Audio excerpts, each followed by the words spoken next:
Chapter 1502. The Great Formation sealed the sky. The majestic Mount Meru and the majestic Great Thunderclap Temple all disappeared from everyone's eyes, only leaving behind primal chaos mist. This kind of method made everyone feel a chill run down their backs. Could it really resist the Buddhist sect? Was the human race's holy body heaven-defying? Hong! It was clear that the people on the mountain couldn't hold back anymore. They activated the power of faith, wanting to take the initiative to attack and break the formation. However, there was no suspense in the end. The Emperor Weapon's killing intent was boundless, directly refining the willpower that surged out. I haven't moved yet you guys have already taken action. Yifan sneered, activating the runes one after another. The Emperor Weapon displayed its might, starting to refine Mount Meru. Wenglong, the majestic giant mountain swayed, no longer as calm as before. It seemed like it was going to collapse, releasing endless Buddhist light. This place was filled with the aura of an ancient great emperor, causing even the great sage to frown. Everyone was shocked, immediately fleeing as far as they could out of fear of being affected. Since the ancient times, when had there ever been someone who surrounded Mount Meru? When it came to a true battle, the Buddhist sect had never been weaker than others, yet now they were at a disadvantage. The mountain swayed, the earth shook, the ancient temple trembled, the purple gold tiles rattling as if they were flying, causing Mount Meru to be unable to calm down. Don't tell me it can really break the mountain gate?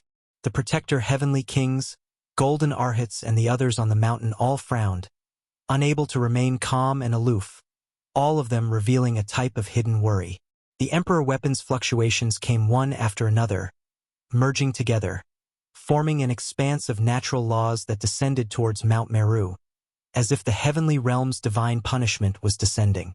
The sky was being torn apart, the stars were trembling. It was as if the end of the world had arrived.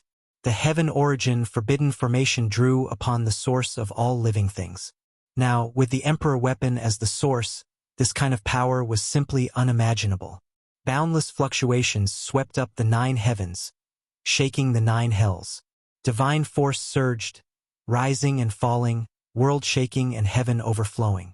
The peaceful Mount Meru became a battlefield, turning into vile earth, continuously shaking. There were even mountain rocks rolling down, as if it could collapse at any time. However, this situation persisted for 4 hours, and it was still the same. Mount Meru could not be broken, and the tumbling of the mountain rocks was more or less done, no longer as intense. Everyone was shocked. Was this a mountain gate or a celestial gate? It was already like this, but they still couldn't break in. The waters of Mount Meru were too deep. What kind of formation patterns did Amitabha the Great Emperor carve? It was most likely more than one. Yifan sighed softly. It was already like this, yet they still couldn't take down Mount Meru. This really made him feel helpless. Based on the current situation, unless there was a great emperor-killing formation to attack or a quasi-emperor appeared, he would not be able to control everything here. Amitabha. Excellent, excellent. The voice of the great sage Moku sounded again. Although his tone was compassionate, it was full of provocation in this situation. Even if he used a few emperor artifacts as his source to attack, it would not work. However, this kind of forbidden formation pattern still cut off Mount Meru's connection with the outside world, sealing this place like a cage. The Buddhists were powerless to break out. The Buddhist mountain gate was sealed, and the entire Mount Meru disappeared from the world, hidden in the chaotic mist. This result was extremely shocking, leaving everyone stupefied.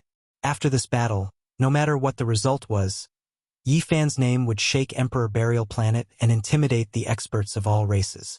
He even dared to seal Mount Meru, so what else did he not dare to do? The situation forced us. Now that we've sealed Mount Meru, let's use gentleness to grind them down and break their foundation, Yifan said coldly. Since they had already fought to this point, if they stopped now, it would seem like they had started strong but ended weak. His next move was to purify the entire Western Desert. Let the roots of the Celestial Court take root in the Western Desert and sprout. This was something he had long since discussed with Chi Luo and the others. What did the Buddhists care about the most? Naturally, it was the power of faith. They would attack and break them down from this aspect. The star domain was vast. Great Emperor Amitabha had once preached the Tao to 10,000 regions. He had more than one Tao field, but it was clear that the Amitabha ancient star domain and the Big Dipper were the most important. This was especially true for the Western Desert. It was the final place he chose to establish his foundation. Even the Great Thunderclap Temple was established here, and the Emperor weapon was left behind. Yifan's actions were undoubtedly stabbing at the Buddhists' heart. It would make them feel a powerful sense of crisis. If we want to succeed, it will definitely be a long process. Truly returning to one in such a short period of time will be extremely difficult. We can't wait that long. Everyone has to display their divine abilities, descend to a place and display miracles to purify all living things. Purifying a pure land was different from purifying a single person. There was giving and taking, creating a paradise. This was the former. And old monk Mo's actions belonged to the latter, pure suppression and enslavement. Some of the ancient scriptures indicate that the Western Desert is too important to Amitabha. He once measured the Western Desert and viewed it as his country of eternal life. If the immortal domain opened up one day, the entire Western Desert would ascend. Mount Meru will definitely not sit by and watch us destroy everything here. Unfortunately, Mount Meru has been sealed. They can't interfere and can only watch helplessly. Break the foundation of the Buddhists. After Yifan and the others discussed, everyone split up. They were all experts here, and there were so many sages. Each one of them was enough to purify a region. Longma, Gu Jinpeng, and the others alone had 11 sage kings. This was a powerful force. Adding Yitong, Qi Luo, Dongfang Yi, and the others, there were too many. If it was just for spreading the Tao, it would be a waste to use experts of this level. But now they had to do this. On this day, a great sect called the Celestial Court appeared in the Western Desert. This was not an ordinary spreading of the Tao. The true bodies of the sages manifested to spread the teachings. As long as there was a request, they would answer. Some places were dry and lacked rain. When people prayed to the Celestial Court, there would definitely be an answer. Sweet dew would fall from the heavens, and water would moisten the dry earth. In some places there were huge mountains. Many mortals prayed to the heavens. Soon there would be sages descending like deities. They would move the mountains and open up a path, building a smooth path. In some places there would be chaos caused by war. The people would pray, and immediately there would be heavenly soldiers descending to quell the chaos. They would return peace to that place, and it would become a pure land. Without a doubt, this was like a huge rock being thrown into a lake. Caused a huge uproar. There was no one in the Western Desert who didn't know that a real celestial court was giving a sermon. Because it was too effective.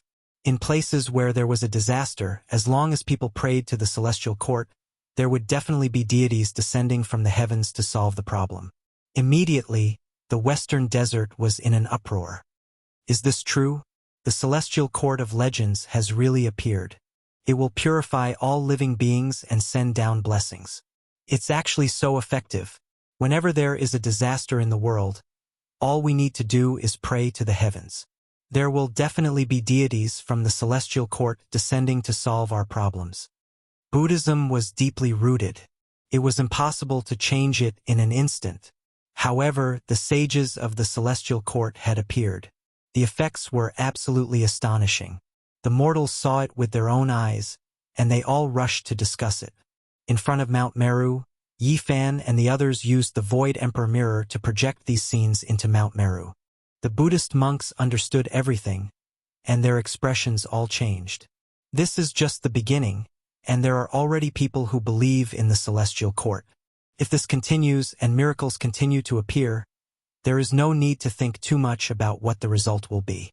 You all understand what kind of trend this will be, shouted Yifan. The great sage Mo's expression changed.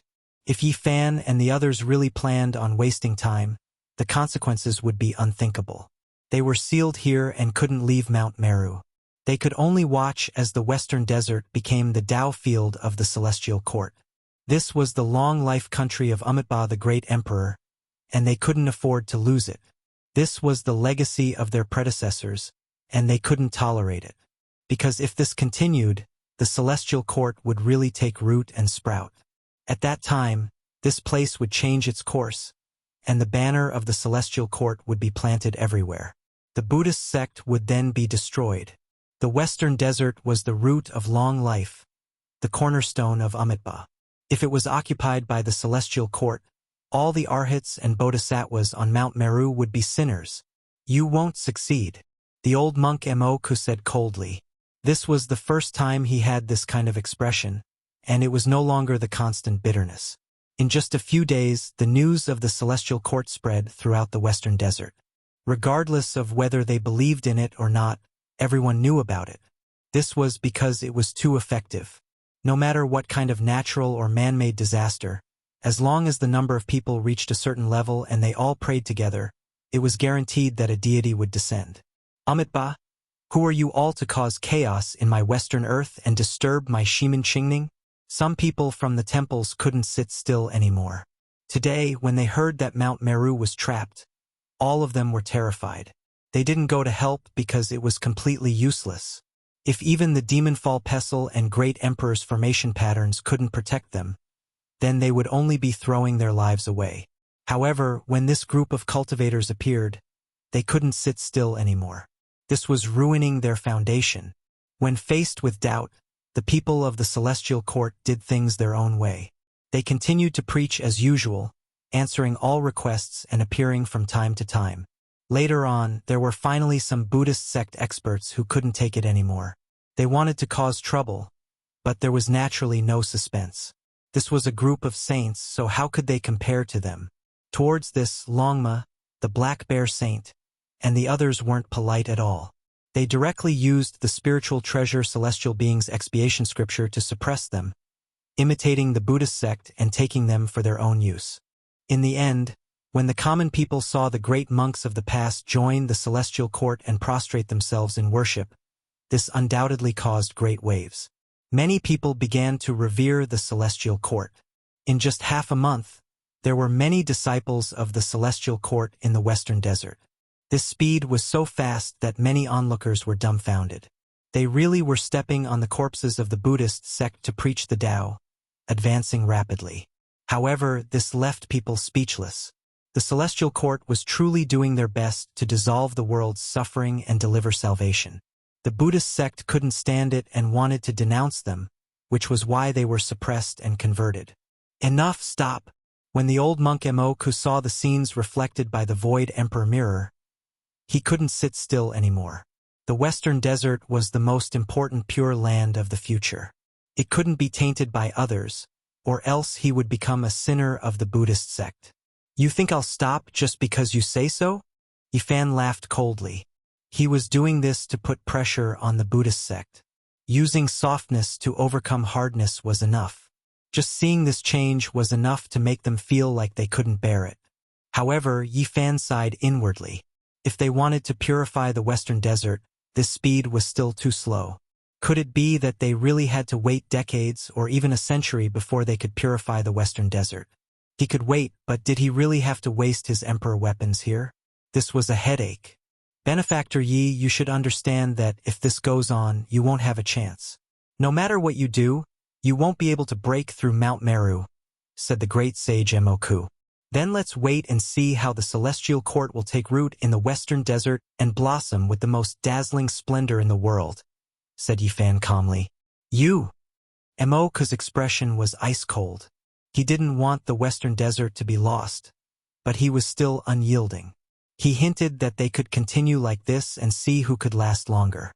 Since that's the case, I can only do my best. Everything will be resolved today, replied Yifan, his expression solemn. Chapter 1503. A stone coffin that was less than the size of a palm and only 4 fingers wide appeared in Yifan's hands. Its style was simple and natural, and there were indistinct carvings on it. Upon closer inspection, one could see that they were the sun, moon, stars, flowers, birds, fish, bugs, and other things. They were all ancient objects that had existed since time immemorial. The 9-layered coffin of the legendary era. Yifan finally took out this inauspicious object. He was going to use it to attack Mount Meru and break through the Great Thunderclap Temple. Most people were puzzled after seeing it. They revealed looks of doubt and didn't recognize it at all. What use could a palm-sized coffin have? Could it be more powerful than an emperor weapon? Only a few people were moved after seeing it. They vaguely understood its origins amidst their bewilderment, and they immediately thought of many legends regarding this coffin. Is it really a divine coffin from the legendary era? Many people from the ancient races came. A few of the ancient imperial clan elders' voices were trembling. They were closer to the legendary era than the people of today, so they naturally understood more about this type of coffin. Is there something terrifying about it? Many people were puzzled and asked the people beside them. This immediately triggered a wave of discussion. Meanwhile, a few of the older generation experts from the outer realm also looked forward. After getting a bit closer to take a look, they all revealed expressions of shock and their hearts began to beat violently. It really is like that kind of thing. When a few senior experts spoke in a low voice about the coffin's origins and how terrifying it was, everyone felt as if they were doused in ice and snow. A layer of cold goosebumps appeared on their bodies. It was rumored that it was buried above the 9 heavens and would never sink into the yellow earth. Everyone's breathing became hurried and their hearts continuously beat. Where did Yi Fan get this from? He actually had this kind of trump card. It was truly frightening. This kind of thing couldn't be provoked. A single mistake would result in the destruction of their entire clan. The legend of the divine 9-layered coffin is too terrifying. We can't touch it. After seeing it, we should respectfully bury it beyond the heavens and release it into the depths of the cosmos. The Outer Realm saints and archaic imperial clan elders all had serious expressions on their faces. Even those on Yi Fan's side were incomparably solemn. They treated this matter with extreme caution and caution. Among them, there was one whose reaction was the most special, and that was the divine silkworm Taoist. His reaction was far more intense than the others, and with a soaring sound, he stood perfectly straight like a divine sword being unsheathed. He gave off an oppressive aura, completely sweeping away his previous dejection. At this moment, his eyes shone with resplendent divine light, the radiance reaching several li. His lips trembled again and again, his fists tightly clenched. The bystanders naturally noticed his abnormality and carefully inquired about it. However, he didn't pay them any attention. His eyes didn't blink for even a moment, as if he was an immortal statue staring straight ahead. Everyone knew that he had a strange temper, and even the divine silkworm princess was usually helpless against him. Qi Luo, Yi Tong, and the others naturally did not mind and did not disturb him.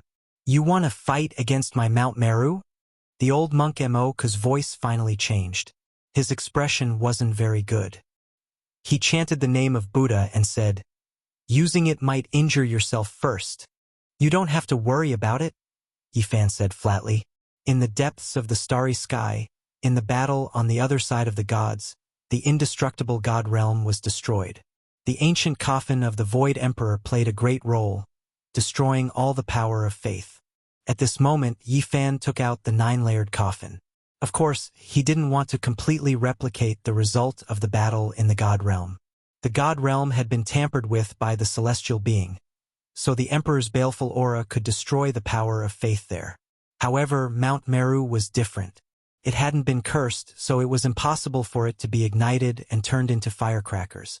In the battle in the God Realm, the heroes had only used the baleful aura emitted by the Emperor's corpse to destroy an immortal divine sect. Now, what Yi Fan wanted to use was the true corpse of the god inside. Not as simple as the baleful aura. He wanted to place the entire Emperor's corpse inside into Mount Meru. If he succeeded, it would definitely be a devastating disaster. The expressions of the ancient races were all solemn because they clearly remembered an old matter.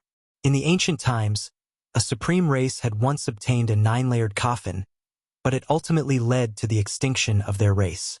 All of this was because they had touched the taboo item in the deepest part of the coffin. Back then, when Yi Fan and the others obtained this coffin in the ancestral temple of the Yuhua God dynasty, the sacred prince had also solemnly mentioned the tragedy of the ancient times and warned them.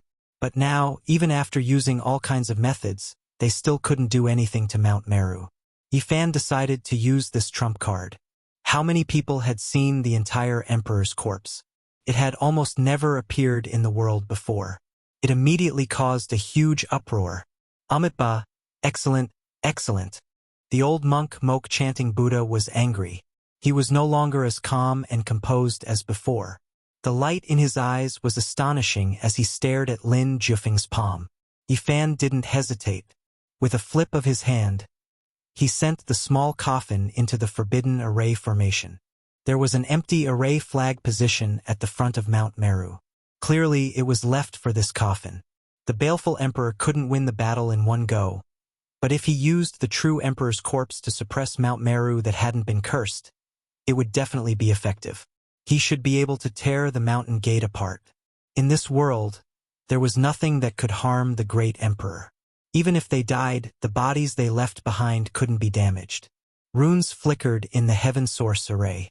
Hazy chaotic mist flowed, drawing upon all the source aura of heaven and earth. The patterns spread to the array flag at the front. Yifan slit his wrist. Streak after streak of golden blood sprinkled down. He circulated the army formula and sent it into the formation, dripping onto the small coffin. With a kacha sound, a crack appeared. The first layer was opened. Nothing could be seen on this layer. The small coffin inside was a size smaller, but it was still simple and simple. All kinds of blurry patterns were engraved on it. The God-spirit coffin didn't enter the mortal world or the yellow soil. It was forever buried above the 9 heavens. Its origin and care were astonishing. Everyone held their breaths. They were all very nervous. Today, they might witness a grand event that not many people had seen since ancient times. It was destined to be terrifying and would be recorded in the annals of history. The gods are flawless. The mortal world isn't enough to bury them. Even if they die, they won't be tainted. Only the 9 heavens is their final resting place. In the end, they can rest in peace in a place that the mortal world can't reach. Now, the God-spirit coffin was placed in the formation. Once it was opened, a world-shaking event would definitely erupt. 1 layer, 2 layers. The small coffin continuously opened. A lot of blood flowed out from Yifan's wrist. Golden multicolored light rushed into the heavens. Powerful fluctuations surged violently. It was as if a golden flame was burning as it flew into the formation. The God-spirit coffin was wrapped in this golden blood. It seemed as if it was burning fiercely. Not long after, 6 layers had already been opened. Nothing unexpected happened. Everyone's hearts were exceptionally stifled. The saints all retreated, hiding as far away as they could. They didn't want to be affected. This place was most likely going to become a land of disaster soon. Stop! The old monk Moku couldn't hold back anymore and shouted loudly. Meanwhile, the great Mahamayuri held the demon-subduing pestle in his hand. He was ready to deal with any sudden changes at any time. The golden crown on his head flickered, and a Buddha Tao diagram appeared. A misty expanse appeared, making her entire being seem divine and intimidating. What do you think? Are you going to let Hua Hua leave the mountain? Yifan asked coldly. He is a fruit on my Mount Meru? There's nothing more to say. Yifan directly interrupted him. The golden blood on his wrist flowed even more rapidly as he directly opened the 7th layer of the stone coffin. When it came to the 8th layer, the blood on his wrist was no longer effective. He pointed at his heart and cut open a wound, refining the heart blood essence. Kacha! The 8th layer of the coffin opened, revealing the last small coffin. At this moment, the surroundings were extremely quiet. Not a single sound could be heard. Everyone was holding their breaths. Even the arhats, protectors, bodhisattvas, and ancient Buddhas on Mount Meru felt their heartbeats quicken. However, their expressions were still cold and indifferent. They didn't say a single word as they stared silently. The last layer of the ultimate coffin appeared. It was only the size of a thumb and looked simple and ordinary. However, it made everyone feel exceptionally terrified. It was as if they were facing a primordial deity. An invisible pressure surged over. Everyone's nerves were stretched taut. They were extremely nervous as they waited for the final ancient coffin to open. They wanted to see just what kind of great secret was inside. The last layer was sturdy and immortal. It was extremely difficult to open. Yifan had used up a lot of the heart blood essence. His face was pale, but it still didn't move. Kacha. In the end, he once again refined his heart blood. His body swayed because the consumption was too great.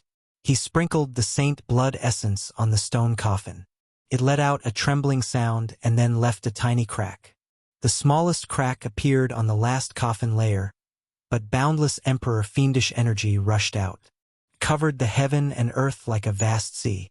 It was boundless and boundless as it rushed straight towards Mount Meru. Everyone's expressions changed. The great emperor's origin hadn't even been released yet, but the endless fiendish energy had already surged out and drowned out everything in front of them. This kind of emperor fiendish energy was the most terrifying. It was a disaster for saints, but for the pure and holy power of faith, it was like fire and water in a different furnace. One was the fiendish energy of the dead, while the other was the will of the living. They were extremely opposing. Under the guidance of the heaven origin great formation, the formation flags fluttered. The 9 layers of coffin from the legendary era trembled. The emperor fiendish energy flowed endlessly from the crack, filling up the heaven and earth as it rushed towards Mount Meru. Without a doubt, this was a great disaster. This wasn't the divine realm. It wasn't cursed, so the power of faith couldn't be ignited. However, the attributes of the two powers were different. There was a feeling of light and darkness merging together. An intense collision. The last layer of the coffin was only the size of a thumb, but the emperor fiendish energy it emitted was so terrifying. It was as if a starry river was falling down, boundless and boundless. Clearly, this was like a mustard seed containing Mount Meru. There was another universe inside, as vast as a world. Yifan activated it and lifted the last layer of the coffin lid. The emperor corpse would appear and suppress Mount Meru, breaking through this place. However, at this moment he felt an inauspicious aura. The heaven origin great formations patterns shone, covering the heaven and earth. It made him, who was outside the formation, even more resplendent. Even though it looked divine, Yifan still frowned. His body was in intense pain, as if blades were cutting into it. His pores became thicker, steel needle-like red hair piercing out one after another, growing out. At this crucial moment when the emperor corpse was about to appear, this kind of thing actually happened. The Yuan Taoist master's inauspiciousness was greater than the eruption in his later years. And now it happened to him here. Without the emperor weapon, Yifan coldly snorted. Golden blood energy ignited all over his body, burning away all the red hair on his body in an instant. He cut off that strange power. Clearly, things weren't over yet. Woo-woo. Evil winds howled angrily. Demonic shadows flickered about.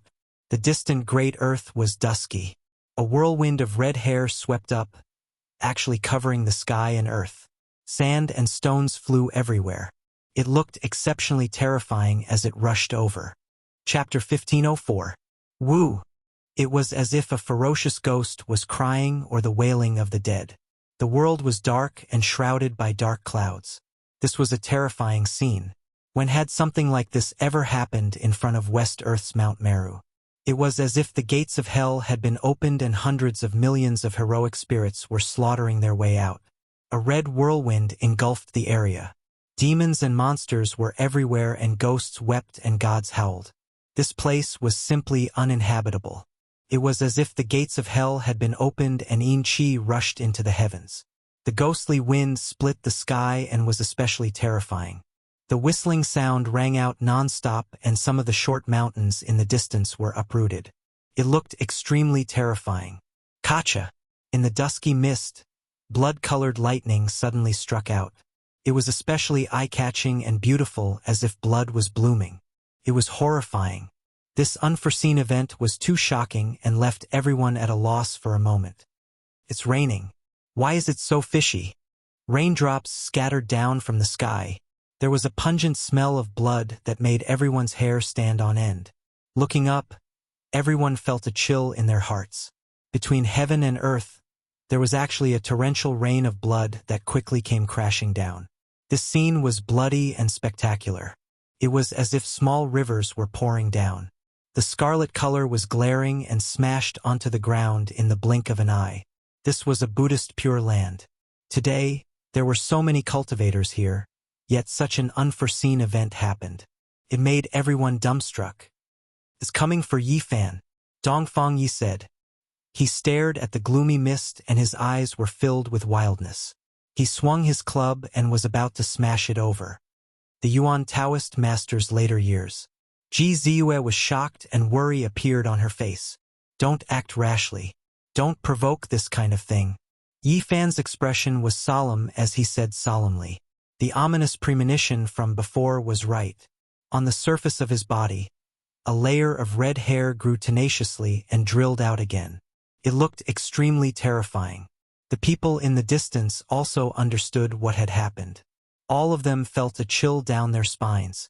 Someone as powerful as Yifan was actually shrouded by an ominous aura, and such a strange, unforeseen event happened. Every single Yuan Taoist master will die a miserable death in the end. None of them had a good ending. It seems like his curse has flared up prematurely. As saints who would believe in ghosts and gods, this is the fatal weakness of a powerful inheritance. Seems strange, but it is actually inevitable. The saints naturally saw the demonic shadows. Some of them even wanted to make a move and catch one to see what was going on. However, they held back in the end. This was because the later years of the Yuan Taoist master were very strange and frightening. In the past, there was a divine body of a saint ruler who lived in seclusion with the Yuan Taoist master in his later years. As a result, blood dyed the great wilderness red. "This is fate, heh?" Someone said inwardly while taking joy in others' misfortune. Now that Yifan was so domineering, no one dared to show it in front of him. Many people stared unblinkingly. Only some old patriarchs of the far ancient imperial family furrowed their brows. The great sage from the outer realms was also deep in thought. "I haven't even reached my old age, and you dare to detain me?" Yifan let out a cold snort, but he was still fearless. His entire body burned with golden blood energy, and a layer of his red hair was shaved off. In the end, it was completely uprooted and could no longer grow back. In the past, he needed the green copper cauldron, but now he only needed to use his own strength. Woo-woo! Demonic shadows flickered, and chilly winds howled angrily. Accompanied by a torrential rain of blood and a whirlwind of red hair, a group of ghost-like humanoid creatures approached. As they approached, one could clearly see that their bodies were covered in corpse hair that was more than half a foot long. Some of them were jet black and some were scarlet like blood. They were sinister and terrifying. Walala! The sound of iron chains was particularly frightening in the bloody rain and hazy mist. It was as if the spirits of the underworld had come to detain a soul. "Humph, I want to see how you can make me feel ominous." Yifan was fearless and actually took large strides forward to meet them. "Oh!" A mournful howl rang out. It was deafening and intimidating. It was as if a group of malicious spirits had come out of the cage, making many people shiver from head to toe. This kind of momentum was definitely not simple. This was the Holy Ghost King. "Do you think I'm as easy to bully as the ancestors?" A cold light flickered in Yifan's eyes. He turned into a golden bolt of lightning and rushed forward, taking the initiative to attack. Bang! He struck out with his palm and sent a red-haired monster flying on the spot. This was not the ancestors of the past, but a group of powerful in-spirits. He had no qualms about attacking. The one in the middle was directly smashed into pieces. His corpse turned into meat paste, and drops of blood splashed out.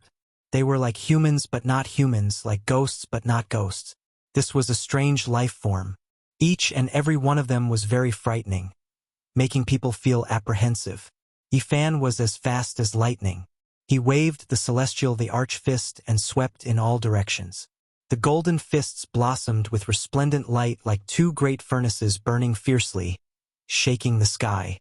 Almost in an instant, he dealt with the group of Een spirits, leaving only one.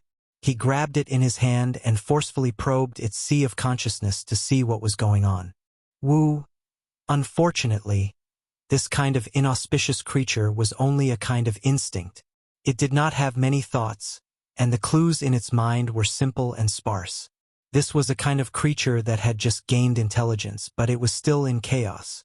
In the distance, everyone was dumbfounded. This human sacred physique was too fierce. He did not have the slightest worry when facing the inauspicious creatures.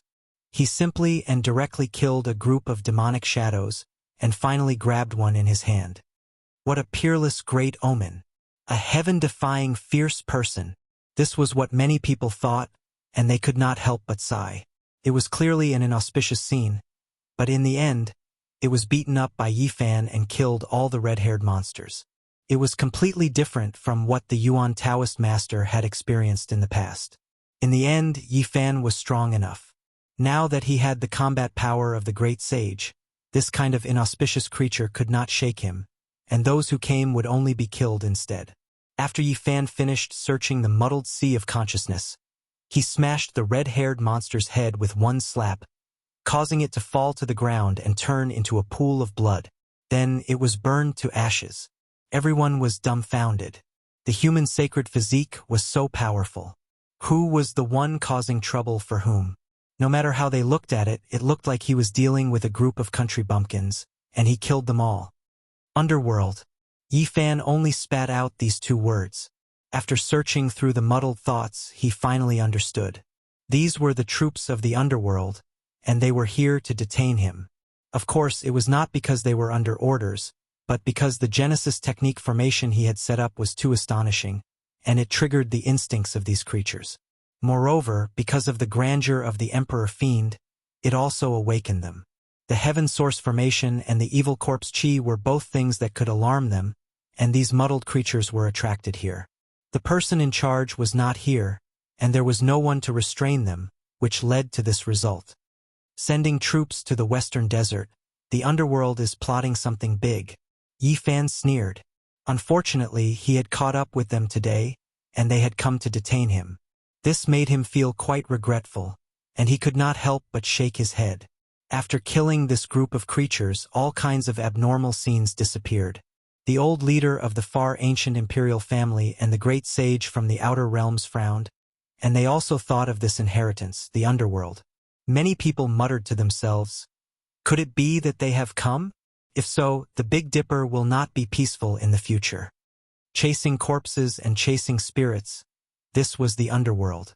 After so many years, could it be that they were really going to move the Emperor Burial Star? If they succeeded, it would be a sumptuous feast for them. Although it was unexpectedly interrupted, the battle still had to continue. Moreover, the Divine Spirit Coffin was constantly releasing Evil Corpse Chi, and it was eroding the mind power of Mount Meru. Even if he could not ignite it, he could still swallow it. Because the two opposed each other, they would inevitably clash and consume a vast amount of mind power.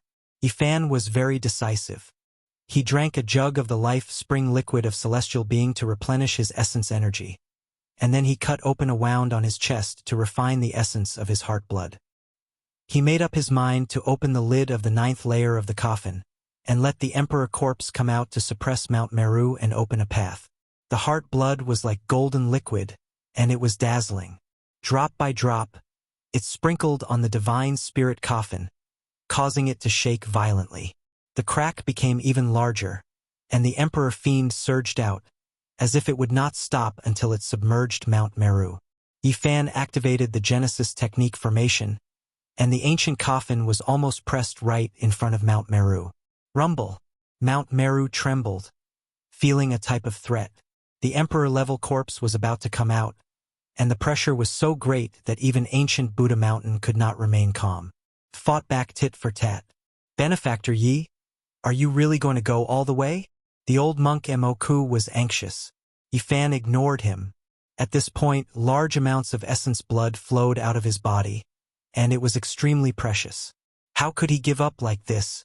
Kacha! A terrifying sound rang out. The final layer of the Divine Spirit Coffin buried in the 9 heavens was opened. The coffin lid flipped to the side, and immediately, a gale swept about. The sun and moon trembled, and the rivers of stars trembled. In that instant, the entire western desert felt like it was being crushed by 100,000 mountains. Everyone felt suffocated, and even the great sage felt fear in his heart. The small coffin was only the size of a thumb, but the primal chaos surged within. It was like a brand new world was currently evolving, and the heavens and earth were being created. The stone coffin looked small and could be held in one's palm, but there was another world inside. With a single glance, one's soul would be swallowed, and it felt as if it was as vast as a sea. At this moment, there was no one who wasn't trembling. Including the great sage, many saints couldn't help but kneel down. Their souls were trembling, and their divine senses were about to collapse. From the thumb-sized coffin, the Emperor Fiend and Primal Chaos rushed out, pressing down on Mount Meru together to intimidate. Yifan withstood the tremendous pressure, and in the end, he pushed the coffin towards Mount Meru. But with this movement, many of the heavenly origin patterns directly shattered, turning into dust. One has to understand that there were many saint bones, divine materials, and Saint King magical artifacts. But even so, they still couldn't resist the mysterious fluctuations from the Emperor coffin. Great Emperor, corpse! Everyone's legs trembled, and they spat out these words with great difficulty. It really came into being. Only an emperor's corpse could be like this. Hong! Finally, the primal chaos erupted, and the Emperor Fiend filled the sky. It completely erupted, and the aura and fluctuations of a true emperor surged out from the coffin, engulfing the 9 heavens and 10 earths. The saints were intimidated, trembling with fear. They couldn't even speak. All of this was too shocking. Only one person cried out, and that was the divine silkworm Taoist. His eyes shot out 2 terrifying rays of light, and then he couldn't help but mutter to himself, "Father, it really is you." The people nearby heard this. Qi Luo, Yitong, the old undying, and the others all felt their scalps go numb. This was the divine silkworm Ridge's ancient emperor? It was too inconceivable. The divine silkworm princess was also shocked, and said to herself, "Ancient emperor, how is this possible? Didn't they say that his coffin had 9 colors that rushed into the heavens, condensing heaven and earth, black and yellow? It was incomparably huge, and it traversed the river of stars. Why is it like this now?" Chapter 1505. The people on Yifan's side were all stupefied. This was divine silkworm Ridge's ancient emperor? It was earth-shattering. Who would have thought that a single stone would stir up 1,000 ripples? Divine silkworm Ridge's ancient emperor was definitely a special existence. The 9 transformations were unmatched in the heavens and earth. The 10 transformations could look down on the past, present, and future. His time as an emperor could only be described as glorious and resplendent. He had been an emperor for a very long time, making all supreme beings feel despair, unable to catch up to him. He was known as a divine emperor, and this title, who dared to use it? Divine Silkworm Ridge's ancient emperor used this title, ruling over the 9 heavens 10 earths. The light in Taoist divine Silkworm's eyes was astonishing. He clenched his fists, about to rush forward. Meanwhile, Princess Divine Silkworm was also full of shock. Her words had already been heard by the distant great sage. Even though they were far away, the saints all felt their bodies go cold, their hair standing on end. This was the divine emperor's coffin, yet it was opened in front of Mount Meru. It was truly shocking. The 10 transformations overlooking past and present divine emperor? I never expected it to be him. After a brief moment of silence, there were low murmurs.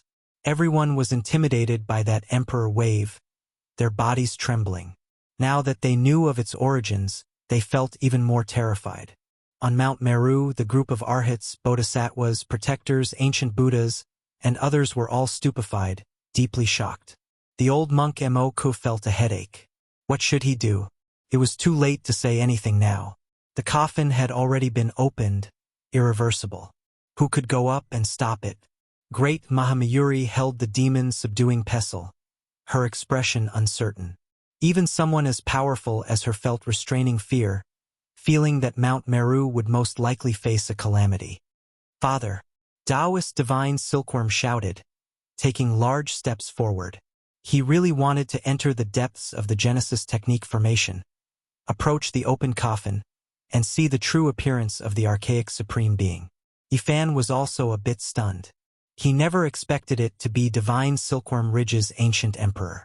This was clearly a bit troublesome. Princess Divine Silkworm came to help, and the ancient emperor's son was also here, so it wasn't good to touch his corpse. However, the coffin had already been opened, unable to be reversed. He couldn't stop it even if he wanted to, he was a step too late. Kacha! The very front of the heaven's origin formation had been shattered, unable to withstand that kind of pressure at all. After the stone coffin was opened, the chaotic chi and emperor aura surged out, shattering everything here. There were no fluctuations more terrifying than this in this world. Everyone retreated, feeling a chill run down their spine. Yifan could only back up. At this point, there was no way he could turn around. He couldn't close the coffin lid. Great emperor-level characters were unimaginably powerful. No one in this world was a match for them. Even if they died, the corporeal bodies they left behind were undefeatable. A single corpse was enough to suppress an immortal inheritance. Normally, it could only be sealed in a coffin, because the emperor's corpse represented death and destruction. Once it fell into the mortal world, it would definitely be a terrifying disaster. From a certain perspective, the emperor's coffin was more terrifying than anything else. It was uncontrollable, equivalent to a magic box. Opening it was equivalent to opening the source of blood and chaos. Yifan tried to activate the numinous treasure celestial being's killing sword and control the green copper cauldron, hoping to pull the corpse back. After all, this was the Divine Silkworm Ridge's ancestral emperor, so using it as a weapon was a bit inappropriate, needing the approval of this bloodline's people. However, right now it was completely useless, actually unable to move it at all. The body inside the emperor's coffin was too terrifying. Endless fluctuations spread out like ripples. They looked gentle, but even the slightest ripple was enough to make one's entire body's bones break. Normally, it was even more terrifying than emperor weapons. It was because the emperor weapon could be controlled. Without reaching a certain cultivation realm, it was difficult to activate. It would always remain asleep, harmless to others. Moreover, even if one could activate the emperor weapon, if one's own cultivation didn't reach the peak, it was impossible to completely revive it. It was because this was a weapon exclusive to great emperors, possessing extraordinary power. No one could truly grasp it. Meanwhile, the great emperor's corpse continuously fluctuated, representing the aura of death and destruction. Only by using a coffin to isolate it from the world could it be used, or else it would be a great disaster. Hong Long Long. The open little coffin slowly moved, approaching Mount Meru, crushing down until even the endless blue skies were collapsing. Unmatched ripples were released, destroying everything in its path. Taoist Divine Silkworm stopped. This meant that not even his father could move forward. He was his father when he was alive, but after death, his consciousness was extinguished. If he went up, his flesh and bones would similarly shatter. The little coffin pressed towards Mount Meru, almost about to crush it. Correct, it could be described as crushing. Even though it was small, no one would look down on it.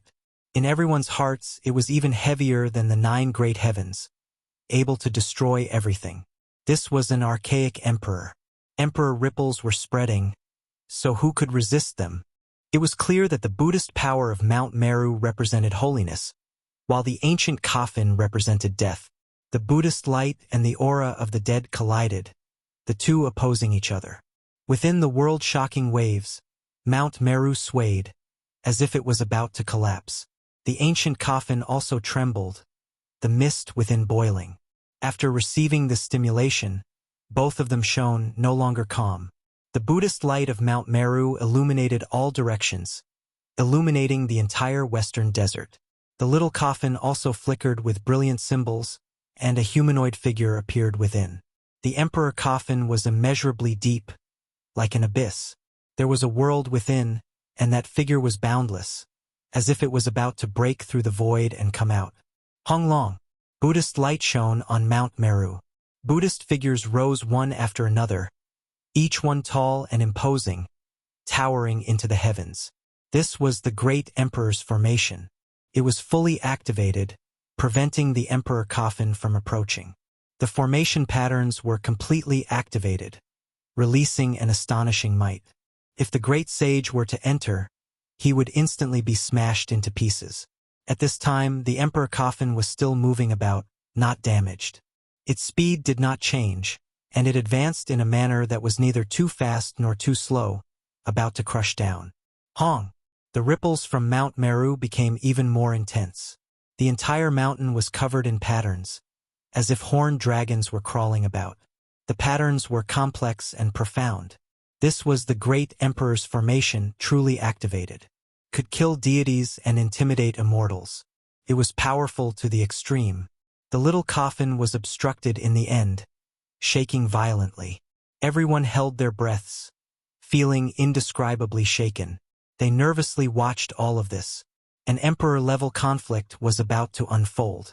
Everyone felt uneasy, but also a bit hopeful. The little coffin trembled, as if it was about to flip over. The chaotic energy within the coffin surged like a sea, engulfing Mount Meru in all directions. In the end, a great hong sounded. A humanoid creature was shaken out from the coffin. As soon as it appeared, the 4 seas trembled, the 5 regions trembling. Heaven and earth wailed, the great Tao bowing beneath its feet. This was a shocking scene that everyone would never forget for the rest of their lives, forever engraved in their hearts. The emperor corpse appeared, wrapped within primal chaos, hazy and indistinct. Everyone knelt down on the ground, horrified to the extreme. Every inch of flesh was shaking, feeling reverence that came from their souls. A complete emperor corpse? Who in this world had truly seen it before? This was, without a doubt, a majestic male.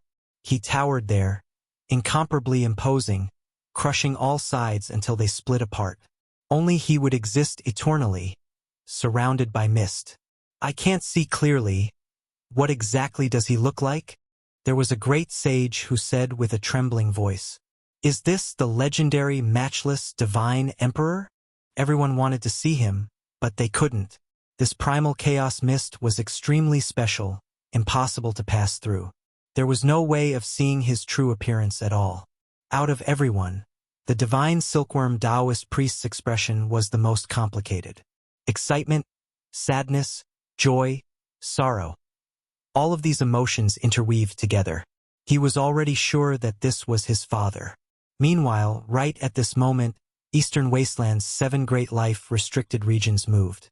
Someone was roused awake, waking up from a deep slumber. A divine emperor with a complete and flawless body appeared in this world. It was different from emperor artifacts, not needing to exhaust cultivation to activate it. His body always released the most powerful fluctuations, shaking up the world. Is it him? He has returned. Divine Emperor, an expert that makes one revere him. A voice sounded in the peaceful and quiet origin ancient mind today, as if it was filled with endless emotions, as well as deep restraining fear. After being roused awake by the aura of a divine emperor, the speaker's mood became complicated. In this world, it was destined to be glorious. In this world, it was destined to be miserable. In this world, there would definitely be great changes. After endless years of waiting, all of it gathered towards this world. There had to be a result. The divine emperor appeared, his might suppressing the 9 heavens. He stood there, as if he still had life, wrapped within primal chaos mist. He approached Shumi Mountain, directly crushing the mountain until it was brilliant, ripples covering the heavens. Kacha!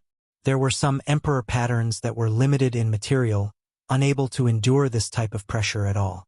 They broke apart when they approached and then were erased. But it was precisely because of this that Mount Meru emitted an even more powerful fluctuation. This was stirred up. Buddhist power as vast as the sea surged up, and the entire Mount Meru turned into a giant life form. The imperial formation and magical artifact resisted the archaic emperor together. This was a type of ultimate confrontation. How many people in the present world had seen this before? True emperor-level fluctuations pervaded Shumi Mountain. If not for this place being special, the mountain region would have long turned to ashes. Kung Chong. Right in the back, divine silkworm Ridge's battle clothes rang out, releasing blazing immortal light, vibrating intensely. The divine emperor appeared in this world. After death energy and emperor aura surged, his foundational aura pervaded the air, waking up the emperor artifact that had accompanied him for his entire life and was currently sleeping. It woke up from its hibernation, immediately dazzling past and present. It was as if a lost child saw its parents, continuously releasing light cries, shaking intensely. Clanging sounds rang out incessantly. The archaic emperor's battle clothes disintegrated, turning into pieces of armor that rushed towards the divine emperor, continuously covering his body. Every time a piece landed, a portion of the primal chaos mist would scatter. The nine-colored immortal clothes trembled, releasing a clear sound. The metallic luster was dazzling, as if the heavenly sun was falling. The divine emperor wore the battle clothes. In the past, he was unrivaled at the 9 transformations, overlooking the past and present at the 10 transformations. This battle clothes accompanied him on his emperor's path, sharpening it into an indestructible divine artifact. The emperor artifact revived, fully equipped on his body, becoming even more terrifying. In an instant, a 10th type of light rushed out, tearing apart the great formation of Shumi Mountain. The divine emperor directly entered, as if he was entering an unstoppable realm. When things developed to this point, it already exceeded everyone's expectations. No one expected the divine emperor to appear, and what was even more unexpected was that he put on the battle clothes from when he was alive and directly entered Shumi Mountain. Forget about the crowd. Even the divine silkworm princess and the other great sage, as well as the archaic imperial clan's old clan leader and others, all of their fine hairs stood on end. This was too strange and terrifying. The divine emperor actually had this type of display, as if he still had life. It was shocking, but they all felt inexplicable. Chapter 1506. Mount Meru was vast and mighty as if it was about to collapse. The formation patterns laid down by the Amitabha Buddha Great Emperor couldn't stop the descent of the divine emperor. The mountain was about to split apart and tremble violently. Giant boulders rolled down to the foot of the mountain and the grand temple swayed. The great bell behind the temple rang on its own, resounding through heaven and earth and shaking the world of West Earth. This place was in complete chaos. The bodhisattvas and ancient Buddhas couldn't withstand this kind of pressure and were forced to sit cross-legged on the ground.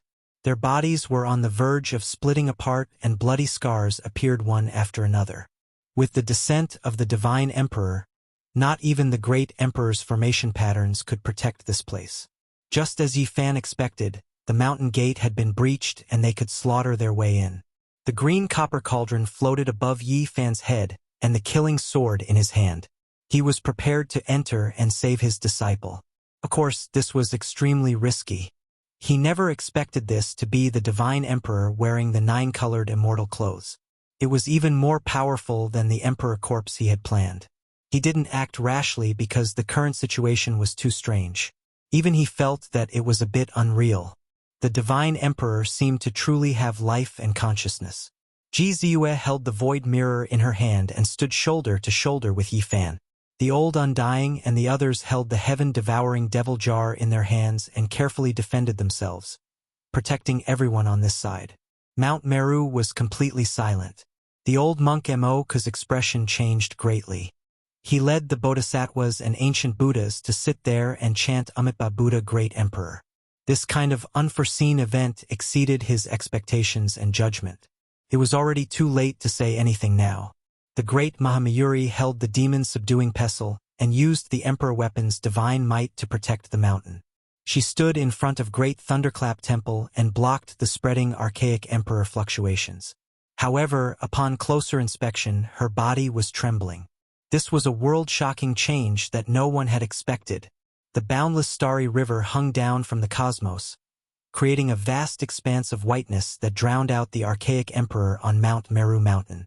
He was bathed in the radiance of the sun, moon, and stars. The 9-colored battle clothes revived and flickered with brilliant luster. It had a cold metallic texture and waves of sonorous divine sounds, making the archaic emperor even more majestic and imposing.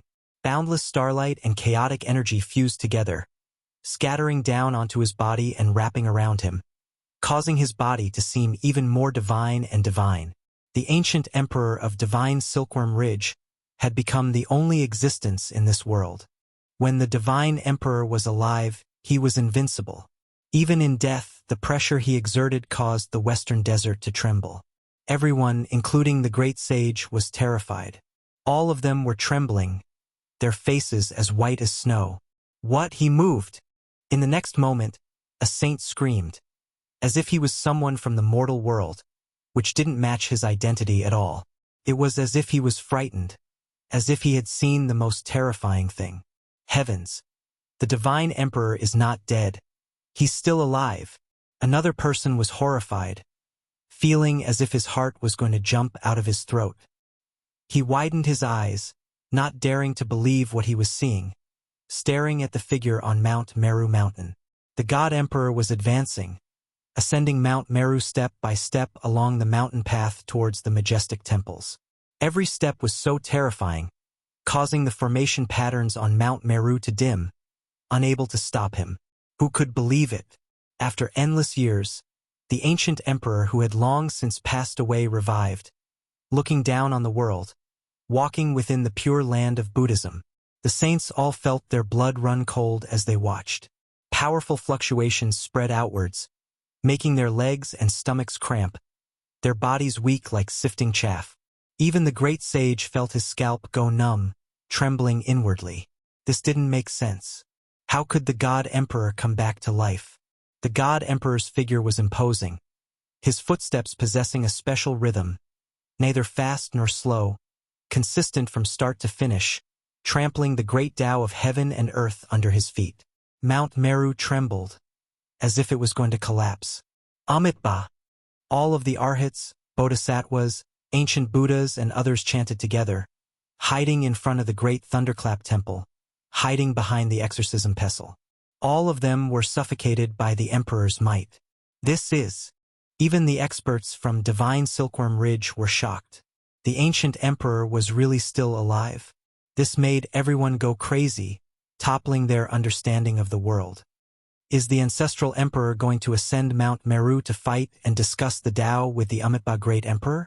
What a pity that the other party died in meditation. The god emperor revived, climbing the mountain step by step like this. What was he doing? After being lonely for 10,000 years, he finally saw Mount Meru, feeling the fluctuations and traces of the great ancient emperor. He was excited to see his prey. At their realm, they were invincible and lonely all their lives.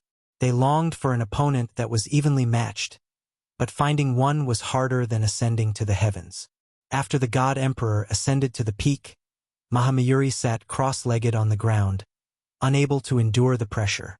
Only the exorcism pestle shone, becoming more and more resplendent as it resisted on its own. With a rumbling sound, great thunderclap temple shone with boundless light. The violet gold roof tiles and roof all released auspicious colors. Buddhist energy surged majestically, rushing into the clouds. A Buddhist voice rang through West Earth. A Buddha figure appeared out of nowhere, and no one saw how he appeared. He stood in front of great thunderclap temple, blocking the god emperor's path. This was a monk in gray robes, wrapped in primal chaos mist. His forehead was indistinct, but if one looked carefully, he looked very similar to the Amitabha Buddha statue in the temple. He stood beside the long withered Bodhi tree in front of the temple with a benevolent expression. When his aura rippled out, it was as vast as a mountain. Amitabha Buddha! All the monks on Mount Meru chanted Buddhist chants, revealing astonished expressions. Outside Mount Meru, all the heroes were shaken as well. They couldn't help but cry out in alarm, chanting the 4 words Amitabha Buddha. They simply didn't dare to believe what they were seeing. There couldn't be 2 emperors in one world, and the ancient emperors couldn't meet. This was the common understanding of the world, but today it was continuously overturned. The god emperor had revived, and Great Emperor Amitabha had reappeared. Were the two going to fight? Many people suspected that they were in a dream. After personally experiencing all of this, they wondered if they had gone crazy. Were their senses still normal? The God Emperor took a step forward, and the immortal clothes on his body made zhang sounds like the roars of dragons and tigers.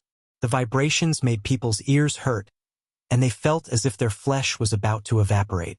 Great Emperor Amitabha held the exorcism pestle in his hand and released boundless precious light to block the God Emperor's path. The two seemed to be opposing each other with equal harshness. Boom! The God Emperor's body expanded and soared into the clouds in front of Great Thunderclap Temple. It was unknown just how many tens of thousands of zhang tall he was. Great Emperor Amitabha wasn't willing to fall behind. He similarly soared into the clouds, and his enormous Buddha body towered between heaven and earth. This scene shocked everyone. A battle between emperors and emperors had occurred. After being separated for so long, there was actually a day when they would face each other and take action. Everyone found it hard to accept and believe it. Is that the Amitabha Buddha's imprint? But how can we explain the God Emperor's resurrection? He should be a corpse, and in the end, he ascended Mount Meru step by step.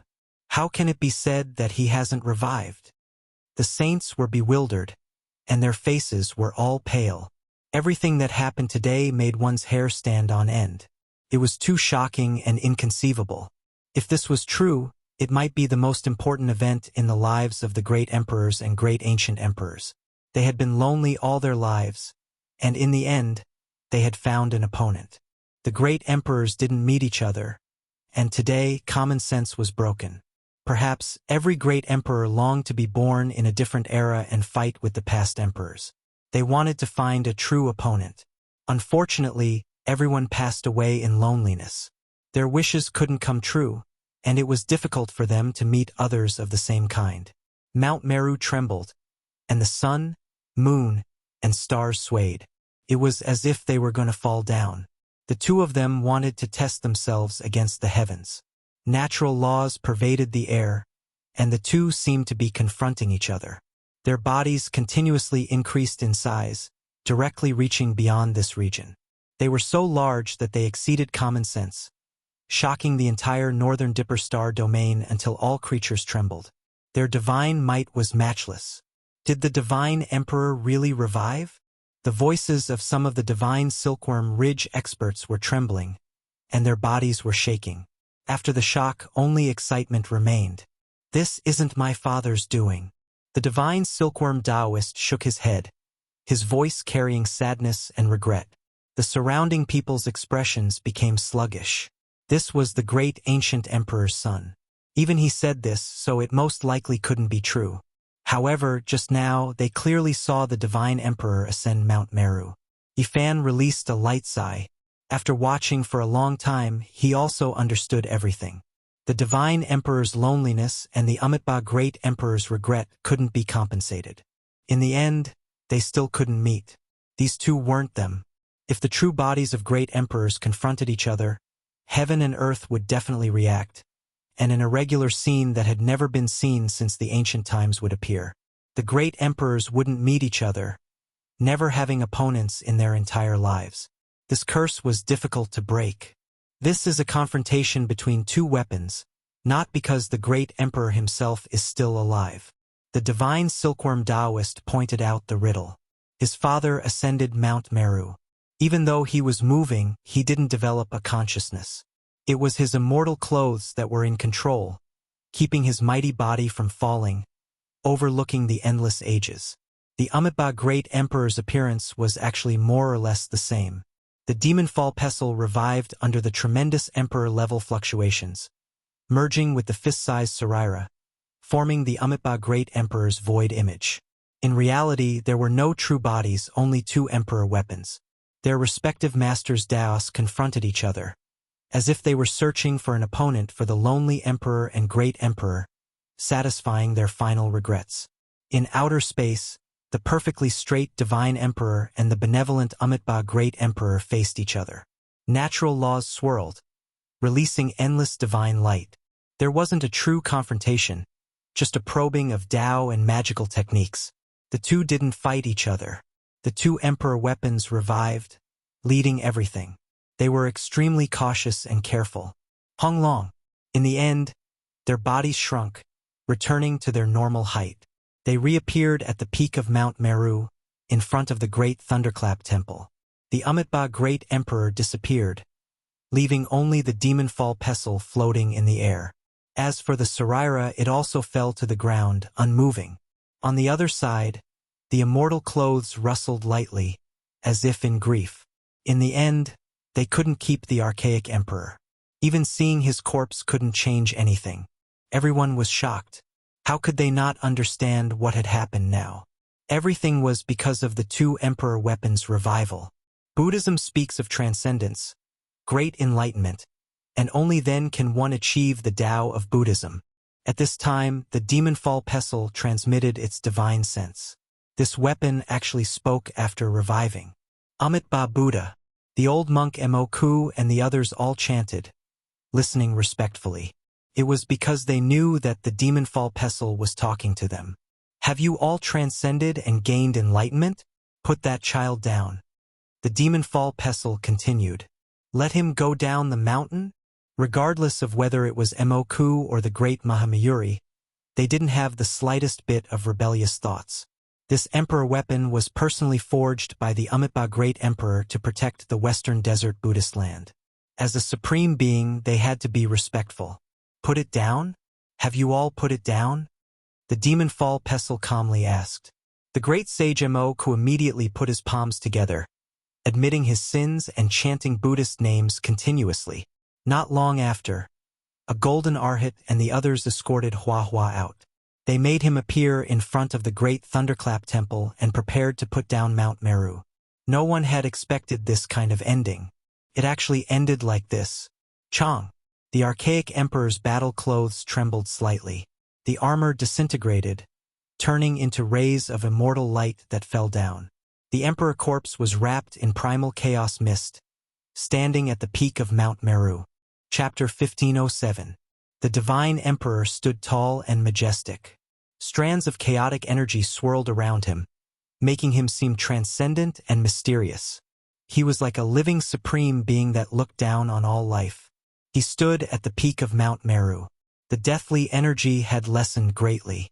The pressure of the archaic emperor was released, but the two awakened emperor weapons could withstand it and block it, protecting the Great Seal Thunder Sound Temple. The world calmed down. A light sigh came from within the nine-colored immortal clothes, carrying endless sadness. It summoned the nine-layered coffin, burying the divine emperor once again. The silkworm emperor's body slowly fell, surrounded by primal chaos. He sank into the coffin, and the stone coffin closed one by one, sealing him within. How many heroes were buried under the passage of time? No matter how great their divine abilities were, it was difficult to reverse the situation. A lifetime of glory, but in the end, all that was left was sorrow. The divine emperor was exceptional, stunning the past and present, but he still couldn't resist the passage of time. In the end, the curtain had to fall. After a dazzling moment, it was followed by endless darkness. Honglong. The nine-layered coffin was completely sealed, like an ordinary stone. It was simple and unadorned, and no one would notice it even if it was thrown into the yellow earth. This was the life of a great emperor. In the end, ashes to ashes, dust to dust. Father!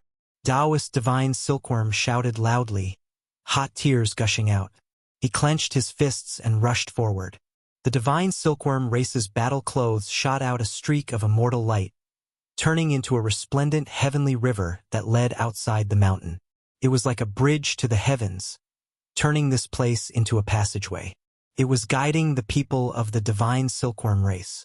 The ancient emperor's son, Princess Divine Silkworm, and the others all stepped onto Mount Meru. Yifan had a copper cauldron with brilliant green multicolored light above his head. He held the 3-foot immortal sword in his hand as he followed, arriving at the peak of Mount Meru for the first time in his life. Taoist Divine Silkworm's tears rolled down his face. He stroked the stone coffin, his voice hoarse. No one could hear what he was saying. With a honglong sound, the stone coffin enlarged. 9 colors rushed into the heavens, and the 10th color burst forth. It immediately enlarged to 1,000 zhang in length, and it was still growing. Strands of multicolored light shot out, entering the space between Taoist divine silkworm's brows. There seemed to be waves of scripture sounds, and there was even a type of comprehension after the great Tao was shattered. Taoist divine silkworm retreated, and he was in a daze. He muttered to himself, "I missed it in the end. I have to be on my way." Shwa! Another wave of celestial light burst forth.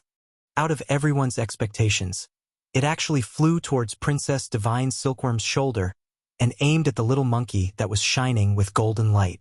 The little monkey, who was not much taller than a palm, immediately bared its teeth and looked afraid. It nervously grabbed a lock of Princess Divine Silkworm's hair and retreated. Everyone was stunned. What was the background of this little divine silkworm that had undergone several metamorphoses and now looked like a sacred battle ape? To think that the God Sovereign would pay attention to him and bestow him with celestial light. Even the divine silkworm princess was shocked. She turned around to look at the little divine ape on her shoulder, who was blinking his big eyes and looking innocent. She seemed to be deep in thought, as if she had thought of something. A soul-shattering sound rang out. Before anyone could react, the huge stone coffin soared into the sky, drawing out resplendent immortal light. It tore apart the sky and directly entered the depths of the universe. It chose to walk the path of solitude, drifting endlessly in the universe. This was the final destination of the ancient emperor. In the end, it would be a lonely person who would chew on this kind of loneliness. The 9 coffins disappeared, and the entire Mount Meru quietened down. Be it the demon-subduing pestle or the 9-colored divine robe, they gradually dimmed and slowly returned to silence. I saw the celestial domain open in my dream. Taoist divine silkworm looked into the starry sky. No one knew if he had dreamed of the celestial path, or if he wished for his father to sleep like this and see the celestial path after his death. "Master!" A loud cry rang out, shocking the group of people on Mount Meru back to their senses. Regardless of whether it was the divine silkworm lineage, the bodhisattvas, or the ancient Buddhas, they all turned to look. It was a young monk who looked very Buddha-like. He had a kind face, big ears that hung down to his shoulders, and a scar on his bald head. There was no doubt that this was Hua Hua. After many years had passed, he had long since grown up. He looked very simple, an honest young man with quite a bit of a Buddhist temperament. However, when he opened his mouth to speak, he immediately destroyed his simple appearance and seemed somewhat out of place. "Master, you're back. I missed your precious disciple so much." Although his big ears hung down to his shoulders and his Buddha-like appearance was simple, there was a sense of incongruity when he spoke. His temperament and appearance were worlds apart. "Weren't you enlightened?" Beside him, the 2 golden arhats who escorted him here were shocked and a little dumbfounded. "Sai, Master, you destroyed my plan for hegemony. If you had come a few decades later, all the female bodhisattvas on this mountain would have been abducted by me. Let the remaining monks cry." The group of people were tongue-tied. This turn of events was too fast. Just now, everyone was fighting with their lives on the line. Why did this little brat completely change the moment he came out? Yifan was also momentarily speechless. This brat's appearance was exactly the same as the ancient Buddhas from back then. If he stood to the side and maintained his silence, he would have the bearing of a senior Buddhist monk. However, everything was ruined once he spoke. Especially after he smiled, he looked like a lowly person no matter how one looked at it. "What did you say?" Yifan slapped the back of his head. "Little Baldy, weren't you illuminated?" Little K-er and the rest also followed the golden path up Mount Meru. At this step, no one from the Buddhist sect stopped them. Seeing that Yifan was also looking over, Hua Hua immediately put on a solemn expression and said with a serious expression, "Amitabha, Tathagata, Hua Hua, Great Buddha, Master sits in my heart, and wine and meat pass through my intestines. How can I be illuminated by them?" In the end, it caused him to suffer another slap on the back of his head. Everyone spent a lot of effort to save him, But in the end, he didn't even get a single hair on his head. They had been worried for nothing. At this moment he had a sinister smile on his face. The arhats and bodhisattvas couldn't sit still anymore. They had personally witnessed Huahua being illuminated. So how could he be fine in the blink of an eye? Under Yifan's stern gaze, Huahua didn't dare to act rashly and told the truth in full detail. Light flashed on his forehead, and a Buddha crown fell down. It was simple and unadorned, and there were some cracks and holes on it. However, it gave off a kind of Buddhist Tao presence. Everyone in West Earth was shocked. This was definitely a divine weapon that wasn't left behind by a saint. It had the aura of an emperor hidden within it. Yifan naturally understood what was going on. This was the parietal bone of Shakyamuni, a piece of parietal bone that he had left behind in the mortal world when he was refining the Zhang Six golden body. Back then, it was this piece of Buddha bone that had given Huahua a belly full of scriptures. Quasi-Emperor's parietal bone was hidden in the immortal platform and had condensed into one with it. Outsiders couldn't find it, so they naturally couldn't illuminate him. Yifan had even prepared the salvation scripture. He thought that he would have to spend a lot of effort, but he didn't expect this to be the result. He directly gave the back of his head another slap. Looking at his despicable smile, no matter how he looked at it, he felt that this was a scam. The faces of the Buddhists sank, and they hoped that they would quickly go down the mountain. There was really nothing they could say about this ending. However, Huahua wasn't willing. He was suppressed for no reason, and no matter what, there was a wave of resentment in his heart. Amitabha, this old monk's mortal heart was moved, and my obsession was too deep. I am here to apologize, Moku said expressionlessly. Huahua wore a smile, and directly grabbed the old monk's hand, not letting go. She said that she had to take action, and that she couldn't be suppressed for so many years in vain. You have already successfully reincarnated and reappeared in the world. This is a miracle of the Buddhists, and it has verified the Tao of Amitabha. Do you really not recognize me now? Have you forgotten the scene of us discussing the Tao by Lake Eu 5,000 years ago? Moku shouted. Monk, you are too unreasonable. At the side, Dongfang Yi and the others couldn't take it anymore. Only Yifan understood what was going on. He originally thought that the ancient Buddha was very low-key, and not everyone knew about him. He didn't expect that he was old friends with Moku. This time, the Buddhists detained Huahua, and it involved too much karma. In the eyes of Moku and the others, Huahua was a miracle of the Buddhists, and it confirmed the saying that Amitabha mainly cultivated the afterlife. This was a living example. What nonsense, don't say useless things. I only know that you have suppressed me for many years. Buddhism talks about karma, and you need to return me 100 years of freedom.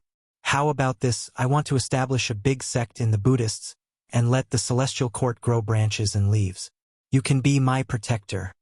A bald kid was pulling an old monk, and they were arguing endlessly, making people not know whether to laugh or cry. The Buddhists all lowered their heads and didn't say a word. They really didn't want to be entangled by this green-skinned monk. At this moment, a tall figure rushed out of a temple not far away, and his huge bald head was shining.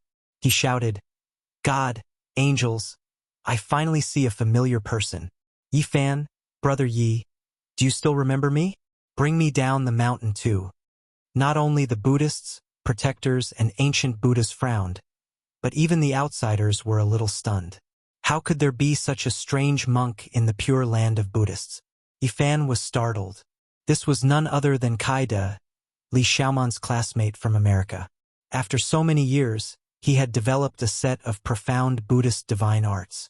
As a protector, Vajra, what have you become? Moku scolded. Kaida ignored him as if he was grasping at a life-saving straw. He looked to Yifan for help and said, Bring me away from this damned place. I'm a vegetarian every day, even the gods will go crazy. Weren't you punished to face the wall? Why did you come out? A bodhisattva asked. Kaida complained to Yifan, I haven't eaten meat for 150 years. A while ago, I managed to braise dog meat with great difficulty, but I was discovered the moment I took a bite. I was punished to face the wall for 500 years. God, God, after 500 years, when I come out, all my teeth have fallen out, and I can't even bite dog meat. Everyone was dumbfounded and dumbfounded. Outside Mount Meru, the saints from the outer realms were also staring at each other. Everyone wanted to laugh, but the bodhisattvas, ancient Buddhas, and protectors all had ashen expressions, each uglier than the last. Yifan didn't know what to say. He patted Kaida's shoulder, not knowing if it was to comfort him or if it was the etiquette of old friends reuniting. He cursed silently. This was also a fraud. He muttered to himself and spoke to the Western Desert monks, asking Kaida to go down the mountain and jump out of this hell in his eyes. As a Buddhist disciple, your 6 senses are impure. Banish him down the mountain. Mahamayuri's face was gloomy as he issued such a decree. He didn't want to see such a disciple for even a moment longer. On Mount Meru, the bodhisattvas and arhats sent them down the mountain as if they were the plague. Hua Hua was like a chatterbox. He pulled the old monk Emoka's hand and talked endlessly, spittle flying from his mouth. It was as if he hadn't opened his mouth in 10 lifetimes and had endless things to say. His saliva flew everywhere as he chatted with the old monk, asking him to go down the mountain and become a protector to compensate him for all the years of suppression and suffering. The great sage Emoka could bear it at first, but later on, his snow-white eyebrows kept twitching. He wanted to slap Hua Hua to death. He really couldn't stand it anymore. His mouth never stopped. Great Master, your beard has turned white. Great Master, your shoes are about to grow holes. Great Master, were you hacked when you were young? There's a big scar on your nose. Listening to these endless words and godlike logical thoughts, the old monk Emoku wanted to strangle him to death. Chapter 1508. After walking out of Mount Meru, the chatterbox continued to hold the old monk Emoku's hand affectionately. People who didn't know the details would think that they were good friends despite the difference in age. Emoku couldn't bear it anymore, but he could only endure it in the end. In the end, Emoku agreed to be the protector of the mountain gate for a few years. No one knew if it was because of the Vajra's order, or because he really felt guilty, or because he pitied Huahua's previous incarnation, or because he was moved by the chatterbox. This result left everyone dumbfounded. Master, don't worry. I will heal that big scar on your nose in the future. F***ck off. The bodhisattvas and ancient Buddhas were dumbfounded and speechless. After a long time, they finally returned to Mount Meru. Dongfang Yi and the others were still wondering if they should beat this old monk up with a stick. But after seeing this result, they decided to let it go. They were afraid that the Vajra and other monarch weapons wouldn't agree to it. Let's see how he does. If he dares to do anything, we will cut off his cultivation. The group of people left for real. Delicious. After leaving Mount Meru, they arrived at a city. In an old shop opened by a mortal, Cade was holding a big pig elbow in his left hand and a roast goose in his right. He looked like the reincarnation of a hungry ghost, eating until his cheeks were bulging and his mouth was full of oil. Like a whirlwind sweeping away the clouds, the table was a mess, and even the bones were swallowed. The innkeeper served several tables of meat dishes before he burped and raised his head reluctantly. Cade expressed his sincere gratitude to Yifan first and then looked at the crowd. He had been paying attention to the Holy Night for a long time on Mount Meru and didn't ask about it. He said something that Dongfang Yi and the others thought was bird language, and he got a response from the Holy Night. Then, he rushed over and gave this Holy Night a big hug. My immortal eyes are blinded. I have a needle in my eye. I didn't see anything. Dongfang Yi, Li Heishui, Wu Zhongtian, Jiang Huiran, and the others were all cursing. It was too immoral for 2 men to hug each other.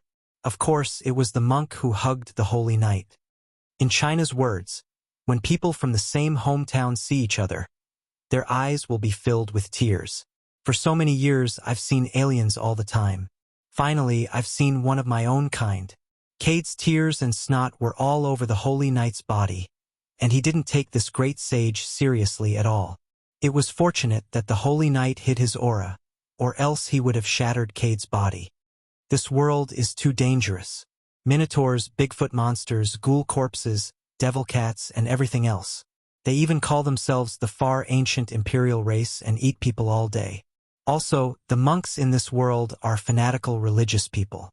I ran away a total of 38 times, but I was always caught by them. They almost burned me and asked me to go see Amitabha. I'm not even close to him. Cade was so excited that he was incoherent and deranged. He kept rambling on and on. I came in a coffin. How did you get here? I feel like we've all been abandoned by God. I've always had a dream. I want to go back to Earth and rely on Satan to attack God. The Holy Knight was speechless when he heard his nonsense.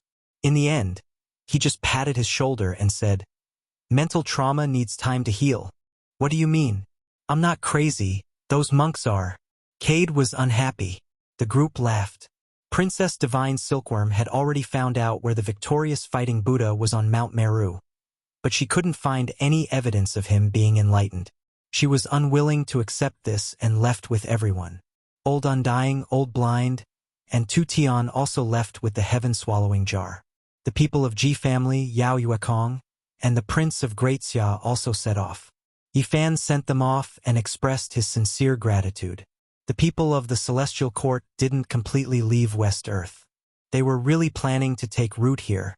Of course, this could only be considered a branch, and they had to be handed over to Huahua to manage. The Celestial Court Buddhist Branch. This was the name Huahua had given them after smiling. One could imagine how gloomy Mo's expression would be when he came. But all in all, his safety shouldn't be a problem. All the bodhisattvas and ancient Buddhas in West Desert were waiting for his subconscious to awaken. This proved that he had a past life and an afterlife. Cade joined the Celestial Court without hesitation. When he heard that he was still going to be a guardian Vajra and stay in West Desert, he almost fell to the ground. I won't be a monk even if you beat me to death. Wine and meat will pass through your intestines. There's no need to follow those rules. Huahua tried her best to make him a guardian Vajra.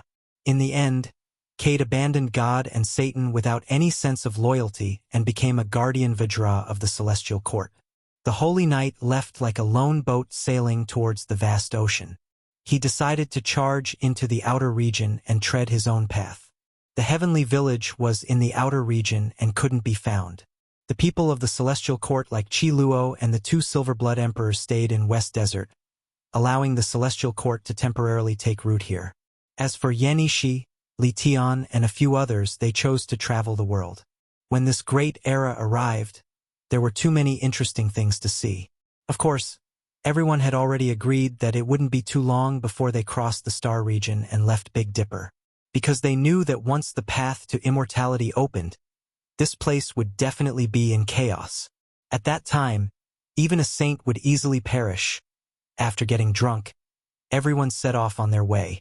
After this battle, the Celestial Court's fame spread far and wide. In the eyes of the Golden Crow race and the ancient race, Yifan had also killed his way to fame. He had used several of the arch-weapons at once, shocking the world and making it tremble. From a certain perspective, the clans that had used the arch-weapons were all tied to the same chariot.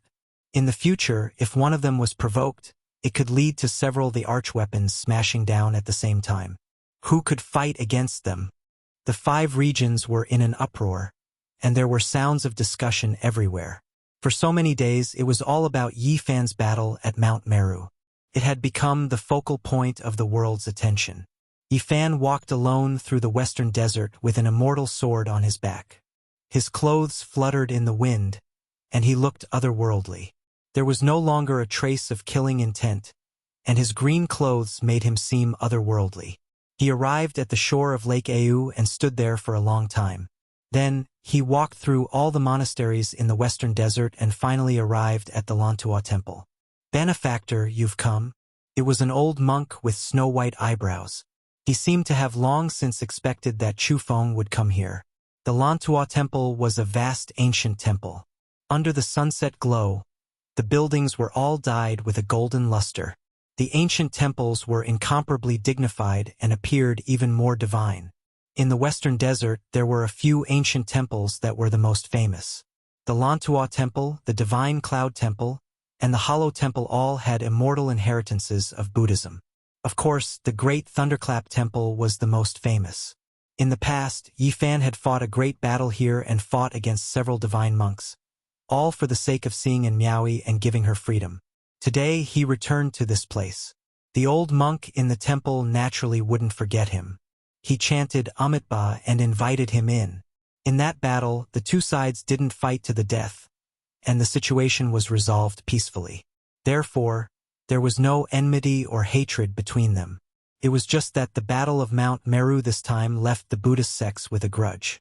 Yifan traveled throughout the western desert and found out that Miaoi ultimately chose to cultivate here in seclusion. Therefore, he came to see her. Bodhisattva has been in seclusion for dozens of years and hasn't come out. Perhaps she will only reappear after 100 years, said a divine monk. The 9-storied pagoda was still there, and Miaoi sealed herself within, comprehending the supreme principles and cultivating her own Tao fruit. Did she say anything? Yifan asked. She did. The holy monk nodded and said a few words.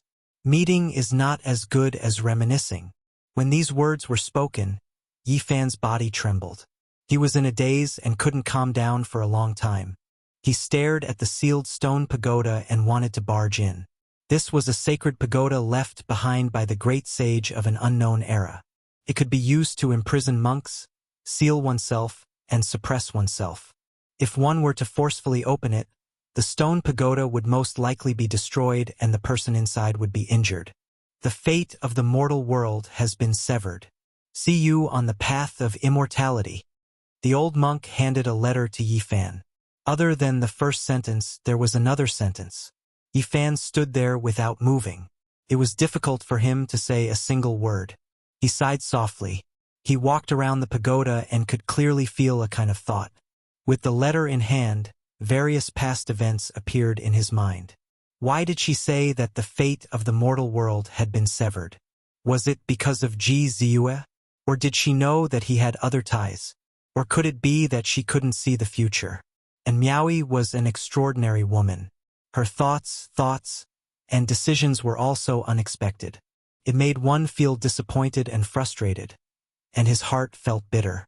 Meeting is not as good as reminiscing. Distance was beautiful and hazy. If they were to truly be together, perhaps only ordinary would be left, returning to dullness. Did Miaoi want him to remember forever? To leave behind the most beautiful side and the most profound imprint in his heart. A fiery meeting, the most beautiful moment, a moment of brilliance. Then they turned around and looked at each other in the mortal world. Yifan couldn't speak. Meeting is not as good as reminiscing. It made his heart feel empty. Walking in the ancient temple, it was difficult for him to protect himself under such a state of mind. Benefactor, I think the most important thing is the last two sentences. A young novice monk of 16 or 17 years old spoke. Obviously, his identity was not ordinary. Otherwise, he wouldn't know the contents of the letter, and it was even more impossible for him to follow beside a holy monk. The old monk glared at him, not allowing him to speak carelessly. Buddhists teach liberation and do not lie. I am only speaking the truth, the young novice monk said. Yifan was startled. He saw that this young novice monk was born with wisdom and knew that he would not be an ordinary person in the future. He would be brilliant and would one day soar into the heavens. He nodded and slowly calmed down. How could he not know that the last sentence was the main point? He also understood its meaning. The fate of the mortal world has been severed. We will meet on the path of immortality. Let him go on the path of the mortal world. Marry a wife, have children, raise children, repay kindness. We will only meet on the path of immortality. When that time comes, we will meet again, hand in hand, go to the same place, and never leave each other in life or death. Yifan walked silently, walking around the stone pagoda again and again. Then he walked into the distance. Today he roamed alone under the setting sun. He walked by Lake Au alone, walked on the highlands alone. Wherever the two of them had left their footprints, he walked alone. All sorts of things from the past appeared in his mind one by one. In the end, Yifan returned to Lantua Temple. He stood in front of the stone pagoda for a day and a night. He did not see Miaoi, so he slowly turned and left. Before he left, The old monk told him that an Miaoi was comprehending Tao in her dreams. She turned her head and saw a flower from the past. She looked up and saw a flower blooming in the future. Flowers fluttered in the air. I am her Tao protector. In this life, there is only one flower that will not wither and bloom forever, sparkling and translucent. Yifan said. He was full of undefeatable confidence as he left in large strides. He was no longer disappointed, no longer feeling empty. There was only a belief left in his heart. If he was undefeatable in the present world, what was there to be afraid of? Everything would be crushed under his fist. Yifan took a step forward. The sun, moon, mountains, and rivers moved in reverse. The western desert retreated at lightning speed. He entered the northern plains and continued north until he arrived at a vast icy plain. Tu Fei, I have come to save you. Chapter 1509. There was no end to the vast icy plains. It was a vast expanse of whiteness, and there were glaciers everywhere. The cold was bone-chilling, and the air one exhaled would immediately be frozen into ice shards. It was difficult to see creatures here. This place was the northernmost, and apart from the pure white snow and the undulating glaciers, there was nothing else to be seen. Yifan advanced on foot. With his current cultivation, he didn't need to be as careful as before. He could walk in a perfectly straight line without any worries. Along the way, he saw a few enormous ruins and ice palaces, but they weren't worth stopping at. He directly arrived at the center of the icy plains, the North Pole. This was a terrifying domain. Space was distorted, and all types of brightly colored mists pervaded the air. The brilliance was chaotic and brilliant. This special domain couldn't be considered small, and its radius was several hundred li. In the past, Yifan could only stop here. If he forcefully walked in, he would definitely be torn apart, and his golden body would shatter. Now, he was almost about to take that crucial step and become the great sage. This domain naturally couldn't stop him anymore, and he could calmly walk in. The mists spread out, forming a giant vortex that continuously rotated. The rocks that tumbled down from the distant snowy mountains would instantly turn into fine powder. Yifan was calm and composed. His long sleeves fluttered about, and with the immortal sword on his back, his body and mind were calm. He arrived at the forbidden region at the center of the North Pole, arriving at the most mysterious ancient land on this icy plains. Woo-woo, all types of strange whistling sounds rang out. Within this misty vortex, there were shattered bones, stone tablets, and broken weapons. They belonged to past experts, and they all moved along with the powerful domain. These things might be extremely troublesome for others. However, for Yifan, who had an innately powerful constitution, it wasn't much. The domain fired strand after strand of multicolored light hacked down on his body, releasing waves of resounding sounds. It was difficult for them to injure him. In the end, he arrived at his destination without any mishaps. There was a giant well here. It was thick and deep, and its end couldn't be seen. It was vast and majestic, and many chaotic lights revolved around it. This was the eye of the vortex. All types of ice fragments splashed about, and waves of terrifying, mysterious fluctuations surged. They were several tens to 100 times more powerful than the outside world. Streaks of dazzling light erupted from the deep well, and dense mists rose. This was the ancient immortal land where the northern pole immortal light was born. Only once every 100,000 years would a strand of it soar into the heavens, so it was very difficult to catch. Yifan frowned. He didn't see Tu Fei or the old woman from the same generation as the crazy old man. The immortal light in the ancient well was more intense. The extreme in true essence and magnetic light surged like a river or a sea. Ordinary warriors would be smashed into powder immediately if they got in there. There was an ancient tablet in the Forbidden Zone warning that only sages were allowed to enter. Since Yifan had already entered the well, there was no reason for him to retreat. He stepped into the well and fell down. Below the ice cave there were brilliant colors. Radiance rose like mist, and the coldness was bone-piercing. Hundreds and thousands of corpses floated up and down, most of them already frozen and cracked into pieces, spinning along with the vortex. The clothes on these people were very ancient, and they were from different eras. Almost all of them were ancient people who had died tens of thousands of years ago. Many of them were saints, which made Yi Fan frown. He went straight down for 3,000 zhong, sinking into the depths of the giant well. All kinds of essence chi surged like the sea, and the waves were even more violent, but he still hadn't reached the bottom. He didn't land on an empty ground until he was 10,000 zhong deep. The underground world wasn't dark, and it was brightly lit by all kinds of dancing lights. It looked like a kingdom of gods. There were many ruins underground. Among them, there was a giant stone door in the center. Now, there was a gap, and the extreme in true essence and magnetic light rushed out from it. Even Yi Fan felt a certain amount of pressure.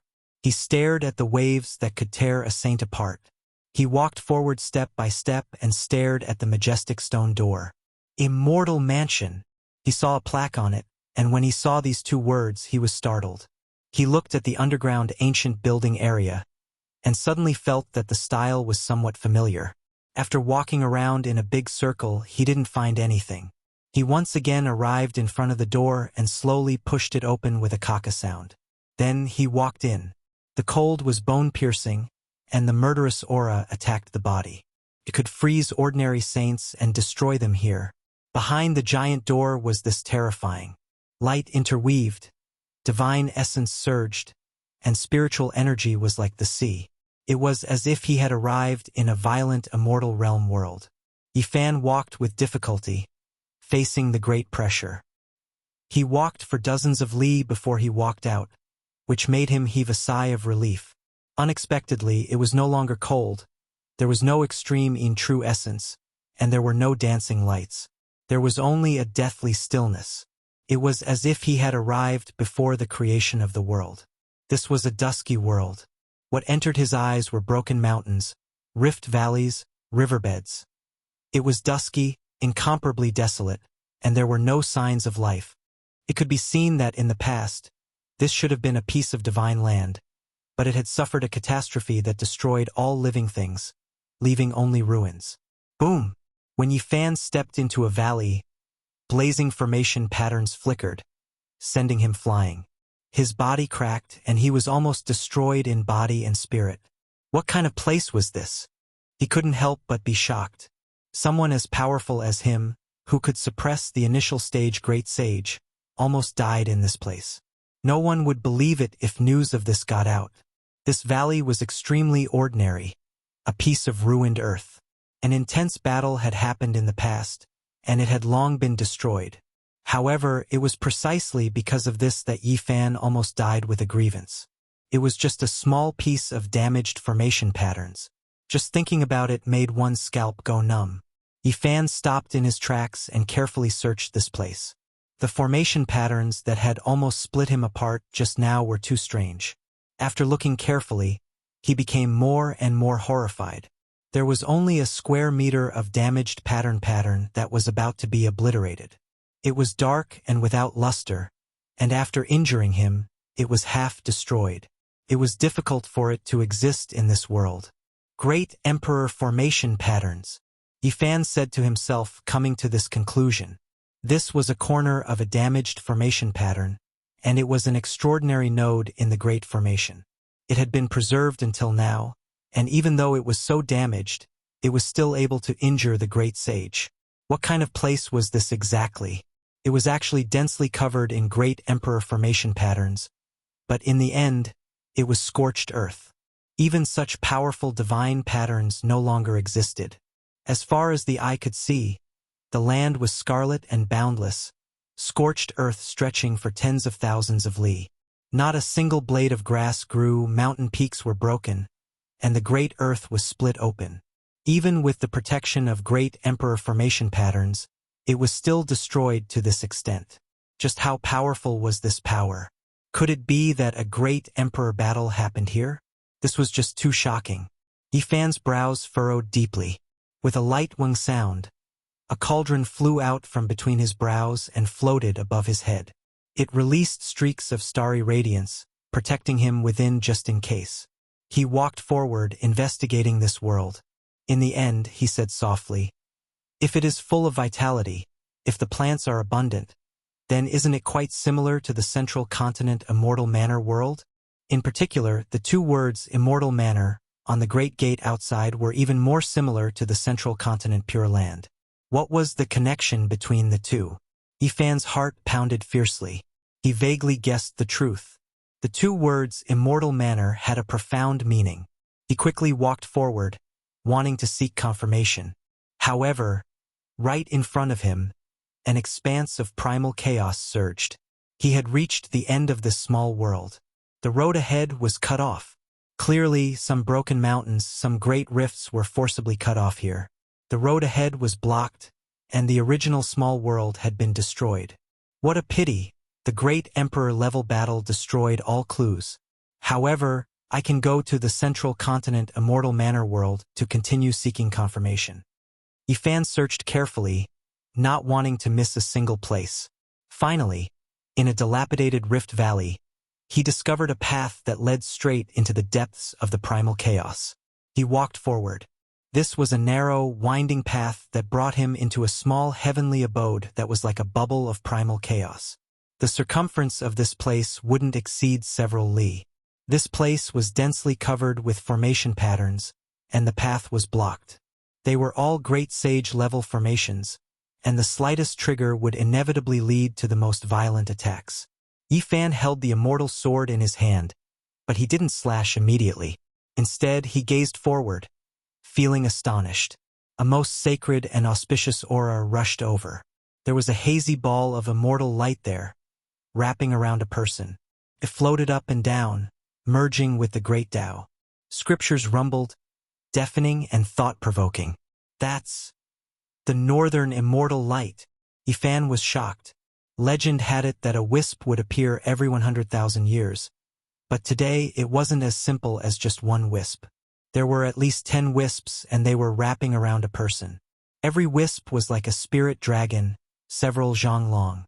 They surged up and down, and immortal energy rose up and down, shocking the world. Tu Fei, Yifan called softly. The person being wrapped was Tu Fei. Many years had passed, but he was still the same. He was sealed in the mysterious ice, motionless, and was being nourished by the immortal light. Another wave of life caught Yifan's attention. This place could almost be called a bubble of primal chaos, created by someone. A vague figure was wrapped in mist. It was an old woman.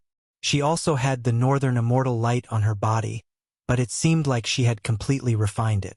Only a little light flowed on the surface of her body. Above her head, there was a golden pagoda flickering with light. It blended with her, bobbing up and down. It's her. Didn't she transform into the Tao? This was the old woman from the same generation as Crazy Zol. When he came here that year, he clearly saw that she was transforming into the Tao. How could she still be alive? Moreover, her vitality was as vigorous as the sea, hidden in her body. Young man, you're here again. A divine consciousness came. It was definitely the peak of the great sage level, and its fluctuations were like the sea. The old woman still had her eyes closed, not moving at all. It seemed like it was inconvenient for her to move, so she just transmitted her voice. Greetings, senior. Yifan saluted. Your advancement surprised me. This world has finally changed again. The old woman sighed, as if she had endless emotions. The old woman didn't die, and the golden pagoda she obtained was a damaged immemorial ancestral artifact. This time, both the old woman and the artifact were nourished by the immortal light. The former's lifespan increased, and the latter also recovered, gradually becoming flawless. According to legend, a strand of immortal light could only fly out every 100,000 years. However, they had a great opportunity. When they opened up this severed mysterious land, they chiseled out this narrow space and obtained more than 20 strands of immortal light. What is this place? Yifan asked directly after a short conversation. This is a road. I only chiseled out a section, said the old woman. Road? What kind of road? Yifan was shaken. He felt that his guess was getting closer and closer. This is the immortal ascension road from millions of years ago. I'm trying to restore it and reopen it, answered the old woman. Chapter 15:10. Path of Immortality? Yifan was shaken. Even though he had some suspicions that this place might be related to immortals, he still couldn't help but be shocked. He actually saw such a path. The old woman wanted to reopen the old path, cut through the primal chaos and recreate the ancient land, restoring the appearance of this small world before it collapsed. Without a doubt, this was extremely difficult. The primal chaos destroyed everything here. Now it was completely barren. This pure land had been completely cut off. The path of immortalization millions of years ago. Whether that was the beginning of the primordial age or the end of the mythological age was unknown. There was someone who wanted to invade immortal domain, breaking up this small world, creating this scene. Who are those people? One name after another appeared in Yifan's mind. Was it the ancient celestial being, or the emperor of the celestial court at the end of the mythological era, or the immortal heavenly emperor? There was no doubt that those who embarked on the path of immortalhood would be world-shaking. He just didn't know if he had succeeded or failed. Looking at the state of this place, the great emperor's formation patterns had all been ground to pieces, and the path to immortality had also collapsed. It must have been extremely intense at that time. It has finally become the past. Yifan sighed softly. If one wanted to enter the immortal domain, they needed the right time, the right place, and also heaven-defying strength. Not a single one could be lacking. No one could truly be sure where the path of immortality would open in this world. This place was just an undying ruin, a place that had witnessed the glory of those who came before, as well as the desolation of those who came after. The only thing the old woman could do was to open up the primal chaos and restore the pure land of the past to its original state. She wanted to find the traces left behind by the path of immortality millions of years ago. There was no way they could enter immortal domain from here. Time changed, so the location naturally changed as well. However, this place was undoubtedly a treasury, containing immortal light. Back then, that person was unrivaled and unmatched. He definitely broke through immortal domain, or else there wouldn't be immortal light descending into this world. The old woman said. There was naturally reason to suspect that the North Pole immortal light was the spiritual energy of the immortal domain. Back then, someone broke through the barrier that had been unbreakable for 10,000 years, causing the aura of that world to surge over. This immortal energy or auspicious multicolored light was sealed in primal chaos. After endless years passed, a strand would occasionally seep out, appearing in the outside world. This is a powerful person, able to see immortal domain. Yifan sighed softly. Shui Wuqing had also stepped onto the path of immortalhood and broken through the barrier. However, his body was frail and he was no longer as glorious as he was in his prime. In the end, he fell on the road and could not enter that world. What about this person? Would he also be like this, breaking through immortal domain, but in the end, he was covered in blood along the way? This was very likely because this place had completely collapsed, and the great emperor's formation runes were almost completely obliterated. Yifan looked at Tu Fei and sighed. He knew that it wasn't the right time to come here. Tu Fei's fortune wasn't finished yet. He was still transforming. It wasn't suitable to take him away. A fierce wave of soul consciousness came. Tu Fei couldn't move or talk as he was sealed in the mysterious ice. However, his soul consciousness had been awakened for many years. At this moment, he was so excited. Little Yi, is it really you? It's me. I've come to see you, Yifan said softly. I'm a dead man now. I can't move. I really want to get out of here. Tu Fei's body was controlled by the immortal light, but it hadn't been refined yet. He couldn't move yet. Just wait. Sooner or later, you will be born, comforted Yifan. Where's that dog that should be chopped into pieces? I want to kill it. That bastard. That unreliable bastard. Tu Fei was full of resentment. He was a blabbermouth. At this moment, of course, he couldn't control himself anymore. He cursed Black Emperor. Which one is better? Rock meat or donkey meat? Tu Fei's thought process couldn't be judged by common sense. He had just cursed Black Emperor, and now he was talking about food. What's wrong? Asked Yifan. Hungry. Yifan was speechless. You've got some saint virgins. Don't kill them all. As your brother, if you don't agree, you should save some for me. Besides his big mouth, Tu-Fei was also thick-skinned. He changed the topic quickly, which made Yi Fan speechless. After being trapped for so many years, this man couldn't change his nature. Little Yezi, you're not good enough. You can't even get Yao Shi. You haven't seen the Jade Lake St. Virgins for more than 100 years. You're such a waste. You just woke up. Don't worry too much. Yi Fan got a headache. I want to drink the path understanding tea. Your grandpa. Can't you think normally? Don't jump around. Does Black Emperor still wear flowery underwear? Give him a dog-skin one. Tu-Fei's thoughts drifted again. After his thoughts raced endlessly, he finally quieted down. It was very quiet. After a long time, he sobbed. Lu Ko is dead. He cried loudly. This was his true feelings. Some bandits had sworn brotherhood. Lu Ko was his good brother, and he had gone through thick and thin with him. However, Tu-Fei couldn't send him off. He felt so sad. Yi Fan understood that Tu Tian and the undying old man had come here to tell Tu-Fei everything out there. Of course, Tu-Fei was hurt and hurt. After crying for a long time, Tu-Fei finally calmed down. He talked to Yi Fan and asked about many things. In the end, he sighed and wished he could leave immediately. The old woman had taken Tu-Fei as her disciple and taught him the Nirvana immortal scripture. It was said that this was the orthodoxy of an ancient celestial being. It was a cultivation method that was copied from a divine steel dug out from the ground. Tu-Fei's long hibernation was also related to this. This environment, this immortal light, and this cultivation method were really suitable for him. In the end, they talked about the path to immortality. The old woman pointed out that the celestial world in the central province was definitely the correct location in the past, and that there were even people who had truly entered the celestial realm from there. Because that world had not collapsed to this day, it also meant that the ancient path had not collapsed back then. I want to go there and see what the deepest part is like, said Yi Fan. That year, he couldn't go deep due to his limited strength. He was stopped outside. In that place, the undying heavenly king and the Tai Huang were buried. They had coffins but no corpses. They had entered that small world. Perhaps death wasn't the truth. Becoming an immortal was the truth. Yi Fan stayed here for 3 days. They talked about many things that happened in the past, which made Tu-Fei's emotions fluctuate.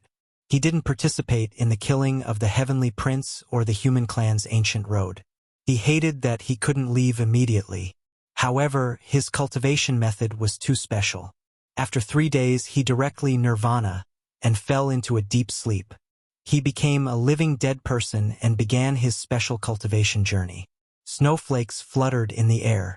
Yi Fan bid farewell to Tu-Fei and the old woman. He left the ice field and headed south in the wind and snow. Eventually, he returned to the Eastern Barren Territory and entered the Blue Flood Dragon King's small world. The Blue Flood Dragon King had passed away before the world changed. Now, the Peacock King and the Scarlet Dragon King were here, leading the monster clan. No one dared to provoke them. There was a lonely grave deep inside the pine forest on a quiet mountain peak. The mound wasn't big, and there was a stone tablet with the name Qin Yao engraved on it. The cold wind blew, scattering the fallen leaves. Yi Fan felt very cold. He stood quietly in front of the grave and put down the flower in his hand. Instantly, white flower petals flew everywhere, creating a desolate scene. Yi Fan sat on the cold ground and stayed there for a long time. What could he say? Time had passed and people had returned to the yellow earth. They would never come back. A cultivator's life wasn't limited to battles of life and death. They also had to face the parting of friends and family. The stronger a cultivator was, the more they would have to face in the future. The pine trees whimpered. This place was desolate and lonely. It was sad to have only a lonely grave like this. After an unknown period of time, Yi Fan stood up. The wind was strong, and the pine trees rustled. It sounded like they were sobbing and complaining. He hid in a gust of wind and dashed out of the Blue Flood Dragon King's small world. He didn't go to see the Red Dragon Taoist or the Peacock King. He just wanted to leave this place and run with all his strength. Who was it that scattered these flowers? A woman appeared. It was precisely Jean Yen from the past. She was much more mature now. She looked at the disappearing wind and said, "Did that person come? Sister Qin Yao, the person you couldn't forget has come to see you. I heard he's about to become unrivaled under the heavens. My older brother Jin Yu died, and big brother Ku Zhu also died from severing the Tao. Of the three of them, only big brother Bai Feng is left. If we had a choice, how different would our paths be?" Jin Yen left this mountain peak. Yifan was someone who could kill the initial stage great sage. His strength was extremely great, and he also cultivated the row word art. He possessed the world's fastest speed. Even though the great earth was vast, with his current cultivation, it still couldn't be considered much. He didn't use a formation platform and directly strode forward. He squandered his body's exuberant blood energy and rushed towards central continent. After an unknown period of time, he finally slowed down. He had already entered central continent's territory, and he slowly calmed down. Large amounts of mountain ranges rose and fell like dragons in hibernation. Waves of purple chi rose up, as if it was a land of ascension to immortality. It was grand and beautiful. This was the immortal mountain where the unique scholar manor was located. Yifan directly walked through the mountain gate. Many things of the past occurred to him when he arrived here. One outstanding talent after another had used their strength to break through and enter the unique scholar manor. Only he had stood guard outside and never entered. He had eaten Qi Huanshui's mount, killed Yen Yunluan, and even faced off against Wang Teng. Who is this person? Why does he look so familiar? Although the current unique scholar manor had sent some outstanding talents into the starry sky, it had not closed. There were still outstanding talents from the 5 regions gathered here. As soon as Yifan entered, he attracted a few people's attention. They all turned to look in his direction. "He's the Saint Physique Yifan." Someone recognized him and cried out in surprise. Immediately, a commotion broke out in the unique scholar manor. Many people appeared and looked in his direction. Now, Yifan's name was too great. Even Mount Meru had almost been flattened. There was no need to talk about other things. His appearance naturally caused a commotion. "It really is him. I heard that he's about to become a great sage. He can even kill those who have just entered the great sage realm. He's invincible on the human race's ancient road and has returned to the Big Dipper." Within the unique scholar manor, there were people from Yifan's generation. After seeing him, they couldn't help but feel bitter. Compared to him, their cultivation levels were already a great deal lower. It was as if they were 2 generations apart. "Senior Yi, what's on the human race's ancient road?" A very spirited young girl ran over. She was only 12 or 13 years old and looked like a porcelain doll. She didn't fear his fame at all. "Senior, tell us about the ancient road." Some other youngsters also came over. This was already the next generation. There were more than 100 years between them and Yifan's generation. They were just like them in the past, full of youthful energy. However, there was a 12 or 13-year-old child among them. It was still amazing.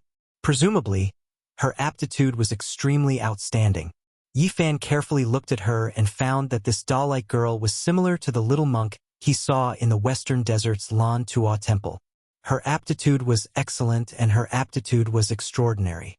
It was rare in this world. "Which family are you from?" Yifan asked in a pleasant tone. The porcelain doll was very cute and naive. "My mother and Senior Yi are old friends." Chapter 15:11. The porcelain doll was innocent and unaffected. She didn't feel the slightest bit of fear because Yifan was an expert on par with the great sage. Her voice was sweet and naive, pure and natural. Yifan noticed the longevity lock hanging around her snow-white neck. He understood whose descendant she was, and couldn't help but feel a bit moved. The longevity lock was polished from purple gold.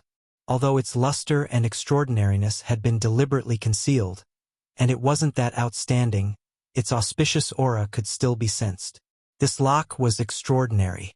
It was the leftover material from the Buddha's demon-subduing pestle. It was forged into a life-saving lock by the bodhisattvas of the western desert. It had been worn by central sovereign Xiang Yufei, and then it fell into Duanda's hands. In the end, Yifan, Princess Yu Dai, and Dongfang Yi launched a sneak attack in the immortal mansion world. They knocked out the heartless Taoist and robbed him clean, and the longevity lock fell into Yu Dai's hands. "Is the princess well?" Yifan asked. "My mother is very well. She has mentioned uncle many times, telling me to learn from you and cultivate diligently," the porcelain doll said happily.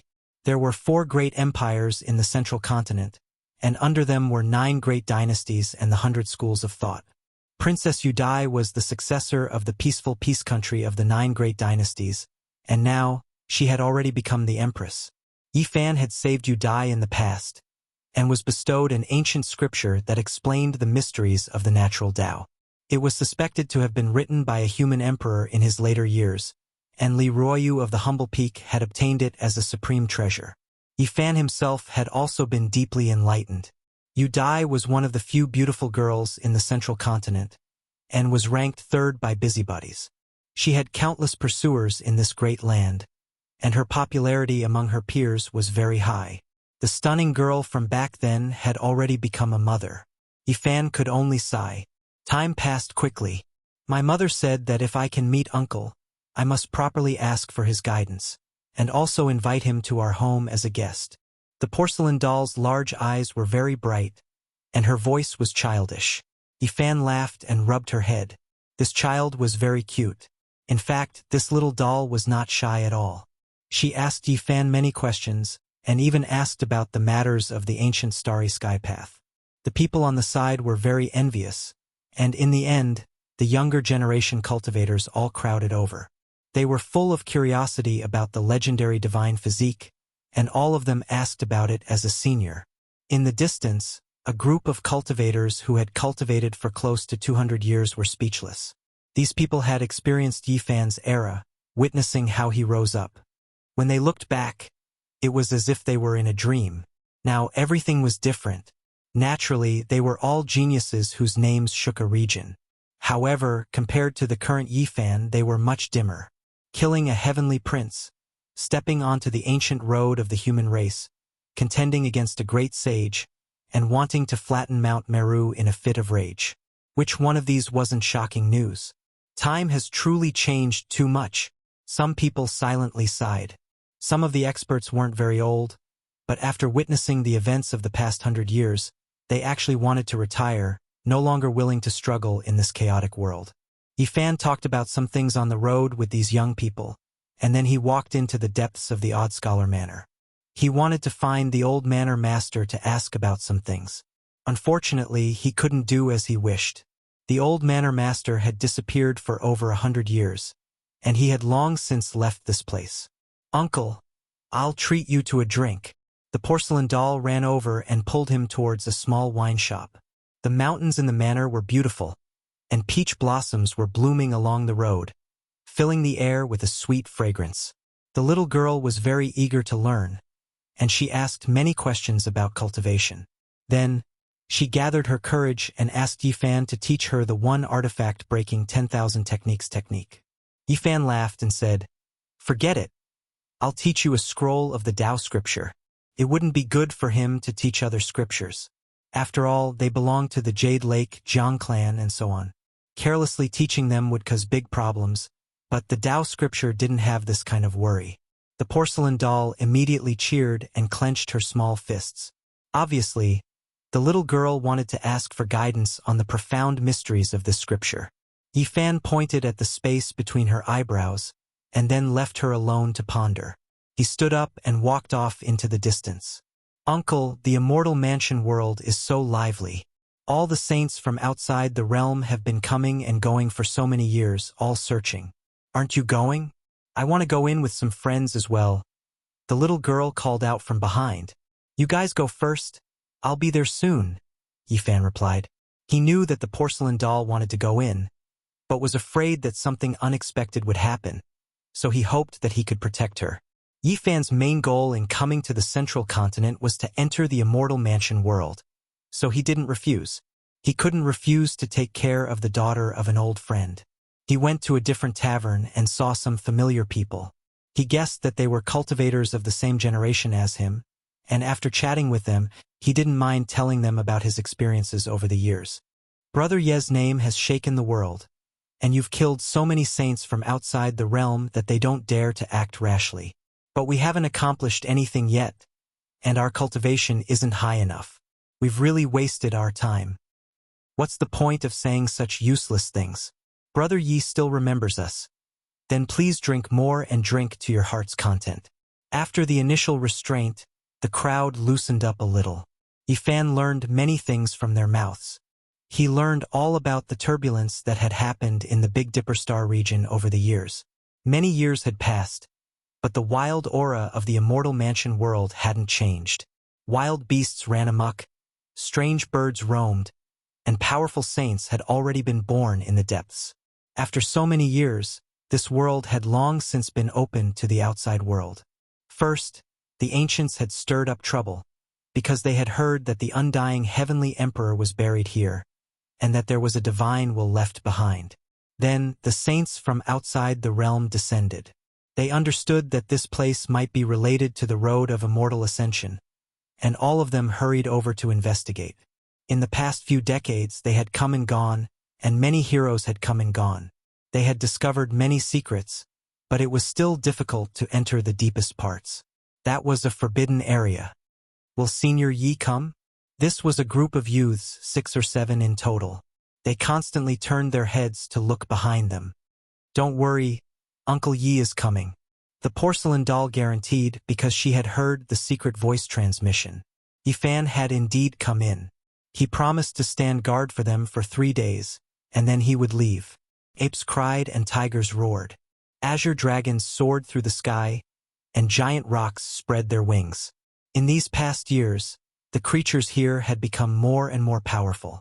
The natural laws had changed, making this place even more suitable for cultivation than the outside world. On the first day, these youths encountered danger. They were chased by a centipede that was over 10,000 meters long. Poisonous gas gushed out like clouds, and it chased them for thousands of li. They were almost killed. Yifan didn't make a move. He calmly watched them flee, and he wouldn't show himself until the critical moment. Finally, these youthful faces understood how dangerous this place was. They no longer rushed in rashly and only trained in the outer regions. They didn't bite off more than they could chew. Time passed in a flash. 3 days passed. Yifan appeared and said, "If you are willing, I can bring you all into the depths for a walk. However, it can't be considered training, and will only allow you all to gain some experience." Great. The group of people cheered. Yifan walked towards the undying emperor's coffin. He had already heard that the will of the deity had disappeared. Some said that the evil will had been erased under the passage of time, and others said that he had escaped. Meanwhile, the human skin of the undying emperor was brought back from the hands of the humans after many negotiations by the great ancient imperial clans. It was enshrined in the highest divine temple. This place was now empty. The 10,000 zhang jade platform was boundless with primal chaos pouring down like a waterfall. However, the heavenly emperor's ancient coffin, human skin, and the will of the deity could no longer be found. This is fine as well. Otherwise, if the will of the deity runs amok, there will be great trouble. Yifan said to himself, if it really was the evil will, then that was that, but if it was finally bald, he would summon the past life and awaken the true undying emperor. Then he would be unmatched in the heavens above and earth below, sweeping through all life. The undying emperor is too terrifying, even life and death becoming a mystery. Yifan sighed softly. In the past, the undying emperor died and was buried in Purple Mountain. All clans knew about this. However, reality wasn't like that at all. After who knew how many tens of thousands of years had passed, his coffin appeared here again. How could a person be buried twice? He was first buried in Purple Mountain, and then the coffin was placed here. There was a gap in time, and at that time the undying emperor most likely hadn't died. All signs pointed to the fact that he revived after being buried in Purple Mountain. His body underwent rebirth, reappearing in this world. Then, he came here and established the immortal path, wishing to fight his way into immortal domain. Yifan left this place, heading towards the depths of the immortal manor world. This space was extremely large, easily spanning tens of thousands of li. The territory was vast and boundless. Kill! Shouts of war shook the skies. In the depths of this pure land, a boundless battlefield appeared. Not a single blade of grass grew here. Demonic clouds surged, and baleful energy overflowed into the heavens. It was unknown just how many people were stopped in this place. Almost all saints couldn't pass through, stopped by the most powerful killing intent. Black mists roiled, killing intent shocking through endless time. In the past, there was definitely a great battle that caused the heavens to collapse and the earth to split apart. There were ruined marks of great emperors left behind, and there wasn't the slightest bit of life left on the scorched earth. Many figures could be seen fighting a great battle in the mists. These were the afterimages left behind from the archaic times, and even after endless time had passed, they hadn't been erased. It was hard to imagine just how terrifying that battle was. A magnificent army turned into ashes, leaving behind unerased resentment and killing intent, engraving itself into this shattered mountain and river. Undying Emperor! Someone roared angrily, his voice shaking heaven and earth. Even after endless time had passed, it still made everyone's ears ring with wong-wong sounds. One could imagine just how astonishing that roar was back then, how majestic and magnificent it was. Yifan was stunned. Meanwhile, the faces of the porcelain doll and the others were all pale. They were all horrified. Even though they were young, they had naturally heard of archaic emperors. When they heard this type of explosive roar, their minds all trembled. Did he really open up the path of immortality here? Yifan said to himself. He became more and more certain. He had the children stay here and not rush about randomly. Then, he himself turned into a void figure, circling around this boundless battlefield, starting to measure it and carefully observe it. This was definitely a tremendous calamity. Even the great emperor's formation patterns were shattered. Was this the result of forcefully entering the path of immortality? Or was it the result of a great battle between two archaic emperors? Even Yifan couldn't be sure. This battlefield was too terrifying. Even though most of the laws and resentment had been erased, there were still some that didn't scatter, creating this type of disturbance. It was also precisely because of this that the saints were stopped here. 90% of them couldn't pass through. In just a short period of time, Yifan discovered that there were no less than 18 saints pacing back and forth. There were ancient races as well as sages from the outer realms. All of them were very powerful, and they were here to investigate. Why did a few little things that still smell of their mother's milk come in? Aren't you afraid of dying without a burial? A saint from the other side walked over. When he saw the porcelain doll and the others, his eyes were demonic and sparkling. The incomer naturally released a powerful aura that rushed over, pressing down on the porcelain doll and the others until their bones were about to break. They almost immediately knelt down. Do you have a problem? Yifan arrived soundlessly and stared at him coldly. You have the human race's divine physique. The voice of this foreign expert trembled. He staggered backwards and hurriedly bowed. Then, without saying a word, he hurriedly left into the distance. The saints nearby all knew that Yifan had arrived, and it immediately caused a wave of unease.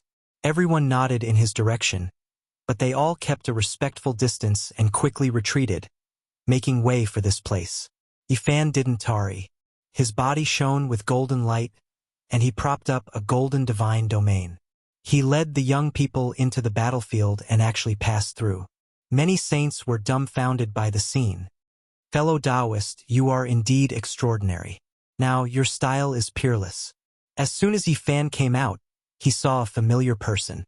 Hunchuo, the great sage, the king of mediation, greeted him with a smile and a kind expression. When he looked again, there were a few figures on this side of the battlefield. None of them were weak.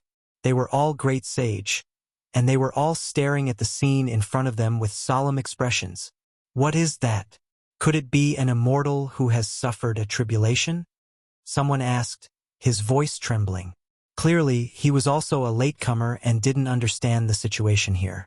Chapter 15:12. An expanse of demonic light rested on the scorched earth. To be more precise, it was more like a flame, dark red with black light. It looked extremely sinister, terrifying to the extreme, making even the void distort. Within the flames, there were humanoid figures one after another, releasing blazing radiance. They were struggling, twisting, resisting furiously. What kind of creature was this? Not destroyed after experiencing 10,000 tribulations, existing since ancient times, living until now, truly made one's mind tremble. Without a doubt, this expanse of demonic light had existed since ancient times, never extinguishing. How many tens of thousands of years had passed, yet these humanoid creatures were still bound here, struggling and roaring. One couldn't help but be shocked. Even Yi Fan was stupefied. What kind of creature could live for so long? Now, there seemed to be only one answer: immortals. It was no wonder that the great sage who had just arrived couldn't help but cry out in alarm, suspecting that these were immortals who had suffered a tribulation. Immortals, do they really exist in this world? Have they been bound by someone? Just what kind of cultivation does one have to be able to do this? The porcelain doll and several youngsters' voices trembled. If it wasn't for them standing within Yi Fan's golden sacred domain, they wouldn't be able to withstand this pressure at all. Their bodies would definitely explode a long time ago. Even ordinary saints would be torn apart before the demonic light. Only the great sage could appear here. Dao friend, what do you think? Great sage Hunchuo spoke, asking Yi Fan. He was just like in the past, the passage of time not leaving many scars on his face. He looked extremely ordinary, his clothes even more casual, not much different from an old human farmer. There was a simple and honest aura about him. Naturally not immortals, said Yi Fan. On this side of the battlefield, there were a total of 8 or 9 great sages. There were ancient race elders, as well as a few from beyond this region. They were currently existences at the peak of Big Dipper, able to overlook all life. Towards Yi Fan's arrival, they didn't have any hostility, nor did they have any good intentions. They were all indifferent, each standing on one side. Someone with this kind of status naturally didn't need to lower himself. Everything could be done according to his heart. Moreover, they also had this kind of strength. They knew that Yi Fan had an emperor weapon and couldn't be angered. It was fine as long as they didn't provoke him. After hearing Yi Fan's conclusion, almost everyone nodded. Apart from those who had just arrived and didn't understand the situation, those who had carefully observed for a long time naturally wouldn't believe that these were immortals. If the great emperor was angry, the heavens and earth would collapse, all life would be destroyed. Let alone immortals. If there really were a few who were tied up here, struggling furiously like this, it might not only be this scorched earth that would explode, even the small world and central continent would split apart. Just what exactly was this? Everyone had their own answers. Some people believed that it was some sort of divine will, some sort of undying will that had manifested here. Some people of emperors had of gods, but of mortals. Sure. Of gods, of divine intent.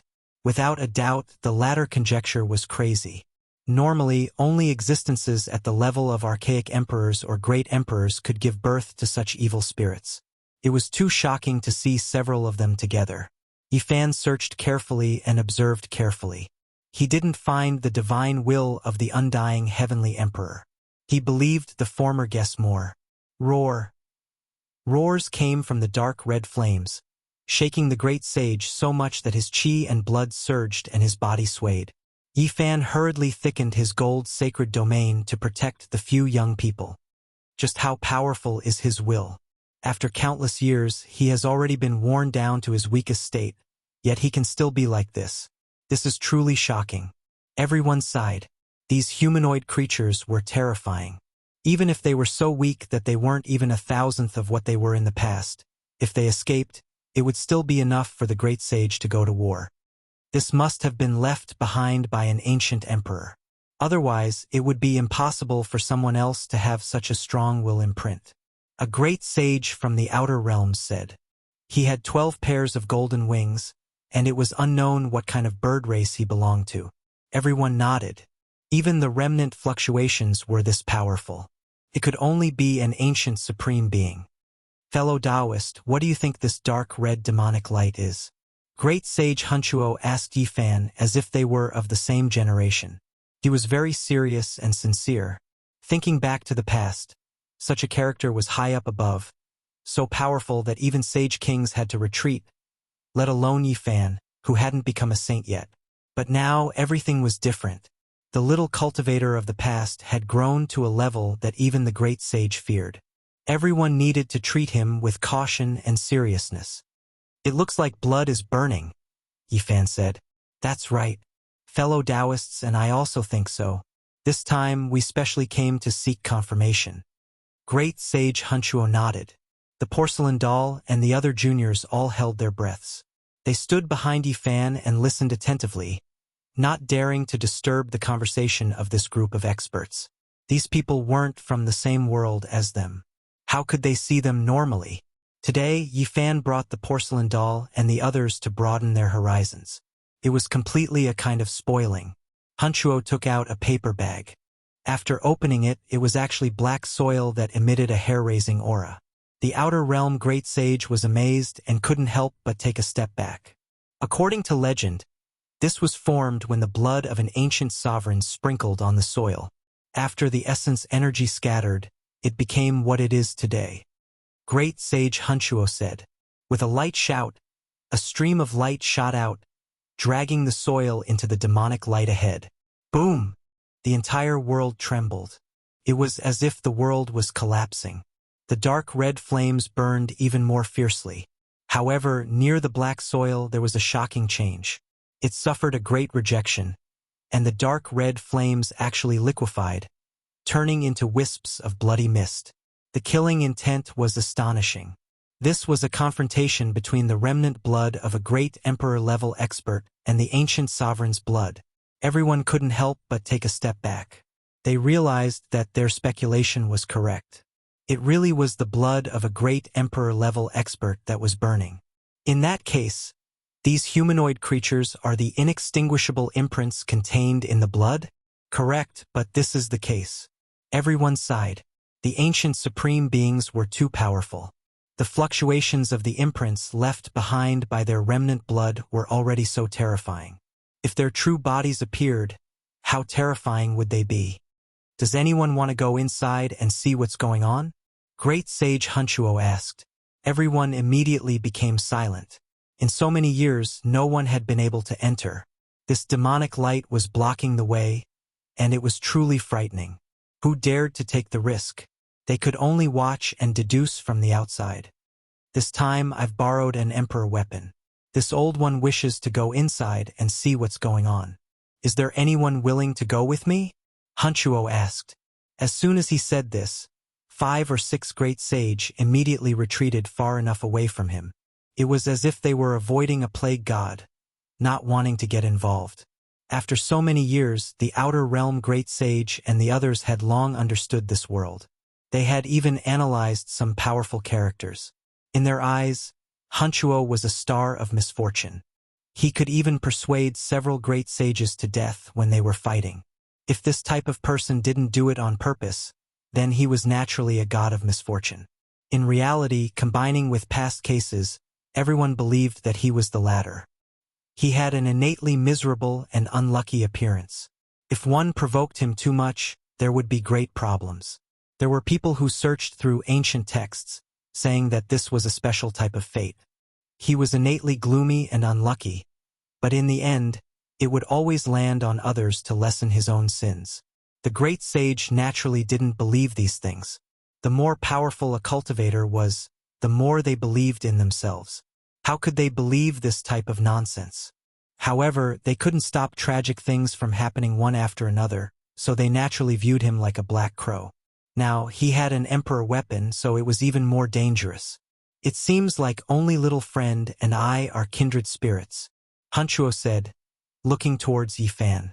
It was because he was the only one who didn't move. The others all moved 800 zhang away. Even the ancient race elders ultimately maintained a respectful distance. Yifan was speechless.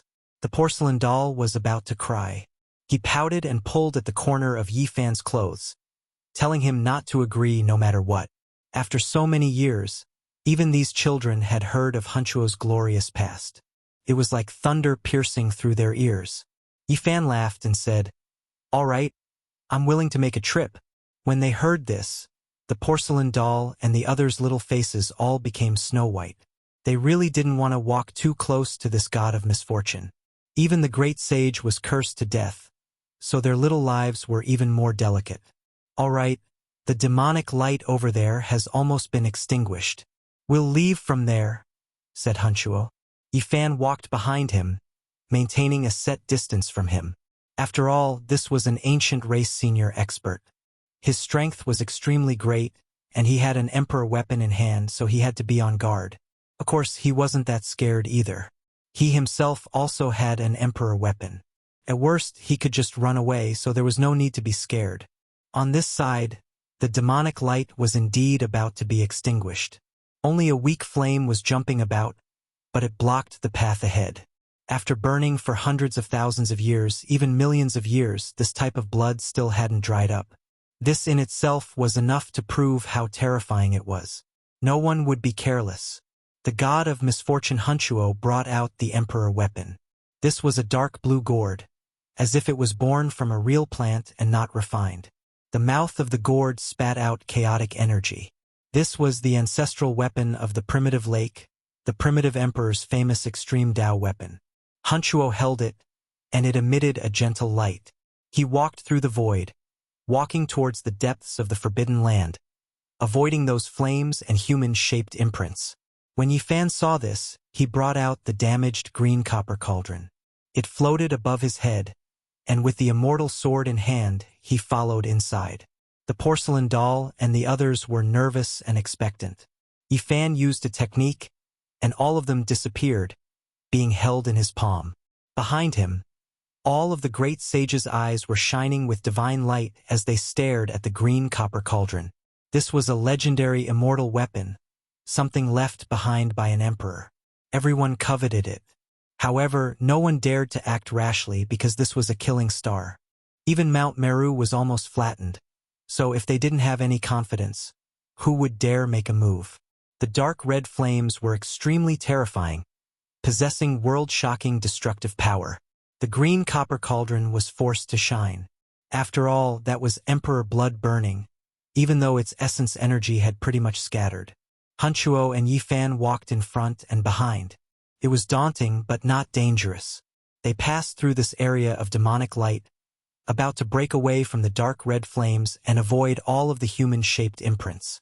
During this time, the porcelain doll reminded him in a low voice, saying, "Uncle Yi, he can even stop people from fighting, so won't it be even more miserable if we go in with him?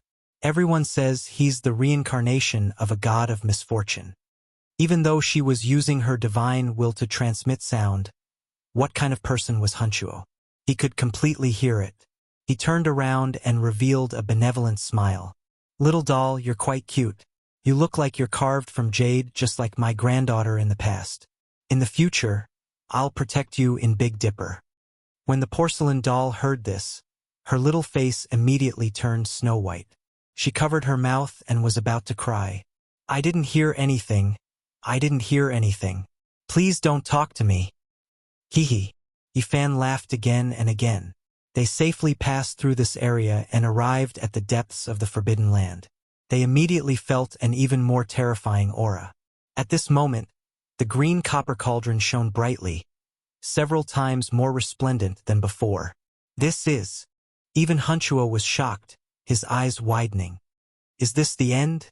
The golden blood in Yifan's body boiled as he looked at everything in front of him in shock. Chapter 15:13. In the innermost depths of the forbidden ground, this was a piece of scorched earth. In the outer regions, the mountains had collapsed and the rivers had dried up. The land was deathly still, without the slightest bit of life. And inside, it was a scarlet expanse, dripping with fresh blood. Broken bones and flesh were scattered everywhere. It was a ghastly sight to behold. This kind of blood was bright red and had an undying divine luster. Although most of the essence energy had dissipated, it was still shocking. There was a kind of pressure spreading outwards. Emperor blood. In just an instant, These 3 words appeared in the hearts of Hunchuo and Yifan. The center of the entire forbidden ground was bleak, emitting a sparkling red light. There were many puddles, all of them were this kind of emperor blood. There were even some blood-stained white bones and minced meat, causing the hearts of those who saw it to palpitate. An aura that could slay the primordial spirit and seize the soul permeated the air. This wasn't a true powerful force, but rather a formless pressure from a spiritual domain. The stronger one was, the deeper they would feel it. Yifan and Hunchuo's blood was boiling. Their foreheads shone with a sparkling light, as if there were hundreds of stars on their backs. The immortal platforms at the center of their brows were about to explode. Calm their hearts, focus, self-control. The 2 of them quickly stabilized their state of mind, allowing themselves to be like mortals. They didn't use their primordial spirits or physical strength to resist. The pain of their bones being torn apart slowly disappeared. The 2 of them finally stabilized. The demonic and heaven-defying pressure ahead no longer targeted the 2 of them. Instead, it was conflicting with the Emperor weapons. Regardless of whether it was the blue gourd or the green copper cauldron on Yifan's head, their radiance didn't diminish at all. The porcelain doll and the other children didn't sense the danger earlier. But when they saw Yifan and great sage Hunchuo like this, they instantly understood that this place was filled with danger. A great emperor died here. Even his body exploded. The path to immortalization is so terrifying, even an ancient supreme being died. Yifan sighed. Great sage Hunchuo had a heavy expression. This kind of ending was truly moving. A supreme being who had been invincible throughout the ages actually had a day where he died, dying miserably on the path to immortal realms. This truly made one's heart tremble. There was no head, no face, and no one could see his true appearance. The ancient emperor had completely exploded. His body was smashed into smithereens, and fresh blood drenched the place. It was a terrifying sight to behold. Amongst these pieces of corpses, the only one that was completely preserved was a right palm. It was warm like jade, and it possessed a terrifying energy of divinity. If it were to strike someone, then even the quasi-emperor would perish on the spot. Sadly, right now he could only lie there quietly. Everything was over. The ancient emperor failed in the path of immortality and died. This was the ending of the path to immortality, the tragic end of an ancient supreme being. Yifan had heard many legends, but what he was seeing now was the most tragic scene on the road to immortality. A great emperor-level figure was blown to pieces. How tragic was that?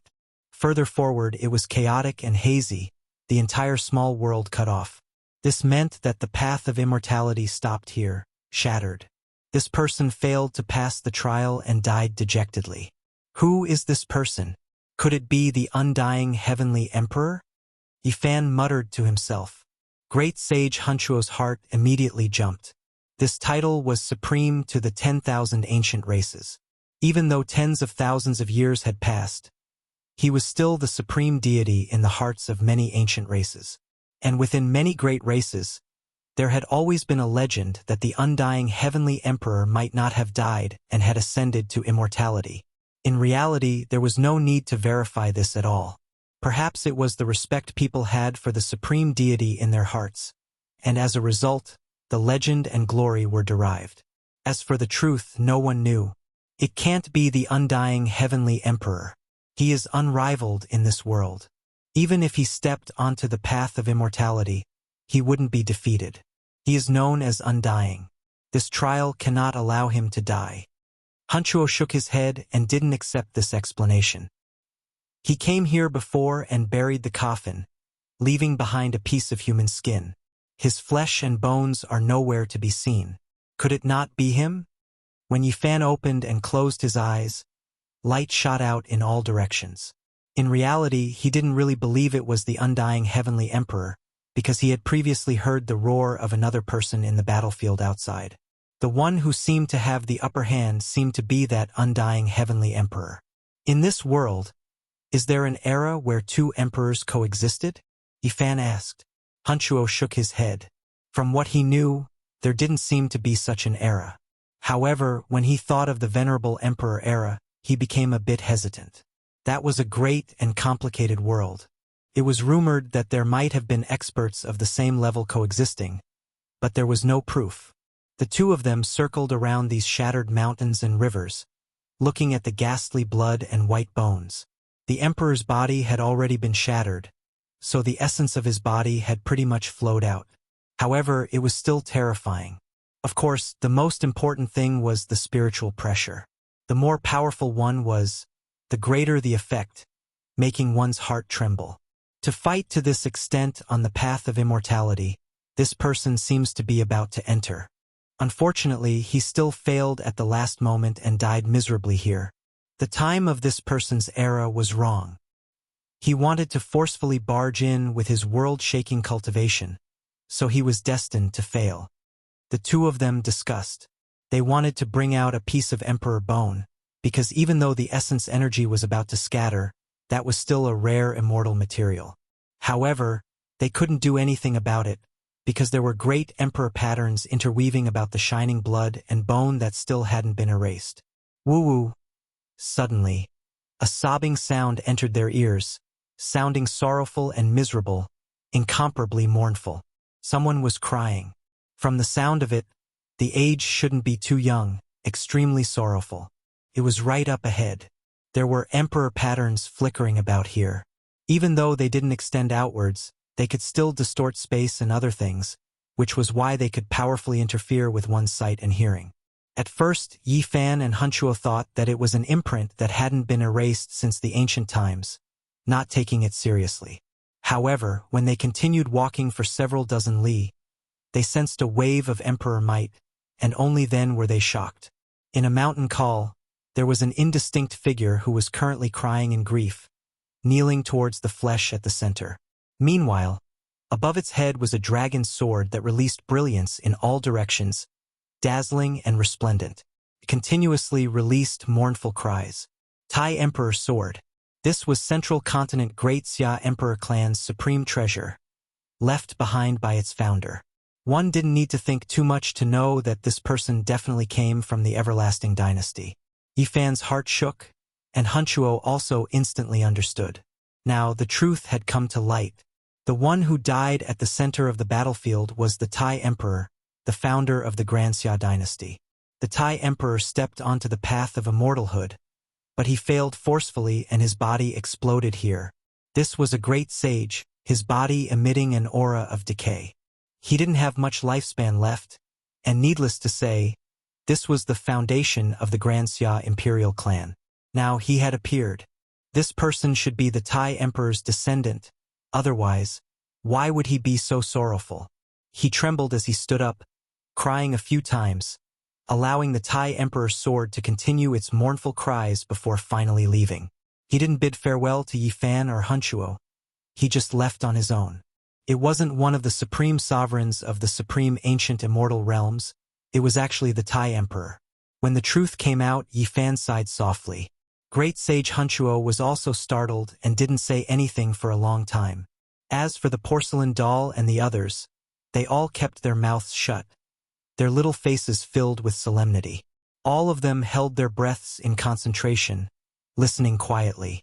Yifan knew that the Tai Emperor had come here before, because during the battle back then, he and the others had ascended the tens of thousands of Zhongtal Jade platform and found the Tao diagram left behind by the Undying Emperor within the coffin. So this was the result. It wasn't the Primordial Emperor, nor was it the Undying Emperor, but the Tai Emperor died. The Primordial Emperor died here, filled with unwillingness. Not far away, his emperor blood was still burning, and even now, it hadn't been extinguished. This was the resentment of his unwillingness. Since ancient times, countless heroes had hoped to become immortals, but there was no record of a certain person becoming an immortal. Now, it seemed that everything was a tragedy. Even the Primordial Emperor failed, leaving behind great hatred as he fell in a pool of blood on the path of immortalhood. What's with that roar from the battlefield? Yifan muttered to himself as he looked at Hunchuo. Now that he thought about it, that roar was too terrifying. It seemed to be extremely angry at the Undying Emperor, and was loudly berating him, filled with hatred. Hunchuo was also deep in thought. This was really strange. What exactly happened in the past? Why would there be such unwillingness to die? Why would such a voice be branded in the void, not dissipating even now? That voice was so terrifying, and it was still there. It was very likely that it was the roar of a great emperor-level character. Could it be left behind by the Tai Emperor? No matter who it was, when they thought about it, they couldn't help but make some connections. How did the Tai Emperor die? Yifan revealed a strange expression. Great Sage Hunchuo was silent. There were clues that pointed to one direction. It was very likely that the Undying Emperor had secretly attacked the Tai Emperor. However, how was this possible? The Undying Emperor was a character from the beginning of the Primordial Era, at the end of the Legendary Era. It was at least several million years ago, and the Tai Emperor was someone from hundreds of thousands of years ago. How could the two of them meet? This didn't make sense. That old ghost, the Undying Emperor, could he have lived for so long? How is that possible? If that's the case, he wouldn't need to become an immortal, and he would already be immortal. When Hunchuo heard Yifan's disrespect, he didn't object. He only frowned and thought about it seriously for a long time.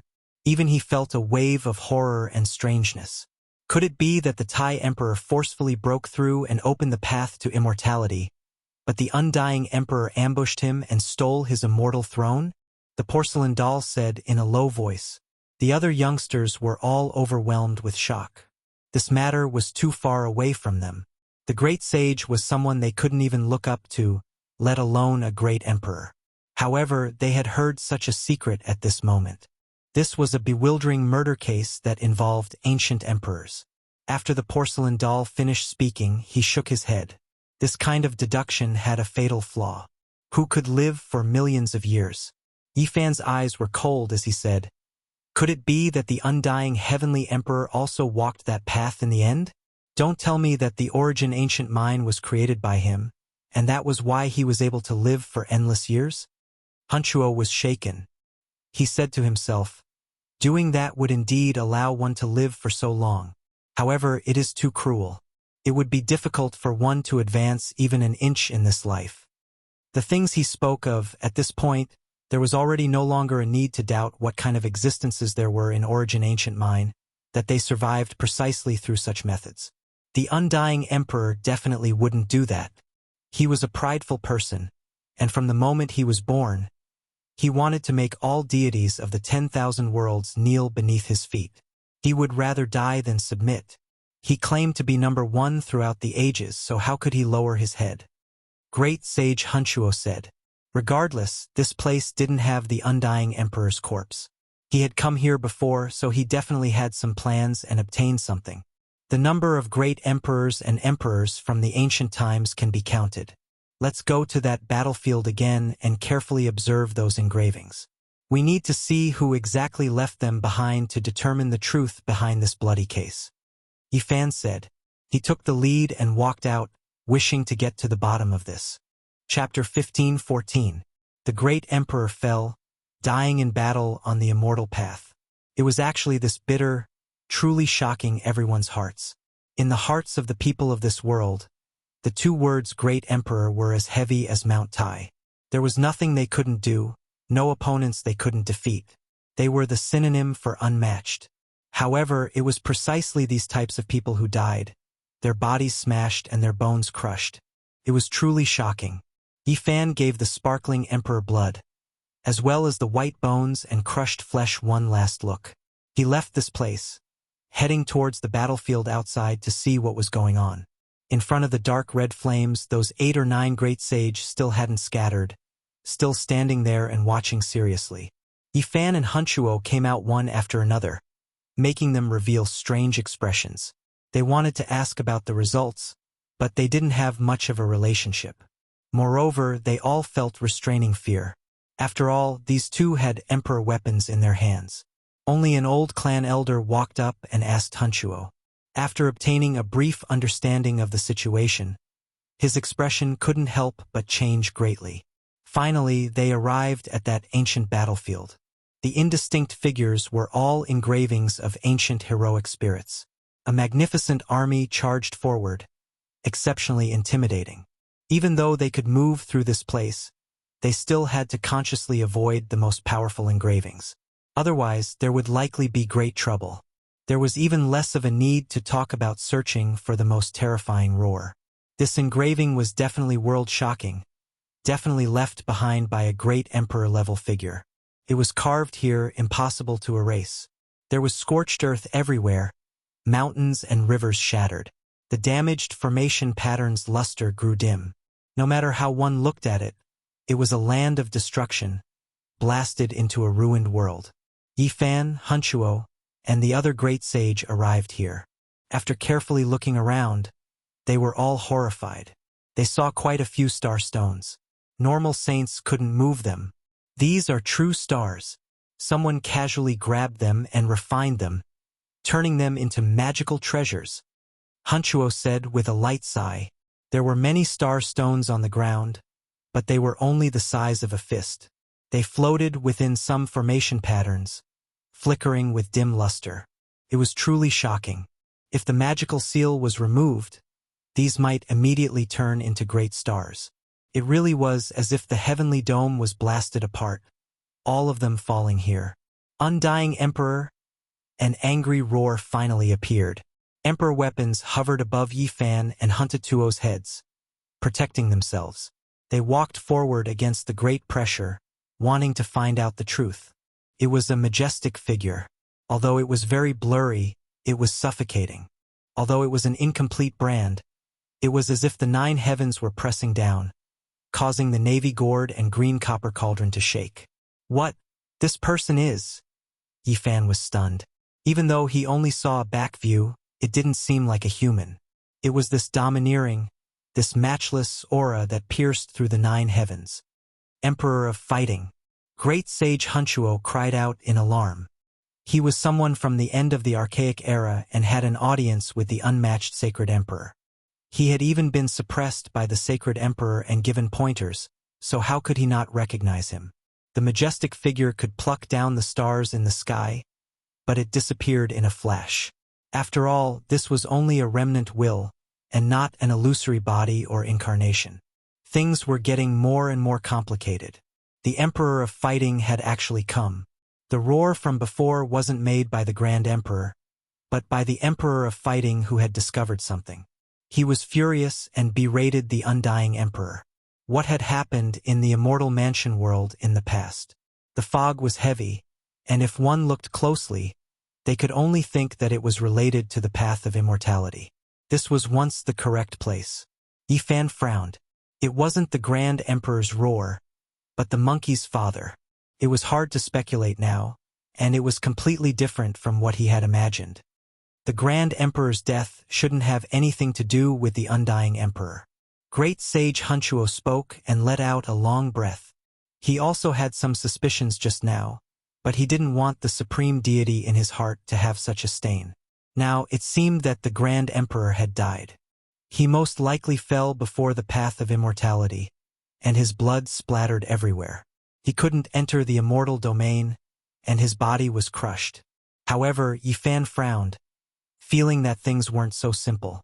In the early years, the monkey's father also respected the Undying Emperor like the ancient race people, but in the end, he overturned his Dao field and completely broke off relations. As for what the reason was, outsiders had no way of knowing. Only today, when Yifan saw this incomplete imprint, did he understand. Perhaps it had something to do with the path of immortality. The Undying Emperor had plotted in this place, and most likely the Emperor of Fighting had discovered something. Therefore, when he returned, he overturned his Dao field and smashed his divine statue. Moreover, it must have been something big. Otherwise, with the status of the Emperor of Fighting, he wouldn't have used such intense methods. 1,000,000 years later, the Grand Emperor also came here, and he still wanted to become an immortal. But how could the same place be the correct place so many times? If it wasn't that someone had set up a trap for the Grand Emperor, then this place was really too special.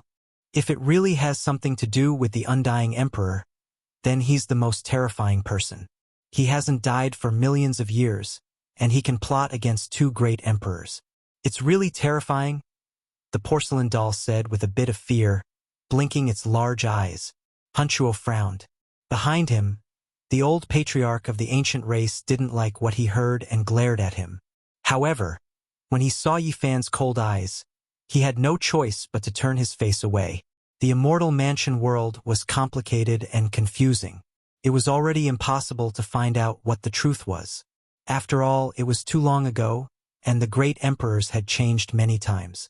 Yi Fan returned to the place where the emperor's body had shattered. He stared at the flesh and blood, and looked at the only palm that hadn't been destroyed. He couldn't help but frown.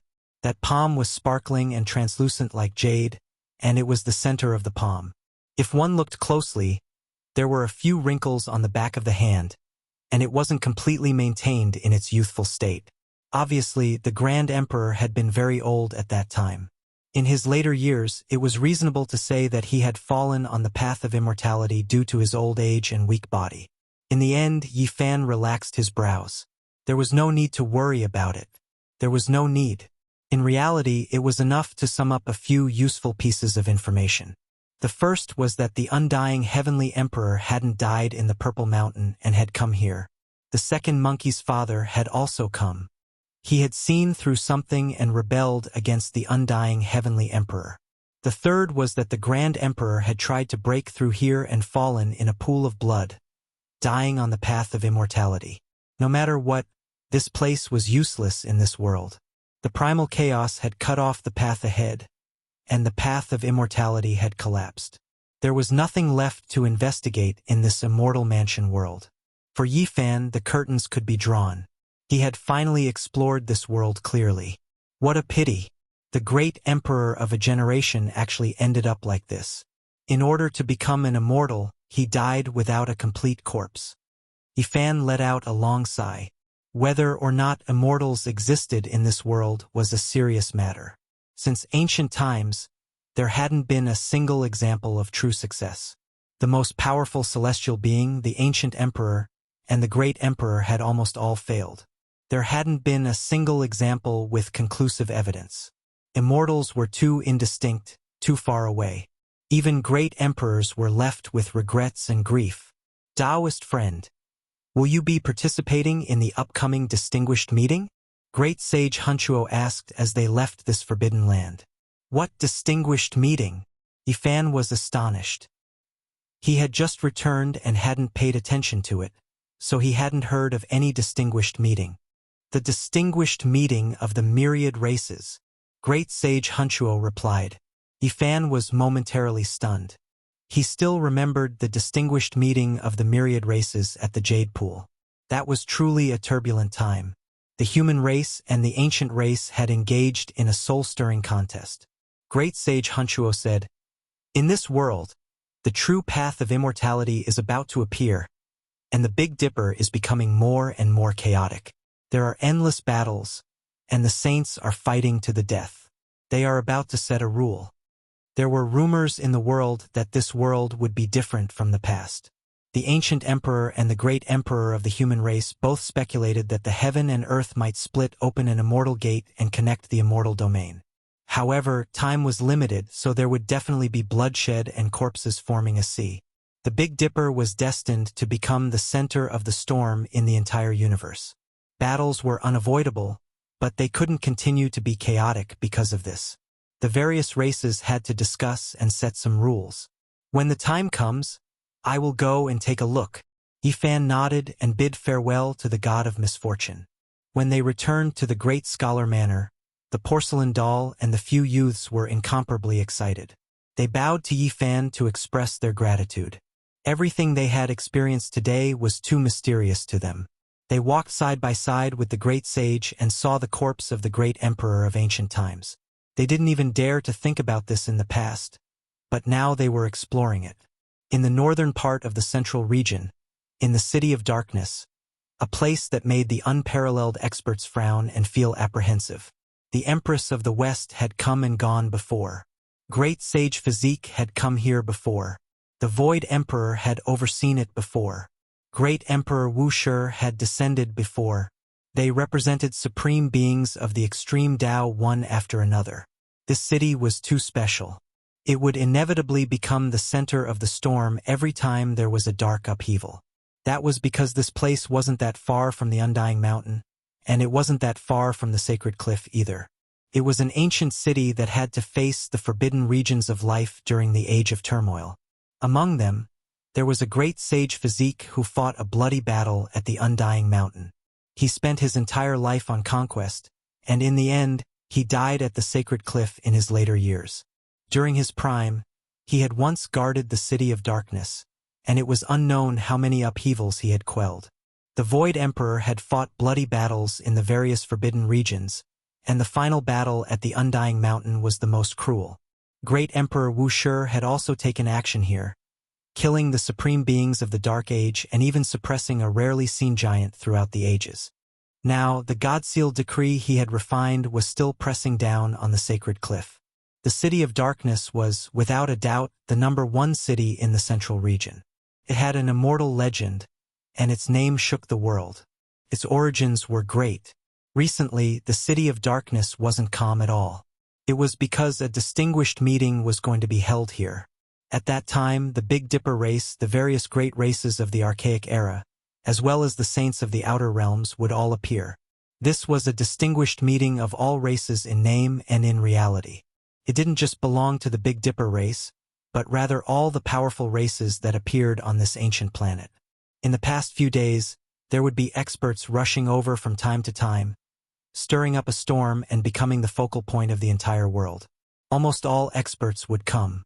Wu, that's the old clan leader of the Fire Qilin Cave. I heard that their ancient prince disappeared and hasn't returned even now. Many old seniors of the ancient races with extremely high statuses had come. One could well imagine how much importance they attached to this distinguished meeting. That's the Jiang clan's Saint Lord Jiang Yifei. He also came. There are rumors in the outside world that he might be the son of the Eternal Universe Emperor and that his previous identity was fake. Impossible. That's just a rumor. On the street, a youngster in clothes whiter than snow sat on the back of a golden swan and he was untainted by even a speck of dust, giving off a type of transcendent feeling. Many knights followed around him. The Central Region's Wind Clan's clan leader, Feng Huang, has come. This woman has truly been stunning in recent years. She solved the riddle of her clan's ancient monument. Oh, it's really her. I heard that she had some grievances with the human race's saint physique in the past. A woman wearing a multicolored mask and surrounded by multicolored clouds flew across the sky and quickly went far away. No one dared to approach her. Behind him, there was a group of experts following. What did I just see? A huge black tortoise being carried in a palanquin. He also came to participate in the distinguished meeting. What's his background? Shuo, that's the protector of the Southern Mountains barbarian tribe. The people carrying the palanquin are all ancient beasts that admire him. This tortoise became a saint before the heaven and earth changed. Now, his strength is unfathomable. In the past few days, more and more experts had come to the Dark City. People from the Huasong Ancient Star, Gaochen Ancient Star, Tongtian Ancient Star, and other ancient starlands had all come. It had been more than 100 years, and many powerful races had already arrived at the Big Dipper race. Chapter 15:15. The walls of the City of Darkness were dark red. Due to the many battles since ancient times, the walls had been dyed this color by blood. It was known as the #1 city, but when one got closer, it didn't seem all that grand. The 12 zhang tall walls weren't much more majestic than an ordinary city. Time had left mottled marks on the walls. The formation patterns hidden under the blade marks and arrow holes flowed with a dim luster. This was the city's defense. It was known as the #1 city of the central region not because of its size, but because this place was too important. In the past, this place had always been the main battlefield during the chaos of the darkness. Too many things had happened here. When people talked about the central region and the chaos of the Undying Mountain, this city was inevitably mentioned. That was why it was called the #1 city. Candied haws, the handiwork of the time-honored Yi Chun family. They are big, round, and sweet. Divination, divination, divination, divination. The Lini divine image realm's watchman has descended, granting the fate of 3 lives and 3 worlds, seeking the heavens. After many years of recuperation, the city of darkness was now very prosperous. The chaos of tens of thousands of years ago had long since disappeared. People came and went, rubbing shoulders with each other, and the atmosphere of the mortal world rushed to the heavens. After entering the city, what Yi Fan saw was a scene of hundreds of businesses flourishing and people living in peace. He also saw many cultivators hiding among the mortals. In reality, cultivators made up half of the city. After all, it had experienced the most terrifying chaos in human history, so there was no lack of cultivators. He entered a restaurant that was close to the main street of the City of Darkness. Looking out from the window, there was an endless stream of horses and carriages, and the sounds of hawking could be heard incessantly. There were even divine lights flying through the sky from time to time. There were too many people going in and out. There was no need to make inquiries. He only needed to find a place with a lot of people to sit down and hear the latest news. Many cultivators had come today, and they were all discussing the recent situation. People believed that the path to immortality was about to open because there were too many people coming from all over the heavens. Saints crossed over like a tide and descended on the Big Dipper. Moreover, the major life-restricted areas were no longer peaceful. Some people saw a beautiful woman playing a flute in the absolute beginning forbidden area. She flew across the sky, transcending the world and shaking the northern region. There were also people who heard the sound of iron chains shaking in the forbidden area of the southern domain. The 9 sacred mountains trembled every day, and endless mist spewed out from the abyss. There were others who saw that a few ancient monuments in the immortal tomb were shining, as if they were going to break through the heavens, releasing waves of terrifying aura. The recent unforeseen events made everyone feel uneasy, but also filled them with anticipation. If the path of immortality appeared, it would be the greatest change since ancient times. Only heaven knew what would happen. It said that, in this era, the immortal realm might be connected to the human realm. Is this true or false? Why did such a secret spread from the mouths of the saints outside the realm? There should be some truth to it. Otherwise, why would they risk their lives and cross the galaxy from the other side of the universe? That's true. If it wasn't like that, only great emperors would be able to fight their way into the immortal domain. I'm really looking forward to it. Everyone in the world will become immortals, and we will also bask in your glory. What a magnificent scene that will be. Yi Fan poured himself a cup and drank by himself. He hid his true appearance because he didn't want to be recognized and cause a commotion. He quietly sat on the side, listening to everyone's discussions. Now, there really weren't many people who could injure him in this world. Unless the quasi-emperor appeared, he could already rule over this world. All clans had to respect and revere him. At the very least, it would be like this on the surface. Who is that? Could it be the ancient Empress Hualin? She actually returned from outer space. Someone cried out in alarm. A graceful figure flew past, her height reaching the same height as the restaurant's window. She soared through the air above the street, the people below her feet moving to and fro. She was like a fairy walking on waves. A head of water blue long hair scattered down, flowing with sapphire like luster. Her clothes fluttered about, her skin snow white. Her eyes carried spirituality as well as a type of dignity. She flew into the city just like that, disappearing in front of a grand ancient watchtower. I heard that she returned to her clan's ancestral land. Who would have thought that she would appear again after more than 100 years? This woman's current strength will most likely make even the great sage feel restraining fear. Everyone moved from her to the Fire Qilin cave, naturally mentioning the Fire Unicorn. Don't look at how the Fire Qilin cave suffered a great loss in the Eternal War. However, no one dares provoke them, to the extent where they might even make others feel restraining fear. Why do you say that? Do you all still remember that as soon as the Fire Unicorn appeared, he would often wander around Origin Ancient Mine? Quite a few people had seen him before. What does this mean? Just this type of hidden relationship is enough to allow this clan leader to flourish for a long time. As the number of cultivators increased, all sorts of secrets were revealed and the City of Darkness fell into an uproar. Who is that woman? She has a Buddha Dao crown on her head, giving off the aura of a monarch looking down on the world. How astonishing! Have you never heard of her? That is the great Mahamayuri king from ancient Amitabha star domain. Not long ago, the great battle of Mount Meru ended. She might be the present world Buddhist path's #1 expert. That might not necessarily be the case. The victorious fighting Buddha should be stronger than her, just that he left. The great Mahamayuri king wore a golden crown on her head and 8 bracelets on her arm. She sat on a golden peacock and entered the city. This type of grandeur immediately shocked all directions, drawing the attention of the people of the world. Not long after, draconic energy surged in the direction of the central province, the scene shocking the heavens. A dragon sword directly tore through the void, and an elder entered the city from the central province with a single step.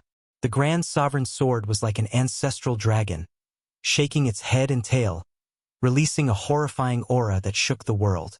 It possessed an unmatched killing intent that suppressed the 9 heavens.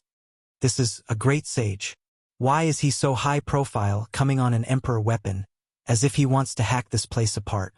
The people of the great Xia imperial clan have arrived. You absolutely cannot provoke them. Rumor has it that several days ago, news leaked out of the immortal manor world that the clan's ancestor, the grand sovereign, died inside. What? The emperor of a generation died? Correct. He fell on the path of immortality, suspected to be related to the undying heavenly emperor. For this great sage to come like this, he most likely wants to find trouble with the ancient race. A storm was brewing in the city of darkness. Powerful figures arrived one after another, stirring up everyone's endless anticipation. This time, there was most likely going to be a huge storm. Silently, another person appeared on the street. There was a type of decaying aura, but it caused all the saints to tremble, because the supreme saint of the great Xia imperial clan walked over and nodded towards him. Who is this? Everyone shivered. The great Xia's saint definitely had a foundation from hundreds of thousands of years ago, and had survived until this era. He actually recognized this person. Without a doubt, this was someone from the same generation. This was because there was similarly a type of decaying aura, as if he could melt into the yellow earth at any time. It's the Ji clan's great sage. He once appeared during the Battle of Mount Meru. Everyone was shocked. The various great undying inheritances finally no longer kept a low profile, no longer hiding anything. Even the great sage had appeared. When they thought about it carefully, it made sense. They were all holy lands, but those that had produced great emperors were definitely different. Only ancient supreme beings could refine divine origin liquid and seal saints. Thus, they definitely had this type of foundation. In the past, it wasn't obvious because it wasn't the right time yet. If they truly fought, how could a clan that had produced a great emperor compare? They could definitely pierce through the heavens. A gust of wind blew over, and the 2 great sages disappeared. A commotion broke out in the city of darkness. Someone from hundreds of thousands of years ago had appeared, and this definitely indicated that the path of immortality wasn't far away. At the same time, the news of the Grand Emperor's death seemed to have grown wings. It spread in all directions, triggering a huge commotion. Everyone was greatly alarmed. Was it the undying heavenly emperor who caused the Grand Emperor's death? Or was it the Grand Emperor who died in battle due to his old age, his blood energy drying up? This became the focal point of everyone's debate. Who is that woman? She really is too beautiful, as if she walked out from a painting. What kind of identity does she have? Heavens, who is accompanying her and walking together with her? Is it a Holy Spirit? Cries of alarm sounded in the city of darkness. A beautiful couple walked over. The woman was the most beautiful under the heavens, and her beauty was exceptional. The man was handsome, confident, and extraordinary. It was impossible not to notice these 2 people as they stood there. Their temperaments were outstanding, like cranes among chickens. Even if they stood in a sea of people, they would still be recognized with a single glance. That's the Zhili Divine Dynasty's Princess Yu Ling. She's known as the second beauty of the Central Plains by busybodies. Finally, someone recognized the peerless beauty. She wore a phoenix crown on her head, and she was dressed in robes that flickered with multicolored light. It was as if she was dancing in the morning clouds. This woman's skin was smooth, and her black hair draped over her shoulders. Her black eyebrows were curved, and her eyes were intelligent. Her nose was high. She was a rare beauty, and it was difficult to find any flaws.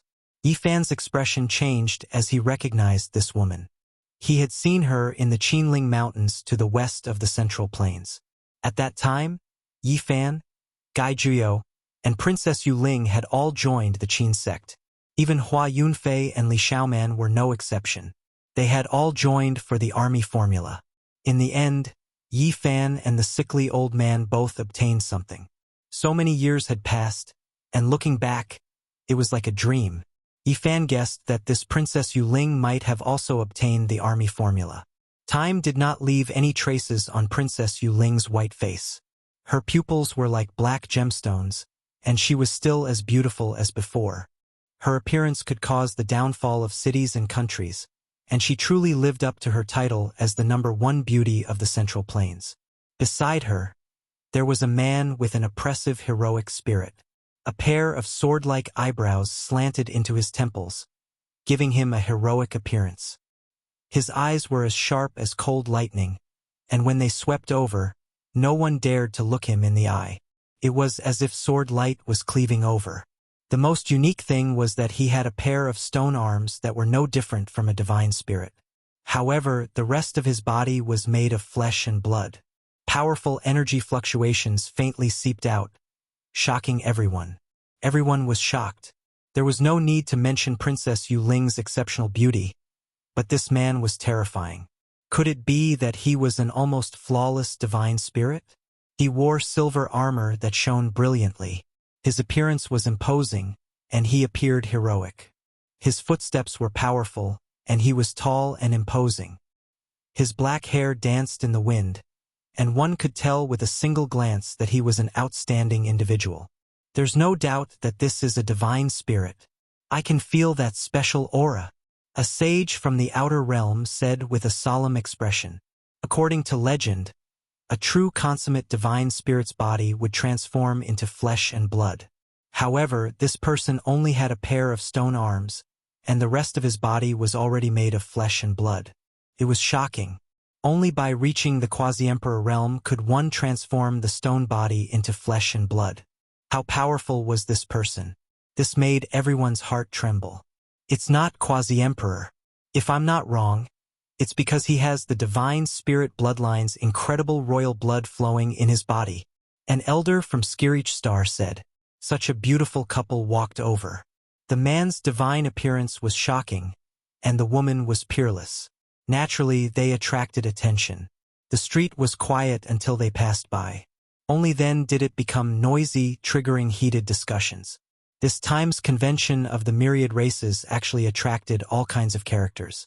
So many extraordinary characters were dispatched, and it was destined to cause a terrifying confrontation during the discussion, or even a bloody battle. The powerful lineup was naturally for the sake of fighting for the interests of their own races and intimidating them. The City of Darkness was in an uproar. Meanwhile, another terrifying place was also experiencing unusual movements today. The Undying Mountain was shrouded in a terrifying fog. One after another, black mountains surrounded the central area, forming a transcendent and terrifying terrain. Since ancient times, even if the supreme beings from the outside world entered the Undying Mountain, they would have to stop here. The fog was hazy, and the black mountains became even more majestic. However, at this moment an ancient chariot slowly drove out. A voice came from the chariot, saying, "After so many years, the City of Darkness still exists. The convention of the myriad races is about to start. Very well, I'll also go take a look." On the left and right sides of the chariot, there were a few servants following behind without saying a word. Chapter 15:16.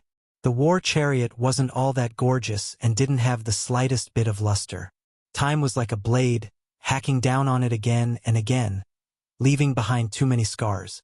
The shaft was about to break, but if others knew that it came from Undying Mountain, who would dare look down on it? Go pick a few Tao Comprehension immortal tea leaves. A voice sounded from within the carriage. A servant walked forward, paying his respects to an old tree that was full of brilliant branches, sparkling and swaying back and forth. He chanted an incantation, and with a light Walala sound, quite a few leaves fell, every single one of them swirling with immortal multicolored light. The war chariot slowly moved forward, following a special path, avoiding many flickering formation patterns and leaving undying mountain. After many tens of thousands of years, the existence within the mountain finally entered the central region again. Within Darkness City, overlords from all sides gathered. From time to time, saints from outside this region would turn into a streak of flowing light as they tore through the sky, descending upon this city. During these past few days, this place was as bustling as a mortal's temple fair. Cultivators from all sides appeared, coming from all types of races. Pai Shio, three-footed black phoenix, god-swallowing rat, heaven-splitting ant. Races that only appeared in legends all appeared. The date of the distinguished meeting arrived. Clouds and mists surged above Darkness City, great waves surging. It was as if a gate between heaven and earth was opened, releasing thunderous sounds. The distinguished meeting of cultivators naturally wouldn't be held in a place where mortals resided. Above this ancient city was a vast divine scenery. Above the white clouds, mountains were majestic and heavenly palaces were grand. This was a floating continent that flew out from the void. An ancient aura surged over, making one feel the aura of a prehistoric beast. It was as if they arrived at the absolute beginning, truly towering above the ancient sea of clouds. This was the location of the distinguished meeting. Great cultivators worked together to open the void seal, summoning this ancient continent that had been hibernating. All disputes were going to be carried out here. Formation patterns interweaved like lightning, flickering with radiance in the sea of clouds to protect this ancient continent. This was a powerful defensive structure. Dang! A great golden bell hung from a heavenly watchtower, ringing out in all directions, clearly ringing through the ancient city below. The divine bell sounded again. The mortals discussed, all of them looking towards the sky. They saw many streams of light rushing into the sky.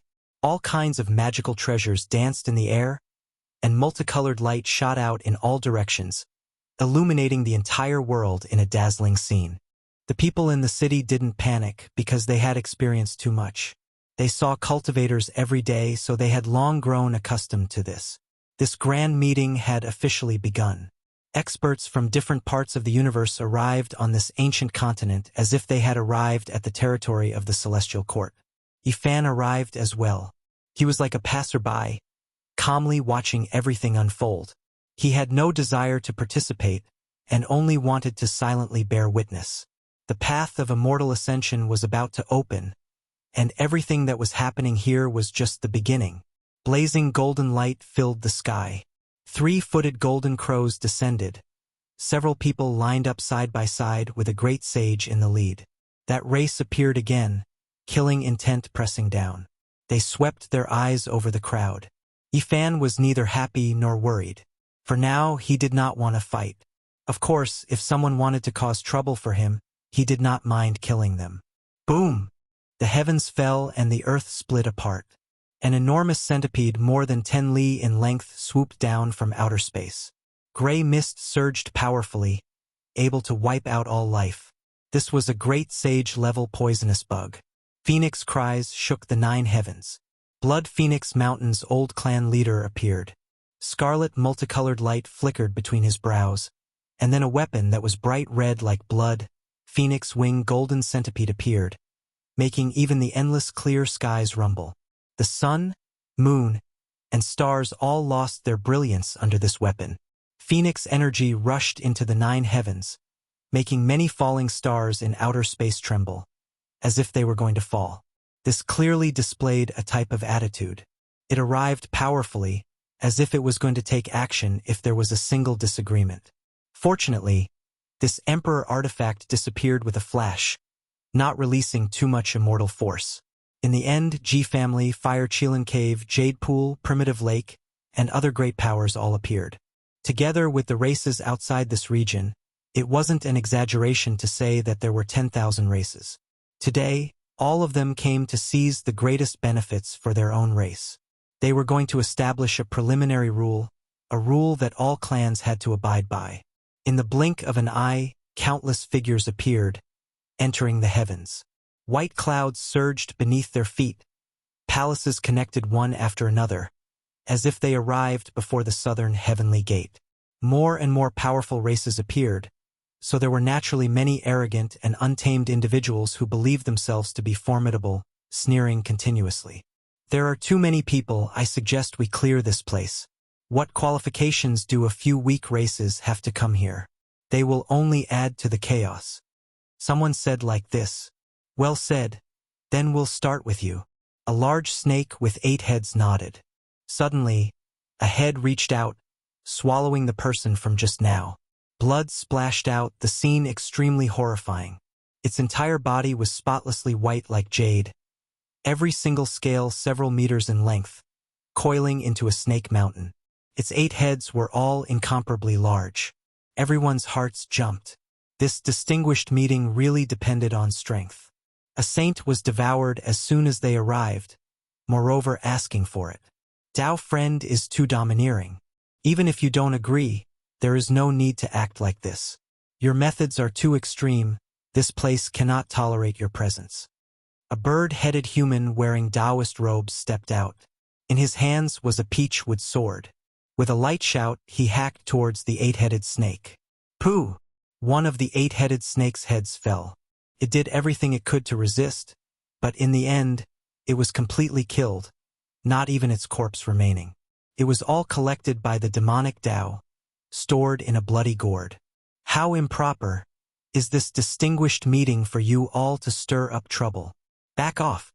An ancient race great sage shouted. The distinguished meeting was originally a discussion between all clans. Just now, their opinions were different, so it is normal for them to decide a winner and a loser. A great sage from outside this region said coldly. Now, there really were too many people who came. From the endless heavens and tens of thousands of regions, as long as it was a powerful race, there would be people who came, all for the sake of trying their luck, waiting for the immortal path to open. Among these people, there were naturally a few powerful great cultivators who didn't wish for so many people to compete for the immortal path. They wanted to use this as a pretext to make most people back off. The distinguished meeting began. Everyone discussed spiritedly, discussing the various things that would happen when the immortal path was about to open, what rules and standards should be established. Everyone, don't you feel that the Big Dipper is too crowded? All the clans added together can't even make up a fraction of the human race. If there really is a world of flying immortals, then wouldn't the human race be supreme in the future? Someone in the dark said in a low voice, and it was difficult to determine where he came from. That's right, the Big Dipper is full of humans.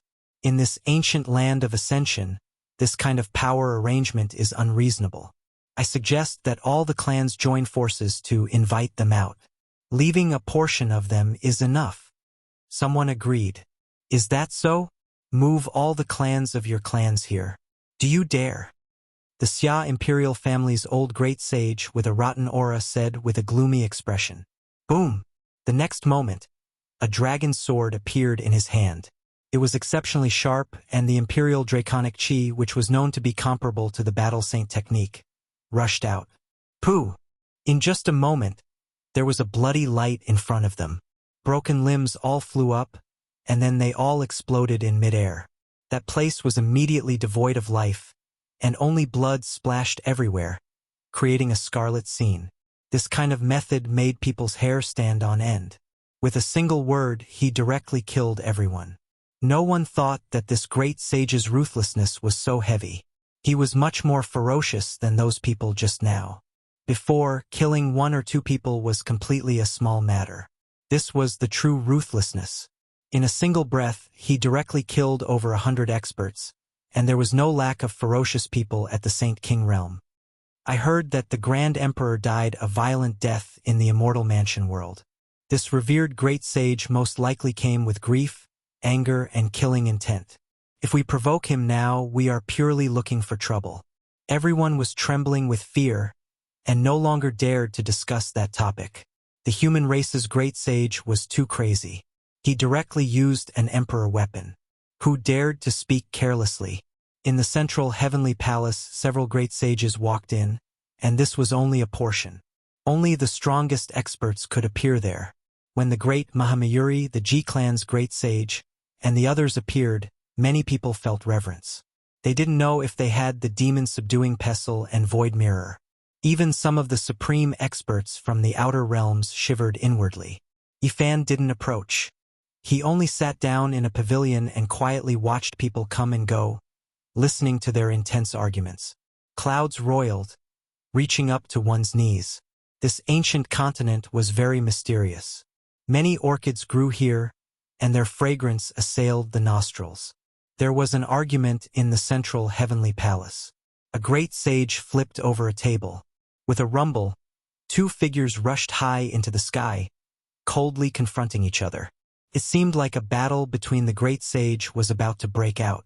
Many people knew that today would inevitably be a day of turmoil, but they didn't think that there would be such peerless figures confronting each other as soon as they arrived. But in the end, both of them descended again. The meeting continued, and the various giants divided into many camps to carry out negotiations.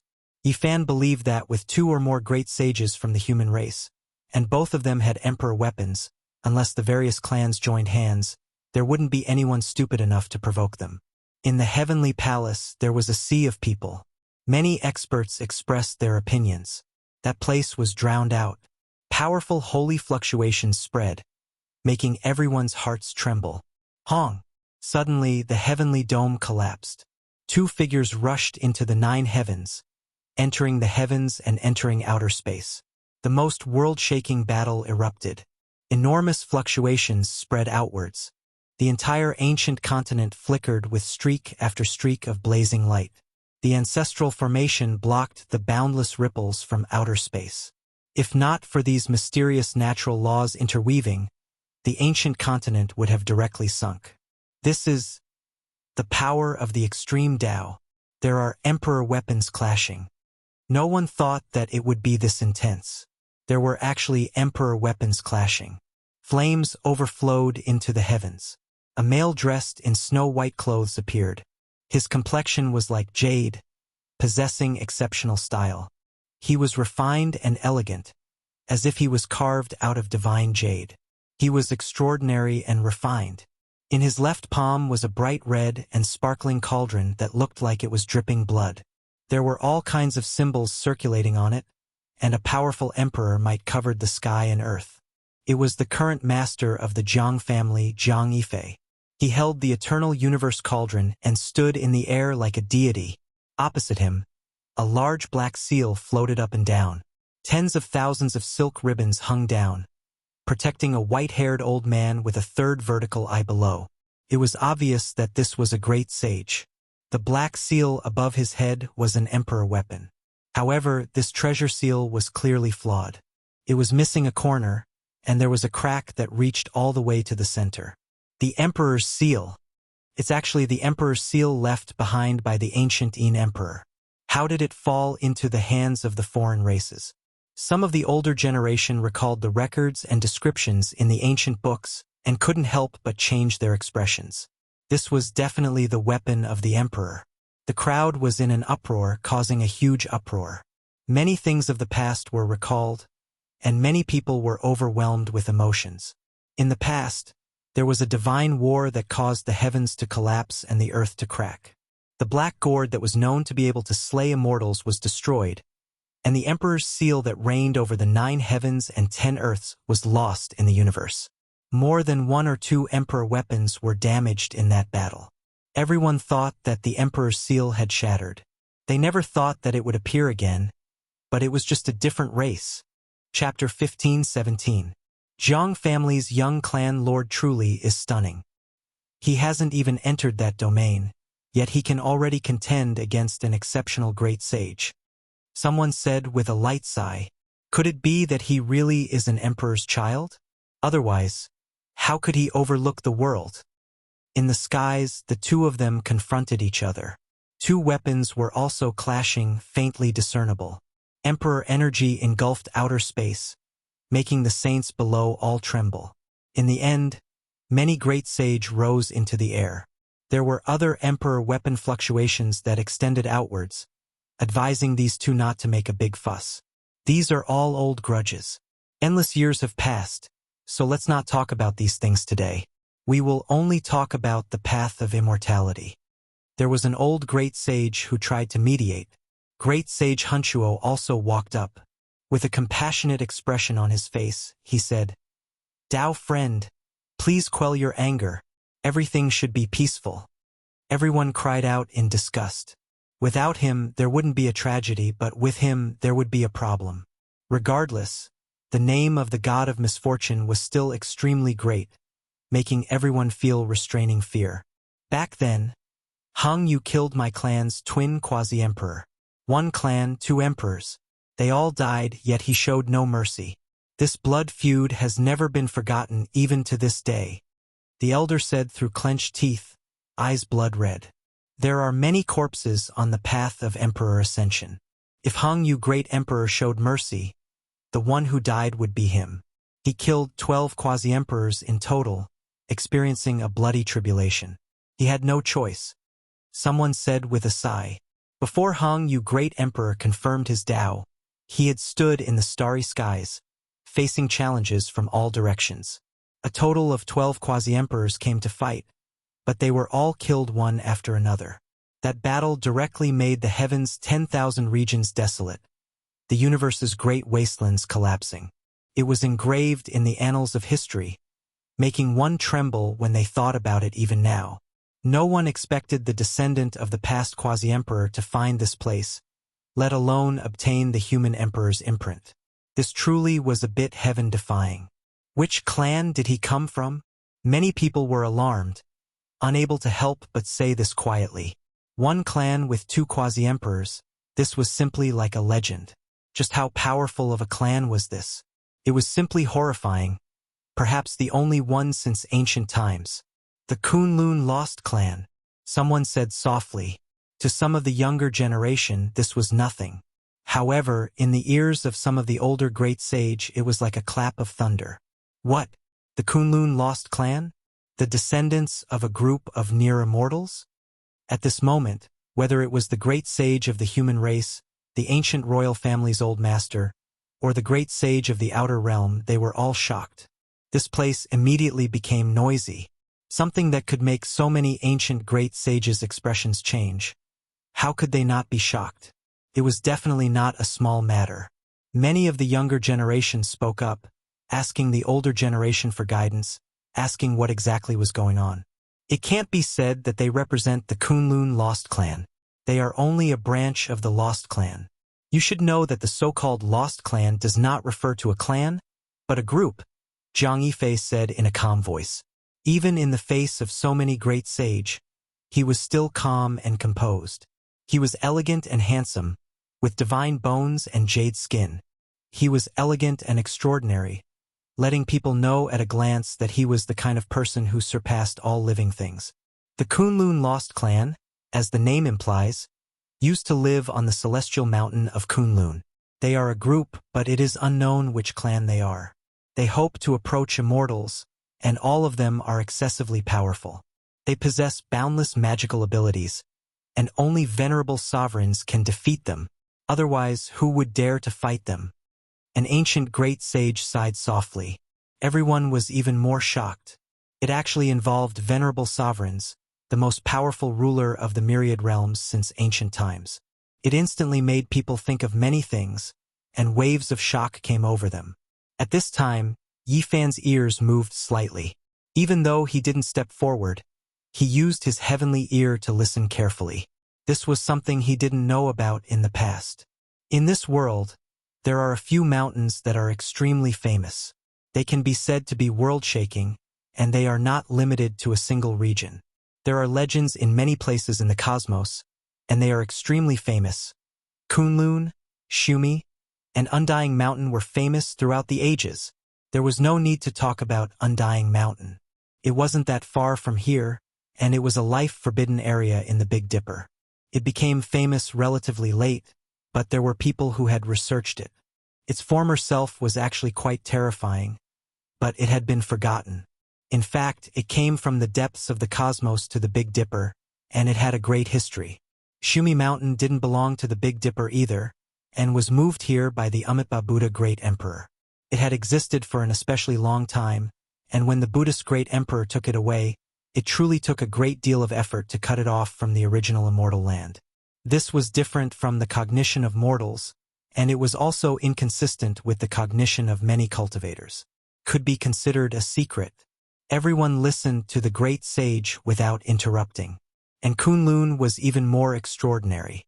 There used to be a few heaven-defying tribes that lived close to immortals, and they were very arrogant and didn't mix with the mortal world.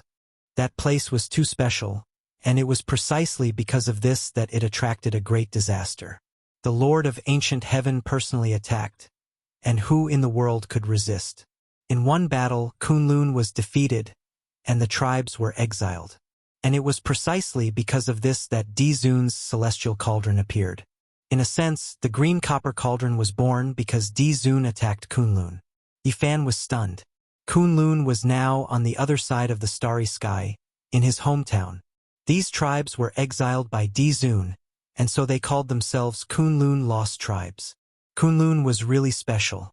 Dizun saw the hope of becoming an immortal in it, or else he wouldn't have personally taken action. His chi swallowed the heaven and earth, and swept through all directions. After Kunlun, the celestial court detained ancestral dragon veins one after another, and visited ancient lands one after another. Even Mars was destroyed in this way.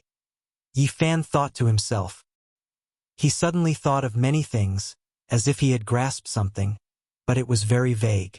The Kunlun Lost Tribes are close to immortals, and they have many secrets. Dizun found a lot of valuable information from them, someone said. No wonder they were so powerful, and no wonder this old man's tribe had once had two quasi-emperors. It was a grand event that was rarely seen since ancient times.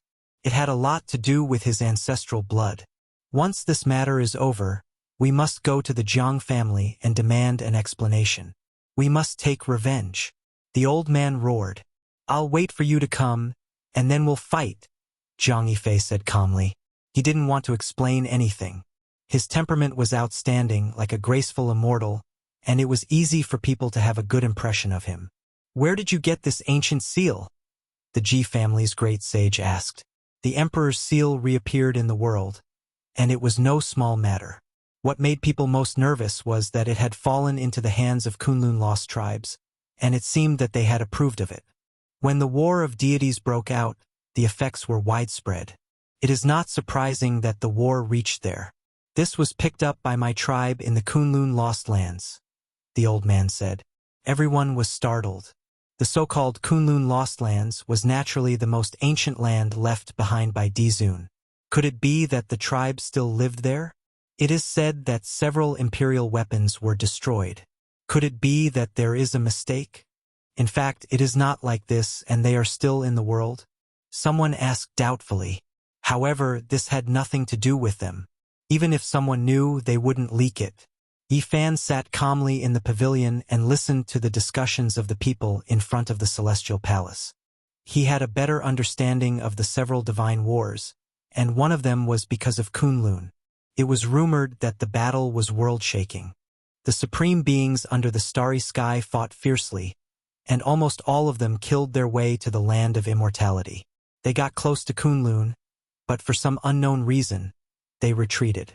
It was rumored that those divine wars might have even sent people to participate in them. Otherwise, it wouldn't have been so bitter. They killed their way to the last foundation of ancient heaven, but the celestial bell fell from the sky. Some strange things happened on a strange ancient star, and in the end, all the supreme beings retreated and sealed that place, leaving only a demonic CI. When Yifan heard this, he was shocked. He immediately thought of Mars. He had once seen a few images, and it was suspected that the ancient sacred emperors were fighting. He was immediately horrified. Could it be that a great battle between emperors really happened? He definitely didn't remember wrongly. At that time, he really saw it. Later on, the demonic human and the divine crocodile also mentioned the northern CI. The crocodile stayed there and refused to leave because it wanted to enter the demonic sea eye and obtain immortal treasures. Yifan suddenly felt that many things were connected, but it was too vast. Kunlun, Mars, and Big Dipper were all connected. "What is that celestial bell?" someone asked. "Naturally, it's an immortal artifact," a great sage replied. Today, the experts of the 10,000 worlds and the great sages from different ancient star fields were gathered together. It was also because of this that many fragmented ancient secrets were pieced together, gradually making things clear.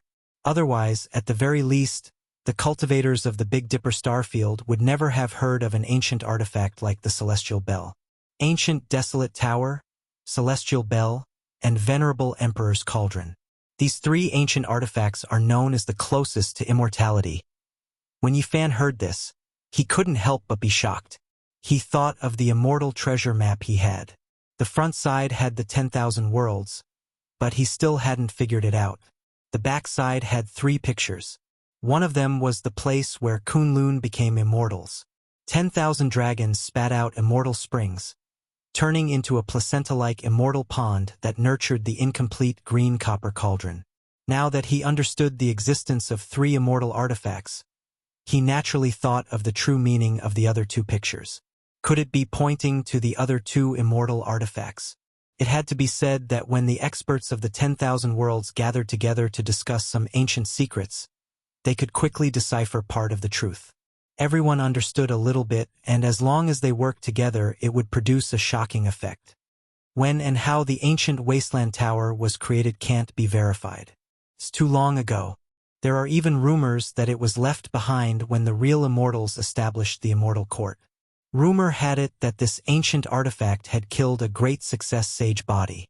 It was even believed to be able to kill a great emperor. The Immortal Bell was born in Kunlun. It was the first artifact nurtured by the Immortal Mountain. It contained the 10,000 secrets of the heavens and was exceptionally terrifying. When the venerable emperor attacked the mountain, the Immortal Bell broke through the sky and left. He didn't get it, which was why the green cauldron was born. When these words were spoken, it was subversive and dumbfounding. This was the secret that the great sage of the various star fields pieced together from many fragments. According to legend, the sound of the bell can restore one's youth, and the sound of the bell can make one die of old age in an instant. This was one of the incomparable abilities of the Immortal Bell. It was unimaginable. Kunlun nurtured the Immortal Bell and suffered a great loss. Therefore, the venerable emperor had to visit the 10,000 worlds to find ancestral veins to replenish Kunlun's immortal essence. Yifan's heart was in turmoil.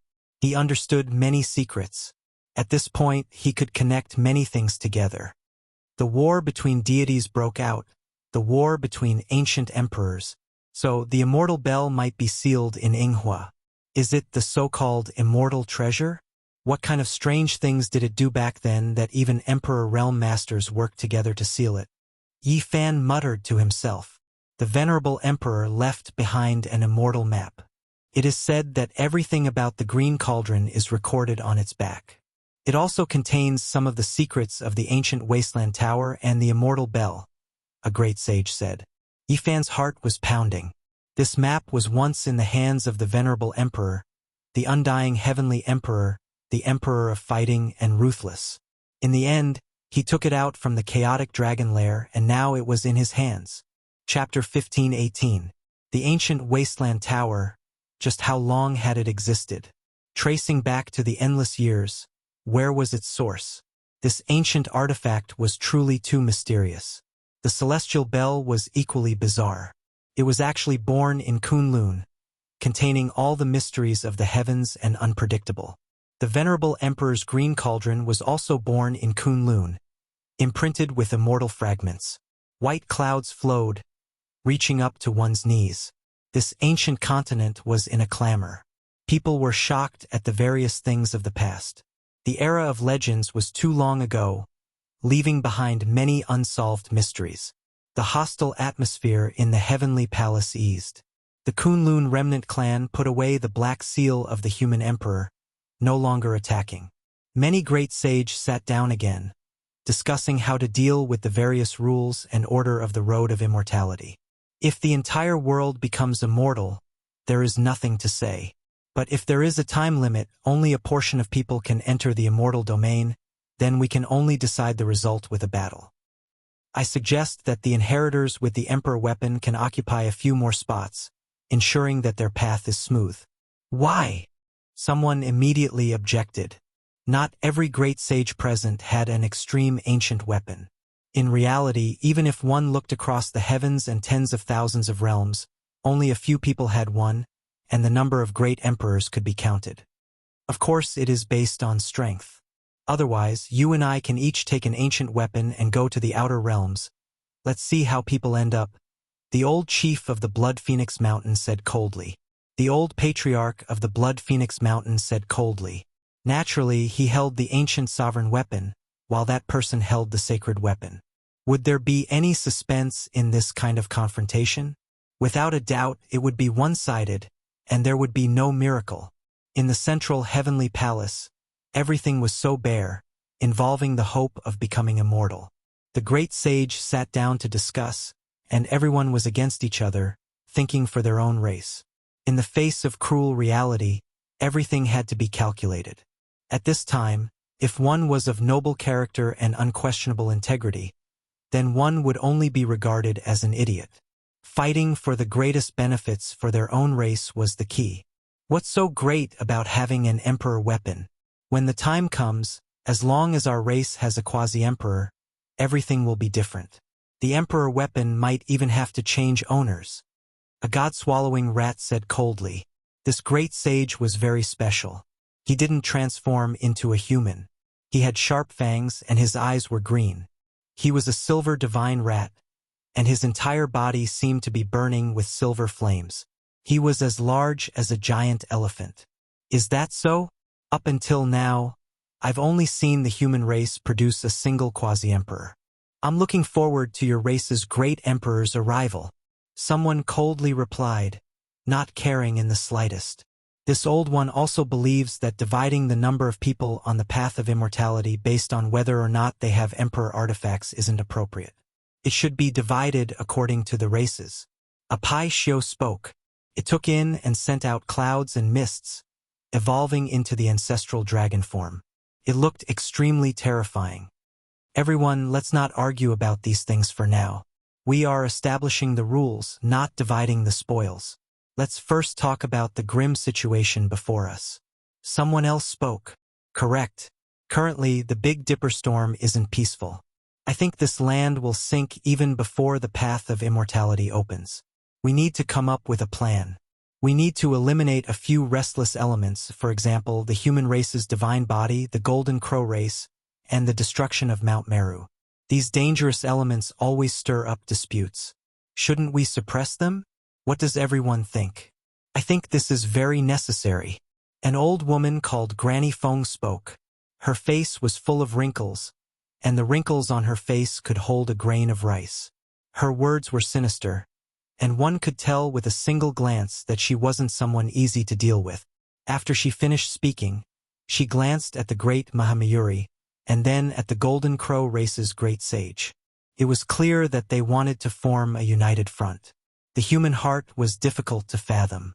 Sometimes it was very dangerous and it was easy to be swayed. With so many great sages present, if they could really convince a few of them, especially great races that possessed ancient emperor artifacts, then they might really be able to eliminate the human race's divine body. Unfortunately, the great Mahamayuri's face was expressionless. He didn't say a single word and didn't say anything. In reality, she wanted to send Yifan to the afterlife. However, after that battle, she understood that it was easier said than done to shake several emperor artifacts. That was a powerful alliance. Moreover, the old monk Emoku had been dragged away by that flowery monk to become his protector. Emoku had been cleaning up after him from time to time, thinking that this was a reincarnation miracle of the Buddhist path. The Golden Crow race's great sage's expression was cold. He naturally had to express his stance. He said sinisterly, "The human race's divine body is arrogant, and everyone can see that. This person is domineering, and his methods are swift and ruthless. He killed my golden crow race and even attacked Amitabha, the great emperor's orthodoxy. What's the point of keeping such a madman alive? We'll deal with him together. Let's just kill him. Your race has provoked us again and again. Do you really want to exterminate your race? At this moment, Gu Jinpeng appeared. With a rumble, he flapped his wings and entered the 2 stone coffins. He landed in front of Granny Feng and the Golden Crow race's great sage. Longma also appeared with a killing sword on his back. Although it wasn't unsheathed, it was surging with baleful energy as if it could kill immortals. Yifan was astonished. They had disappeared for a long time. Could it be that they had gone to refine sword fiends? It was as if there really was a great ominous weapon within the sword scabbard, intimidating everyone present. Then how about we take a stroll outside? A young male from the Golden Crow race stood up. He hadn't said a word just now, but now he was calm and composed. This person's bearing was extraordinary. He wore golden feathered clothes, and he was as strong as a dragon. His body was tall and straight, and he had a head of long golden hair. His eyes flickered with brilliance. Everyone's hearts trembled. He was fearless even in the face of emperor artifacts. What did he have to rely on? It seemed like his identity was no small matter. This is our race's crown Prince Huizhen of this generation, the old sage introduced. We are just discussing, so let's all express our own opinions. It's best if we don't use force today and sit down to talk. There was a great sage who tried to smooth things over, advising both sides. It is nothing more than a damaged emperor artifact. When our race's great emperor arrives, all external objects will be useless. The Golden Crow race's elder's face was as gloomy as water as he spoke coldly. The Golden Crow race had a quasi-emperor. There had always been this legend. Now that he expressed his stance like this, it shouldn't be fake. This made everyone feel a chill run down their spines. Once one reached the realm of the quasi-emperor, then it would be completely different. They would be completely unrivaled. With the word emperor on them, the difference between them and the great sage was like heaven and earth. This was a heavenly moat that couldn't be crossed. It was impossible to go against the flow and kill an emperor. If this type of person became ruthless, even if you had an emperor artifact in your hands, it wouldn't be enough. After all, you couldn't always use it. If he wanted to kill you, there would be plenty of opportunities. One had to know that back then, when Gai Jio's vitality was exhausted and his body was frail, he could still fight against the ancient race's peak great sage who wielded the golden rapier without relying on an emperor artifact. How shocking was this? Therefore, as soon as the Golden Crow race's elder finished speaking, everyone was alarmed. If they offended the Golden Crow race today, there would definitely be a great disaster in the future. However, Gu Jinpeng, Longma, and the others were still fearless. They found a table and transformed into their human forms to sit down. All the great sage were extremely fearful of the killing swords they carried on their backs. Not long after, the peculiar atmosphere disappeared, and the celestial palace began to debate endlessly again. The various races' cultivators were all acting out of their own interests and customizing the laws. In the central celestial imperial court, everyone was a leader of a race or a great sage. The worst among them was still a saint king. Ordinary saints could only listen and express their opinions outside the hall because there were too many people from all over the heavens. Not long after, Zhang Yifei walked out and handed over the matter of setting the laws and order to an old saint of the Jiang clan, leaving that person here to negotiate. He was as handsome as jade and outstanding, especially since he had just confronted the Kunlun Lost clan with the Renhuang seal. His might was terrifying. His appearance at this time naturally attracted a lot of attention. Many young women revealed extraordinary splendor in their eyes as they whispered to each other. Their evaluation of Zhang Yifei was extremely high. Even if he really wasn't a prince, he probably wouldn't be any weaker. Afterward, the Wind Phoenix also walked out. Many great sage were confronting each other in the hall, and their words were tit for tat. That kind of atmosphere was too oppressive, so she also temporarily retreated. She wore a 5-colored mask that was coiled with strands of divine light, causing her to seem like a celestial maiden that was covered in a layer of mysterious veil. Her figure was slender, graceful, and elegant. She stood amidst the clouds, and she was incomparably beautiful, causing others to turn their heads. On this ancient continent, smoke and mist pervaded the air. The palaces and pavilions looked very faintly discernible, as if they were covered by a thin layer of gauze. The relatively younger cultivators were all outside and didn't go to the main hall. "Brother Jiang, I've heard of your great name for a long time. Meeting you is even better." Not far away, a man in silver armor stood up.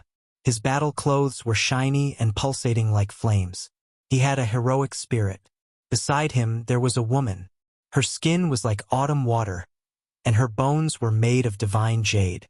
She wore a robe of red clouds and looked ethereal like a fairy. When the two stood together, they looked like a perfect couple. It was the Holy Spirit with flesh and blood and Princess Moon Spirit of the Jili dynasty. They were sitting by a stone table in front of a pavilion. At this time, they both stood up and went to greet him. "Brother, you praise me too much." Zhang Yifei smiled and at the same time greeted Princess Moon Spirit, one of the most beautiful women in the world. Brother Zhang's elegance is comparable to that of the young great emperor. I was fortunate enough to see an ancient painting. It was the portrait of Supreme Hangyu. After seeing Brother Jiang, I really thought that the great emperor had come back to life. The Holy Spirit with flesh and blood invited Zhang Yifei to the stone table and ordered someone to bring him a cup of divine wine. He then introduced himself and said that he was a Holy Spirit from the outer realms. His name was Shi Zhongshuan. Zhang Yifei, Shi Zhongshuan, and Princess Moon Spirit sat together. It was impossible not to attract attention. Moreover, there was a sea of people outside the heavenly palace, so they were naturally the center of attention. The princess of the Wind Clan has also come. I've heard of her name for a long time. At the age of 13, she was able to create a remarkable secret technique. Not long ago, she even solved the mystery of the immortal scripture on the stone tablet of her clan. She is truly an extraordinary woman. Not far away, someone said in a low voice. Princess Moon Spirit stood up and invited the Wind Phoenix over. She also sat by the stone table and discussed the past with them. In a short while, there were more than 10 people sitting here.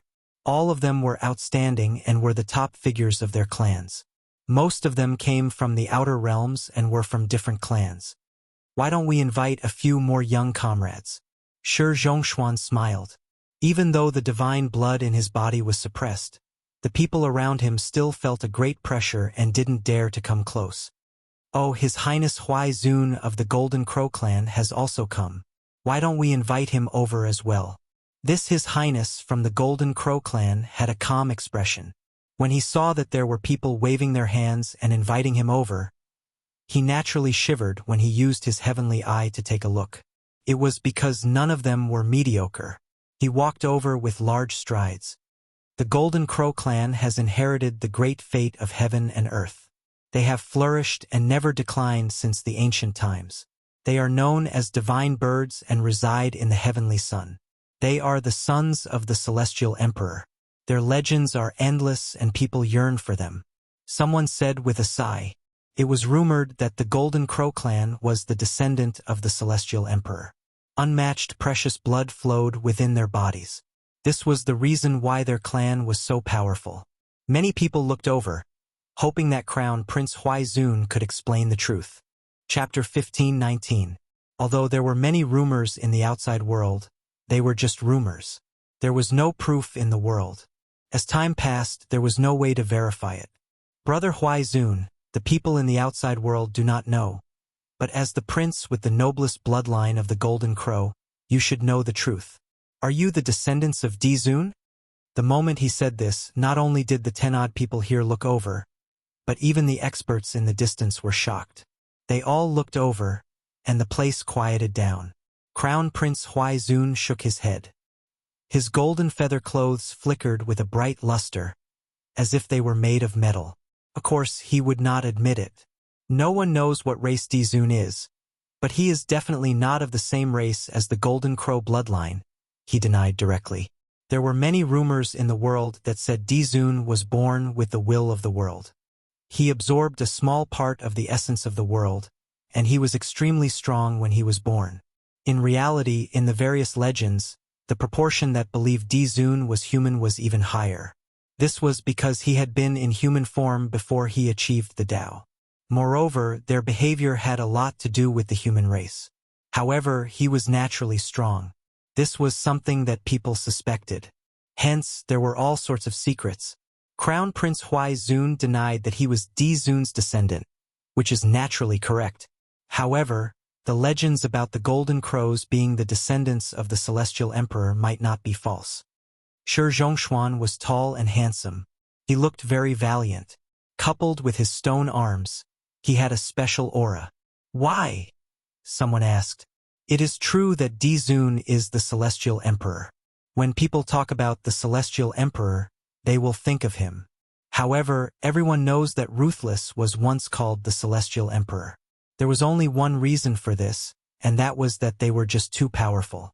They were unrivaled throughout the ages.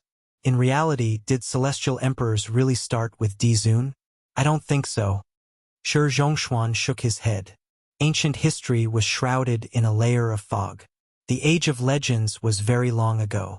During that period, there was the supreme celestial being, the invincible primal chaos body, and the strongest ancestral bloodlines. Someone once made a ridiculous hypothesis.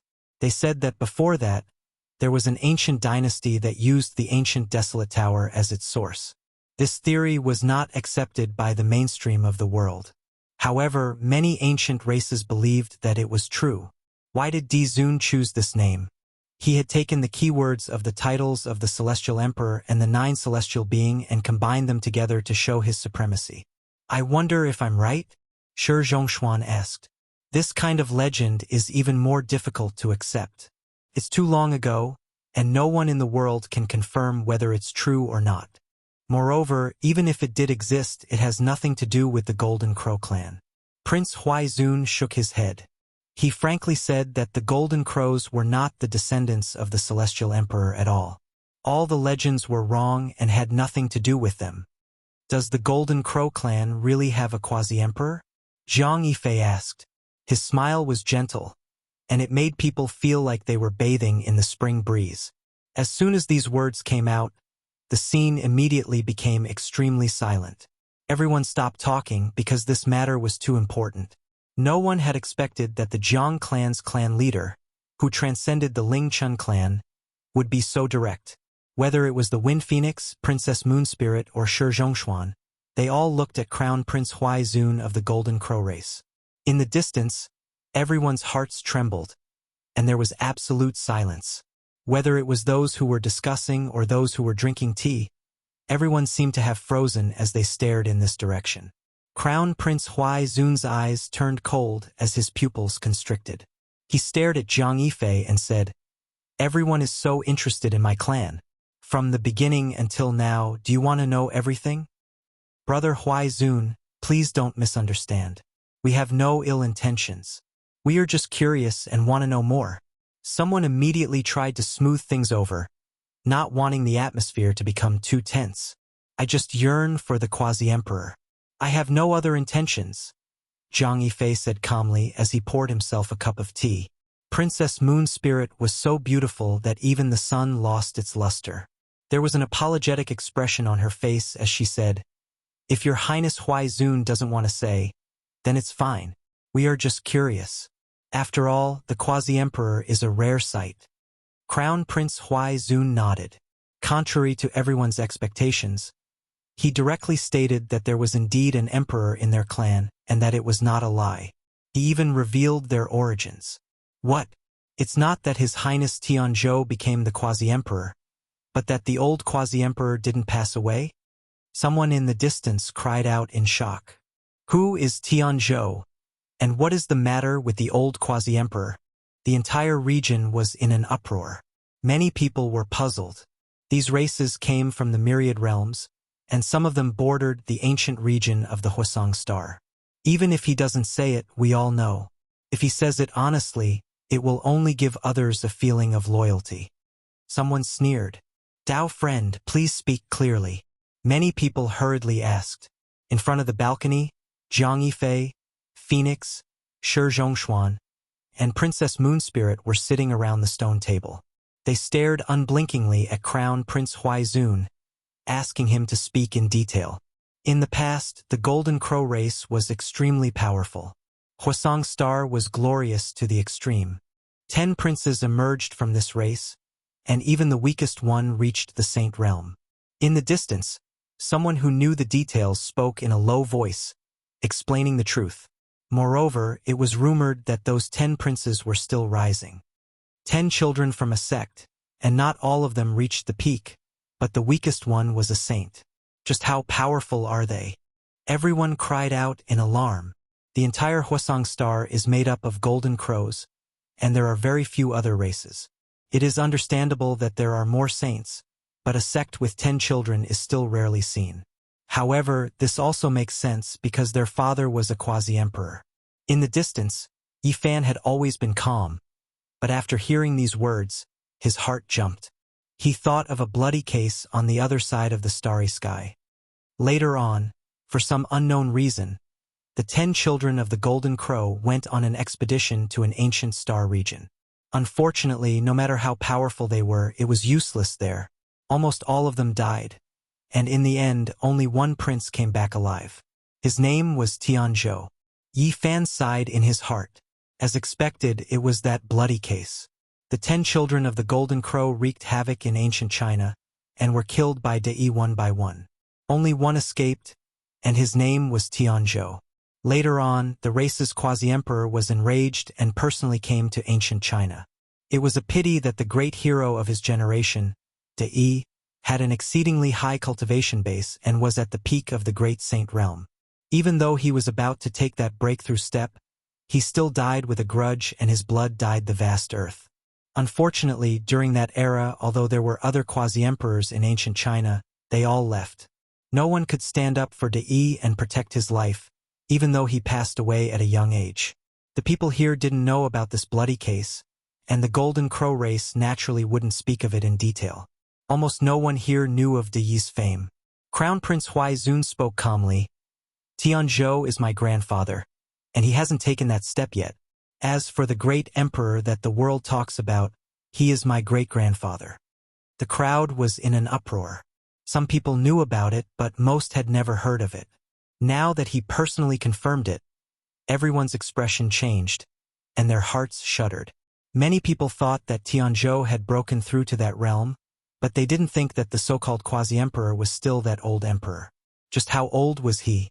The fact that he was still alive in this world was truly shocking. Only Yi Fan sneered. Tianzhou wanted to become the quasi-emperor? Wouldn't that be a joke? He was once chased by Dai, and he was scared out of his wits. If it weren't for his 9 brothers who fought with all their might, he wouldn't have had the chance to leave. When will the Golden Crow race's emperor arrive? Shi Zhongshuan asked. There was actually a quasi-emperor, and he was also an unrivaled character from the older generation. My great-grandfather encountered some problems, and he won't be here for a while, Tianzhou replied. But this was enough. He had already said so much today. Even if the quasi-emperor didn't appear, no one would dare to touch the Golden Crow race. Provoking them would only be courting death, and they would definitely be dealt with in the future. Everyone couldn't help but think of the human race's saint physique. After killing so many Golden Crow race experts, would he be able to escape this calamity? Even if he had an emperor weapon, he wouldn't be able to defend at all times. Without a doubt, there would be a huge storm in the future. Miss Phoenix is peerless and a genius. You were able to create a suitable technique for yourself when you were young, and now you have solved the Ancestral Monuments riddle. Could you help us clear up some of our doubts? Someone asked. They were very curious about the Feng race's monument, and they all wanted to know what was recorded inside. It's just a scripture. Everyone here comes from 10,000 heavens, and which one of you doesn't have a technique that can steal the fortune of heaven and earth? Feng Huang calmly said.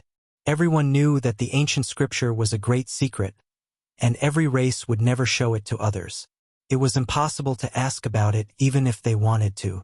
However, Feng Huang revealed a few things. She said that it was a dragon monument with a human head and a snake body engraved on it, and it was left behind by an ancient celestial being. In the distance, Yi Fan frowned. Human head and snake body characters. Dragon monument. He thought of the Fuxi of ancient China. Could it be that he was like Laozi, forming the reincarnation seal and reappearing in the world? Was the prophecy of the numinous treasure celestial being going to come true? Princess Feng is indeed a heavenly genius. The riddle that none of the previous generations could solve was solved by you. You were able to see the birth of an immortal scripture. This is truly a great fortune, Shi Zhongshuan said. The Feng race's princess is an extraordinary woman of the present age. Naturally, few can compare to you. Many people complimented. Everyone discussed the past and present, talking about their inheritances. Not long after, a gentle and graceful woman walked over from the distance. Her style was unmatched, and her head of long water-blue hair danced about. Her bright eyes were kind like a fairy, but there was also a type of exceptional pressure within her otherworldly appearance. This is the Fire Qilin Caves fairy who returned from outer space. Her cultivation is now immeasurable. The true ancient emperor's daughter has appeared in this great world, and there are endless hopes placed on her. She is naturally well known among her siblings. Everyone discussed, all of them full of reverence. Our generation's heroes have gathered, and almost all of them have arrived. This is truly a joyous occasion. Shi Zhongshuan stood up and said to Hualiner with a smile, "These words are incorrect. There are a few formidable individuals who have left and are no longer in Big Dipper." Hualiner smiled. Her eyes swirled about, and the world lost color. Her appearance was unmatched and definitely not inferior to Princess Yu Ling. Shi Zhongshuan slapped his forehead and said, "I almost forgot. I've heard that Big Dipper has produced heavenly geniuses and is truly worthy of the name Emperor Burial Star. In the past, there were Alcade, Middle Emperor, and even heroes like Sacred Prince and Huang Shudao. Unfortunately, I can't see them today." Hualiner smiled and said, "There is one more formidable one. You forgot, but he has already returned to the Eastern Wasteland. It is very likely that he is also here." After hearing these words, everyone revealed strange expressions and immediately thought of who it was. When discussing the younger generation, how could that person be avoided? His status was enough to make the heavens collapse. "That's true, he is indeed very strong," Shi Zhongshuan said indifferently. His expression was completely different from before. Why didn't the human race's holy physique Yi Fan come? In the distance, the experts of various races all began to discuss. When Crown Prince Huai Zun heard this name, his expression changed greatly. However, in the end, he calmed down and sat there quietly. Princess Yu Ling's heart was also moved, and her eyes flashed. Back then, in the Qinling Mountains, her race had used the Jili Divine diagram to attack and almost killed Yi Fan.